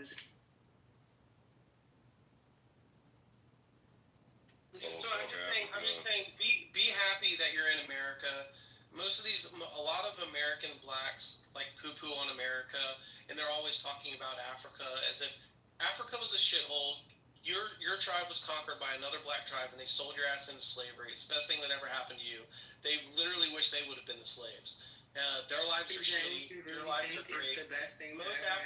Most Africans despise American black people. They literally hate your ass. I agree, but that is not the best thing that ever happened to us. I think we were perfectly fine. No, okay, no, it was definitely the best thing that ever happened to you, because the alternative would be your ancestors didn't become slaves, and then your ass would still be in Nigeria making $2,000 a year, living like shit. So yeah, it is the best thing that ever happened to you. Be sure that that's the case. So you're saying because we came over here and built your entire country for you guys to profit off of that was the best thing. So the best thing that could ever happen to us is that we were raped out of 400 years worth of money. You didn't build this country. We were kicked out of the places that we actually built for you guys. That's a lie. Damn near fucking poverty. That's right. Listen. You didn't build this country. I know that that's a meme within the like Black America, but you did not. Let me just be honest with you. The amount of territories in the United States that actually had slaves was the Southern territories and a few of the Western territories that were allotted slaves during the dispute. Some of them were actually negotiated that they couldn't even have slaves. So we're talking about like less than 20% of America even had slaves. It's around 8 to 11% of Americans own slaves. Yeah, but what I'm saying is the territories themselves, only a very small amount of territory were you even allowed to have slaves. Most of the northern... and actually doing is two different things. Slavery was still a thing for a good 50 years after they abolished slavery. Yeah, okay. The whole point is that most of the slaves weren't building this country. They weren't skilled laborers that were like artisans that were fucking, brick masons and stuff like that. What were they? Cotton pickers, tobacco. They were a bunch of very menial. They were a bunch of menial laborers. Yeah, they didn't build this country. So George Washington Carver, Benjamin Banneker, I'm not saying there weren't prominent, intelligent black people. Never existed. No, that's not what I'm saying. That's not what I'm saying. That's absolutely not what I'm saying. For you to even presume that that's what I'm saying just shows you're not listening, okay? Shay, this is why the blacks have had their areas gentrified. The lack of critical thinking within the black community has allowed them to devalue themselves, their areas, or properties for others to take it. Like what you're witnessing right now. And no slight to you, Miss Fix. Hold on 1 second. No slight to you, Miss Fix it, but Shay, what you're experiencing, this is why blacks are being gentrified. This is why they can't build shit. And their areas are constantly devalued. They're not very smart. As a collective, you know what? I will absolutely agree with you. But I cannot sit here and ignore all of the racial systemic things that you people have put into place to drive black people out of your communities and into these areas, and then leave them with no money to afford these areas. I'm not sure if you're familiar with the Philadelphia movement. We owned about 8 city blocks worth of Philadelphia. It was just black people. and we owned all of those houses. And Now, what happened in the that city area? wanted to expand their gentrified areas, and we were not trying to give up the property. So what did the city do? The Philadelphia Police Department dropped a bomb on the entire area and killed everybody and then bought their property. This is what you're talking about when you say these people are too dumb to buy their property that you guys literally bombed them to get. I mean, So I'm not very extreme. That's a very rare and extreme case. It's not. We have Rosewood, where you literally opened a flood dam and literally destroyed the entire black city. Did they do that in Harlem? Did they do that in Harlem? Central Park used to be a black thriving neighborhood. Now it is a park. Miss Vixen, hold on. You see what I'm So the saying? majority, out of all the black areas, neighborhoods, cities, villages in the United States, you can only pull up a handful that has happened to. So if you look at cities like Gary, Indiana, Detroit, Michigan, Chicago, Illinois, where blacks populated and dominated these areas, they had the means to take on. And I get white flight and all that other shit, but you gotta understand a lot of this white flight. Take Detroit for instance. The white flight happened after the racial riots. Blacks went into Detroit in their own cities, burned it down, tore it down, and destroyed the businesses. And the whites were like, "Fuck this! We're not living around this. We're getting the fuck out of here." So the blacks have destroyed their own cities where they could have thrived and could have had an abundance of wealth that was sustained, built and sustained by blacks. But they chose to tear it down and run everybody else out of there. And that's what you currently see in most all these cities: Philadelphia, Baltimore, Detroit, Chicago, Gary, Indiana, Compton. That's the majority of them. So your Rosewoods, your Black Wall Streets, those are very rare. Those are extremely rare cases, Miss Vixen. Those are not black neighborhood in every single state in this country. There were major black cities in every single state in this country. Yeah, but what he's saying is rare. No. He's not claiming that black dominated areas are rare. Oh my God, this is terrible. What he's claiming is that incidences where they physically forced you out, killed you, burned your property in order to steal it were very rare instances. If you were to take the majority of black property that has changed hands from blacks to whites, it happened in a nonviolent, completely capitalistic, fair economical manner. Okay. That is not true, or the 2008 housing bubble would have never happened. The 2008 housing bubble happened because you guys redlined the black people out of all of their houses and sold them houses that you knew they could not afford. That is the problem. Well, If the you sell 2008 someone financial a house knowing they can't afford it, listen, they're no longer this is insane that you would even cite.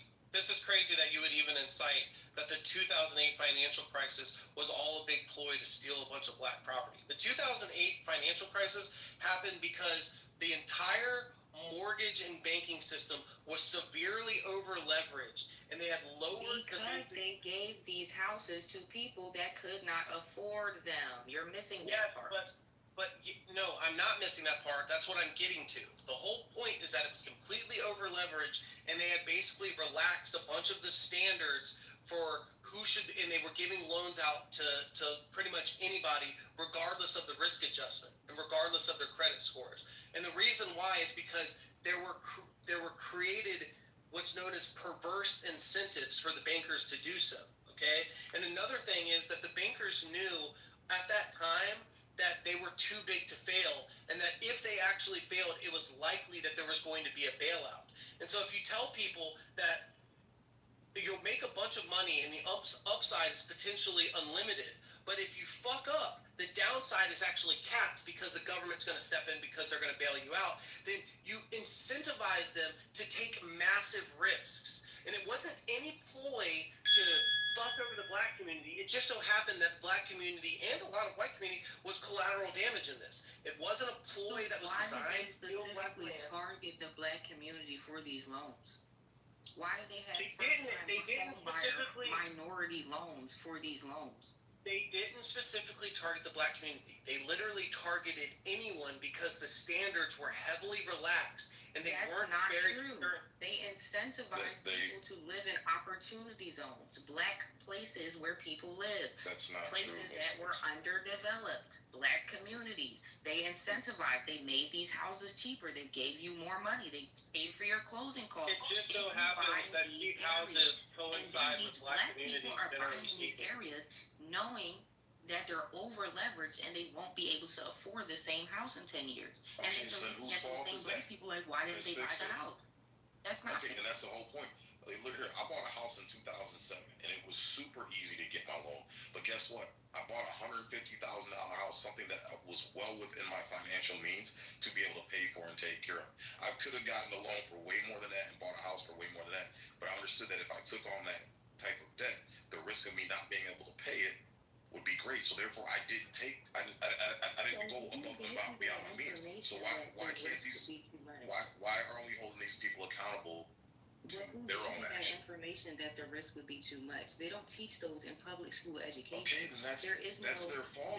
there is, It's common sense. It's not common sense for If I black only people. make You can't $40,000 say a year, something is common sense if that I doesn't only make get taught $40,000, anywhere. I have no business purchasing a $500,000 home. That's common sense. But if the bankers that are selling them the homes are aware of that, then they're literally being predatory to the people that aren't aware of that are buying the house. That's my entire point.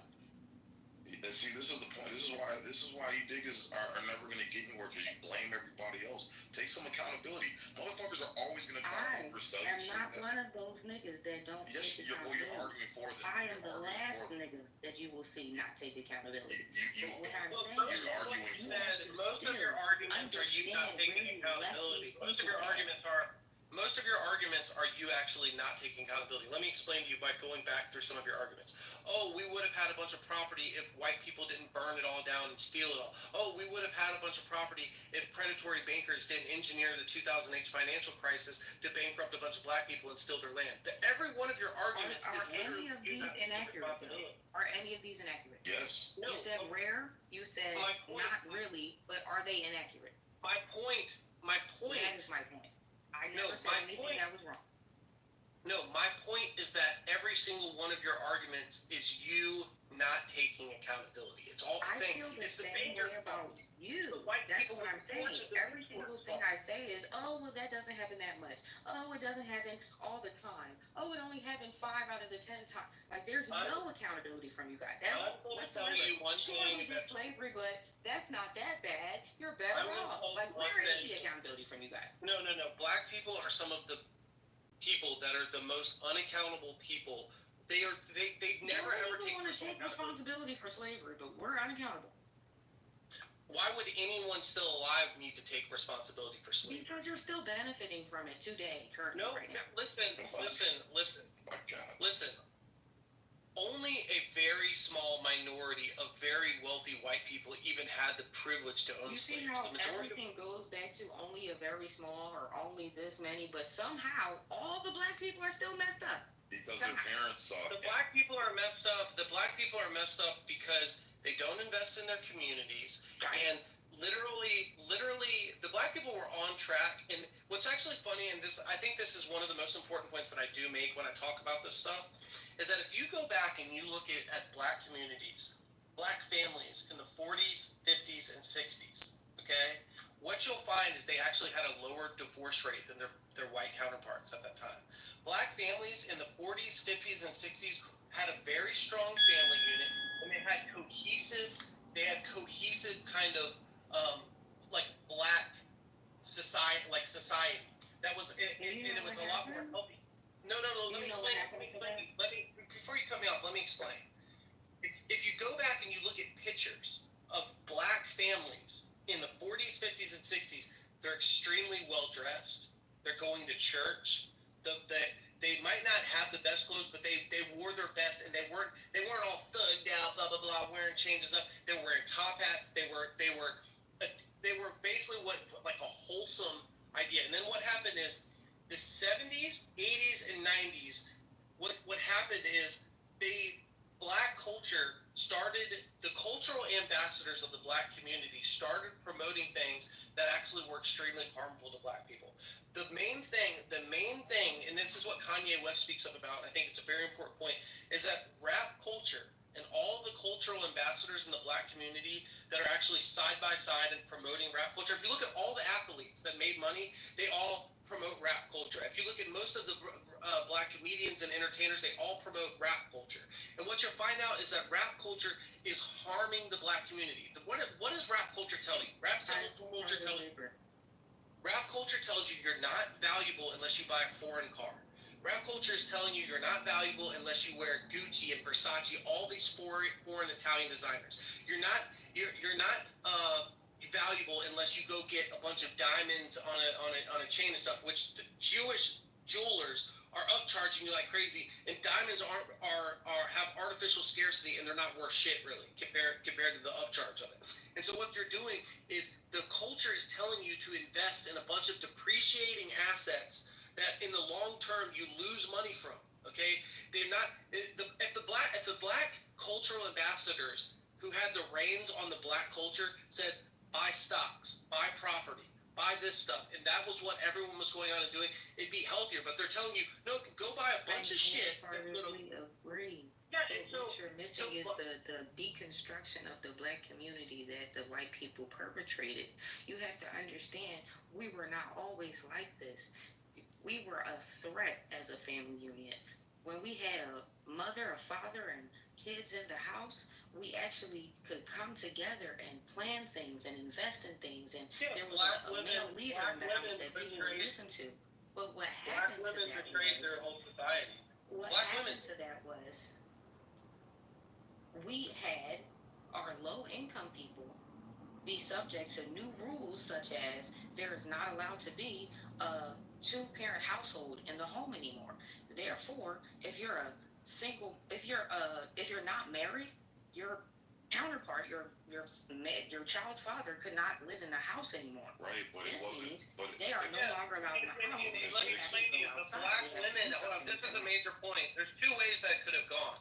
Black women actually betrayed black people. Well, black women are the most dangerous enemy of the black man is not a white cop, it's literally the black woman.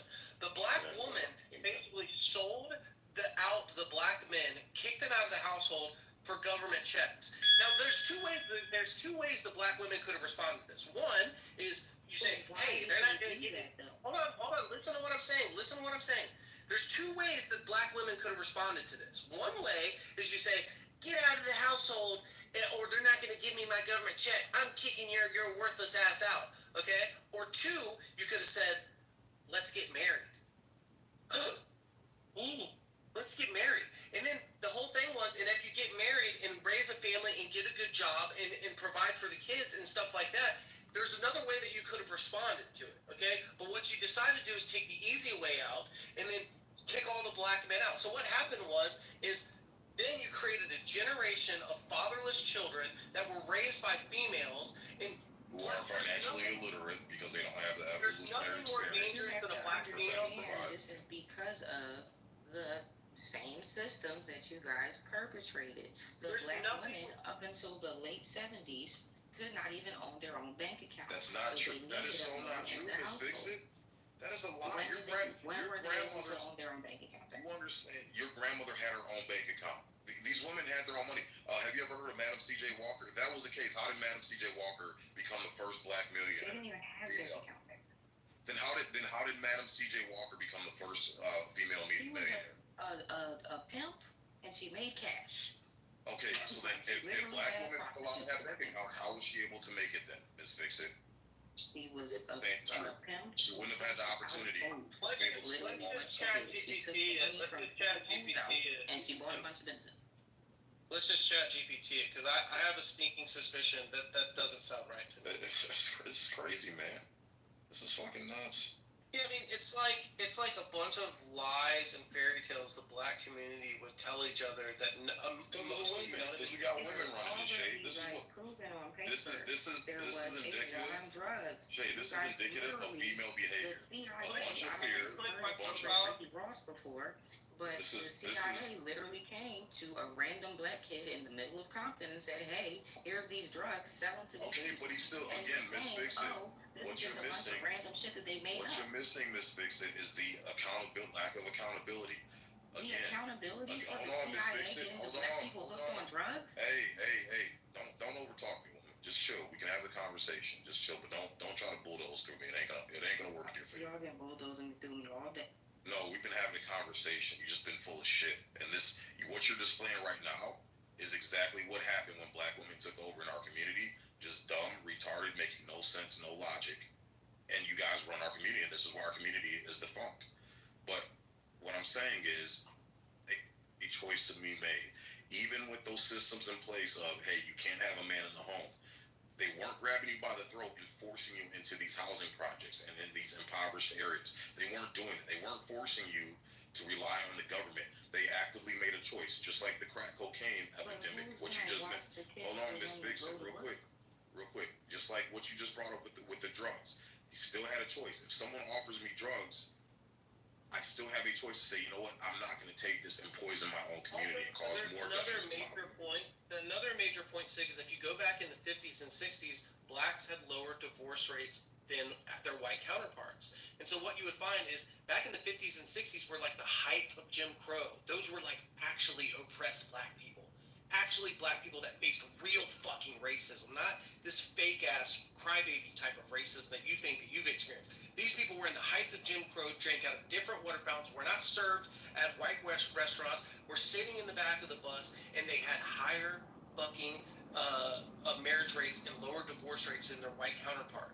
And so don't sit here and say that, oh, it's just because the economy's bad. Those guys they made less money than the average one does now. Okay, and things were much worse, and they were actually legitimately oppressed, but they kept their families together. So it's not explained in terms of economics, because black people in the... I looked up the thing on ChatGPT, and it said the Equal Credit Opportunity Act of 1974 was the definitive milestone that ensured black women could open bank accounts. So I was actually right about that. What does definitive milestone mean? You're saying that no black people before that had bank accounts? It said while there were some instances of black people having bank accounts as early as 1862, widespread discriminatory practices by white-owned banks often restricted black women's ability to open accounts, especially for married women needing spousal consent for those facing racial bias.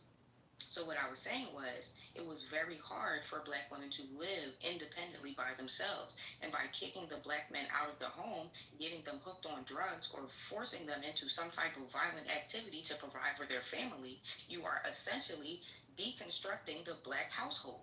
Therefore, there is no leader for that household. Therefore, there is one overworked mother with nobody to watch their kids while they go to work. Now the kids are at home by themselves to fend for themselves, and now they're figuring out all these bad things to do, and now we're perpetuating the stereotype that we see right now. They made a choice to trade in their husbands for Uncle Sam.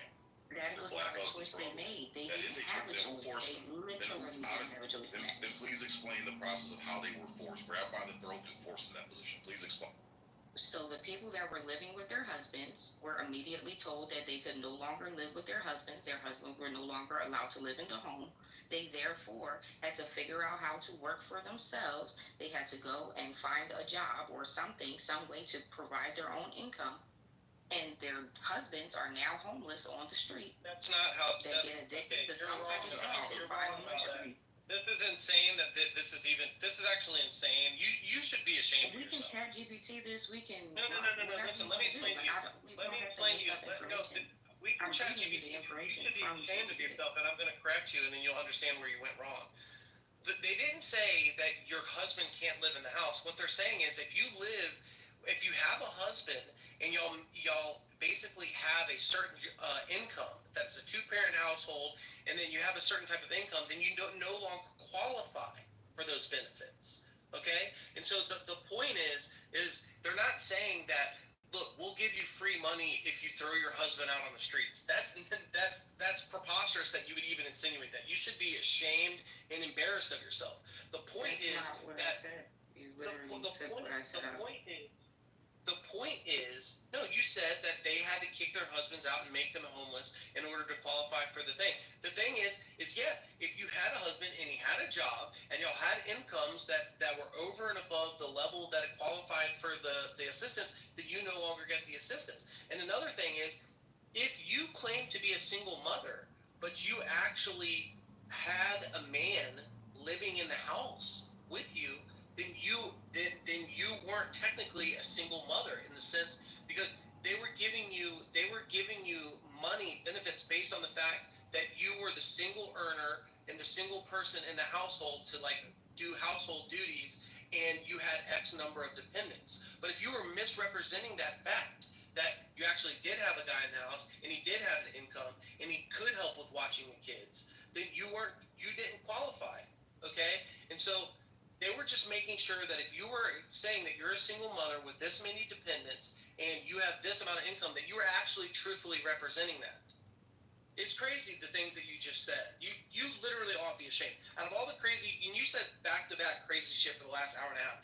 That was the one thing. Read all of the quote unquote crazy shit I just said from ChatGPT's mouth themselves back to you. Okay. We're not arguing that it didn't happen. What we're saying is these women still had it. Listen to what you said. If that implies there's a choice to be made, you weren't forced.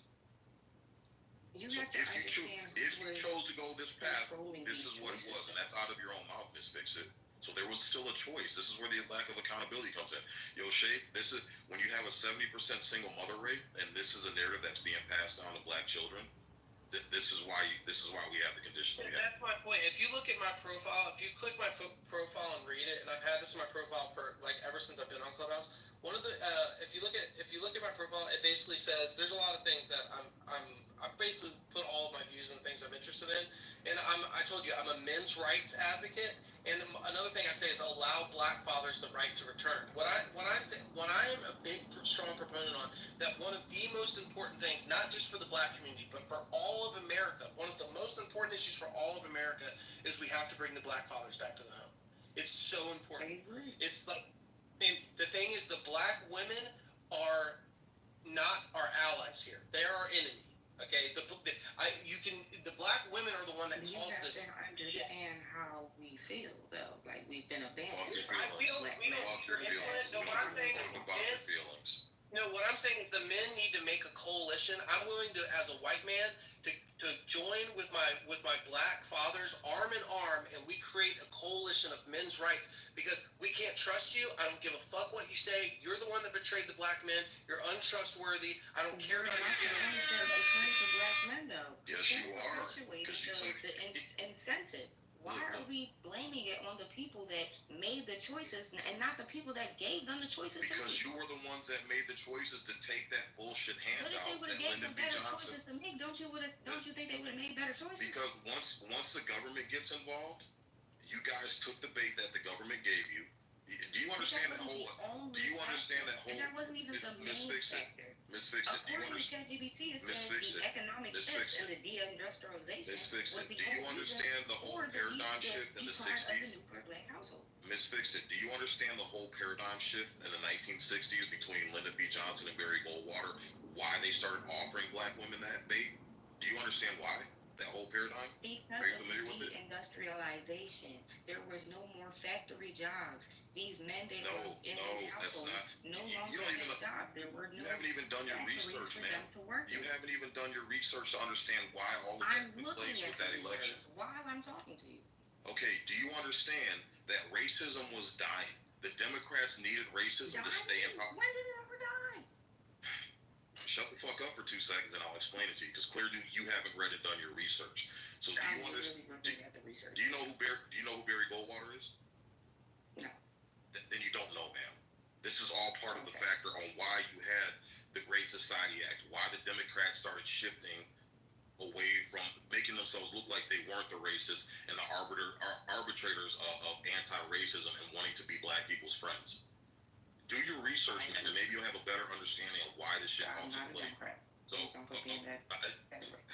this is why, man. Pay attention, folks. This is who's raising our black kids at a 70% rate. This is why we got all these YNs running around being stupid. This is why. For the last 7 decades, this type of mentality has been raising our fucking black sons and black daughters. This is why we're fucked up. What type of mentality? What you're displaying right now. So if you go back, go ahead, Pepe. I'm sorry. No, let Pepe talk. Anticipate. Yeah, that is the weird thing. Is I see black women and black men shit on each other, but I what I can't help is that undoubtedly these young black men have been raised largely by black mothers, and I can't help but think all of these women that have undoubtedly they have sons and daughters that they raise themselves, and they act a lot shittier than like they did in the past, and absolutely. Well, because they don't have any guidance. There is no black guidance anymore. There is no family unit for the black community anymore. There's no elders that we look up to.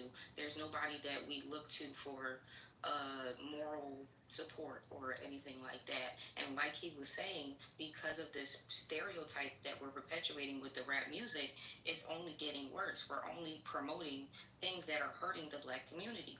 But I think, in my personal opinion, since the Jewish people are the ones that created these labels and hired these black rappers to rap about these things and will only let them rap about these things, that I feel like it is the Jewish people perpetuating this stereotype onto the black community. But if black people en masse said we're not going to fall again, where's the accountability?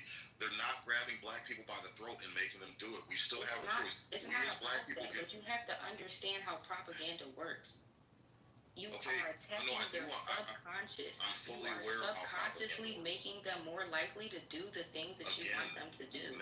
Ma'am, again, if we as black people said, hey, you know what?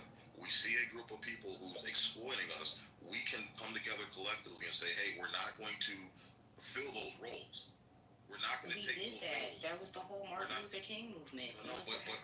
But so then stop blaming Jewish people, man. We still have a cognitive. We still have a cognitive mindset to say, even though people are setting the traps, we don't have to step into the traps and fix it. That's the problem. That it's a trap in order to get out of it. You do know it's a trap because you understand that, hey, if I sell drugs, I understand. Those people outside don't understand. Okay, and because they're being raised by women like you who keep making excuses and pointing the finger at everybody else.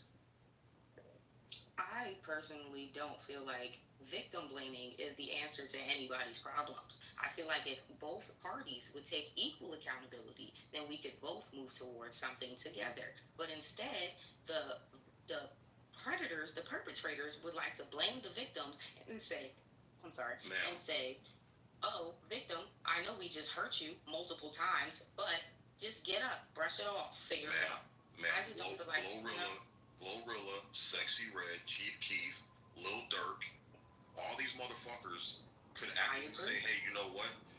If all we do is rap about kill, murder, having babies out of wedlock, abortion, hold on, Miss Fix It, be quiet, man. This is y'all's problem, y'all.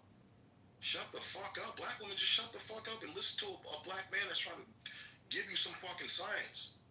This is the problem. Y'all are so fucking opinionated because y'all are in your fucking feelings. Listen to what you said. I feel.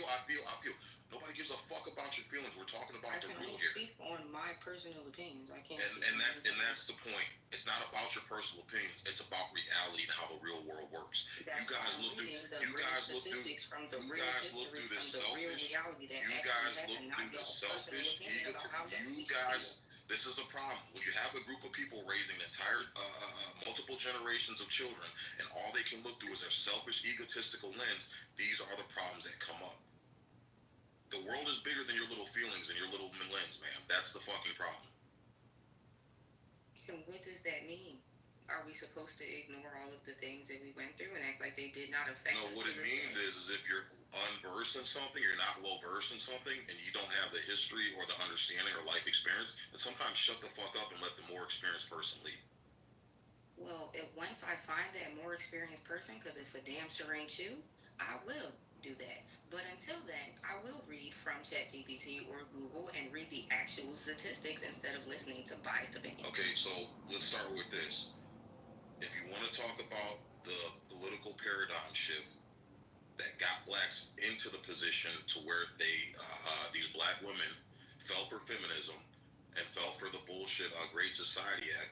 Start there. Read up on that. Do your research on that. It's that key factors contributing to the decline of the nuclear black household. Number one, economic shift and deindustrialization, loss of low-skilled jobs. Economic instability led to lower marriage rates among black men and women. Welfare policies and the Great Society programs like incentives for single-parent households. Data on single-parent households showed that out-of-wedlock births increased from 24% to 70% by 1994. Mass incarceration and criminal justice policies. Disproportionate incarceration of black men, aka the war on drugs. Impact of the family structure. Due to this incarceration, 64% of black children were now living in a single-parent household by 2019. Changing norms around marriage and family. The broader decline of the nuclear family across all racial groups, driven by cultural shifts towards individualism and women's workforce participation, also affected black families.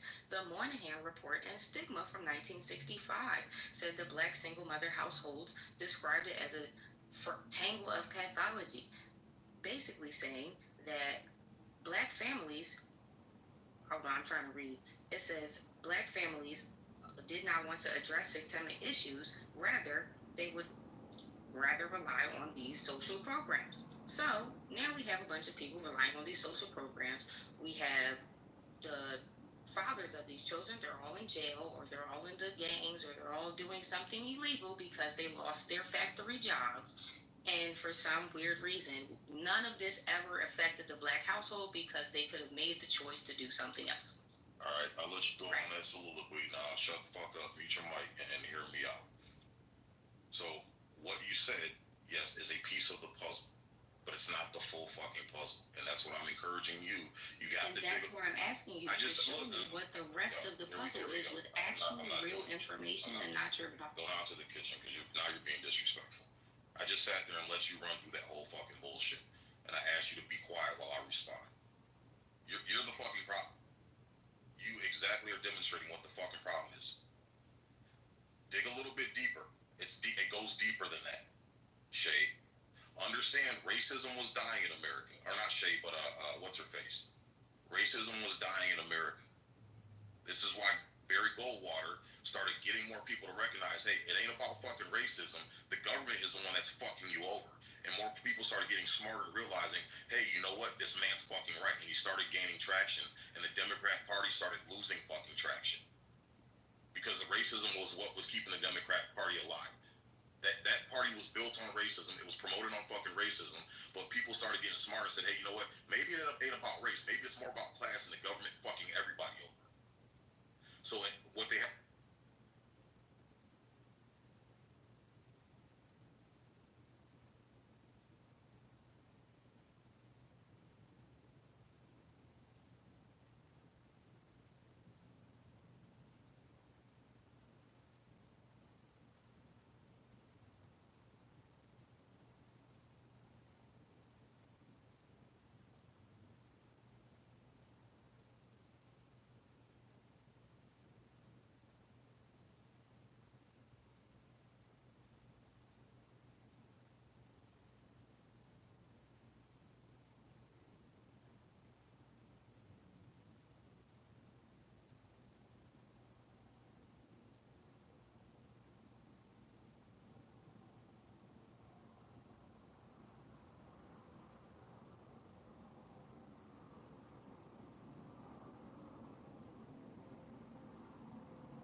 And all we had was that song, and maybe we could base a whole religion just on that. Interesting. Yes, the holy fuzzbox. The holy fuzzbox. I like that. Thank you very much. Appreciate that. Let's say hello to Dr. James. Dr. James, it's a pleasure to have you. Thank you for doing the heavy lifting. Would you like a fresh 10 at this time?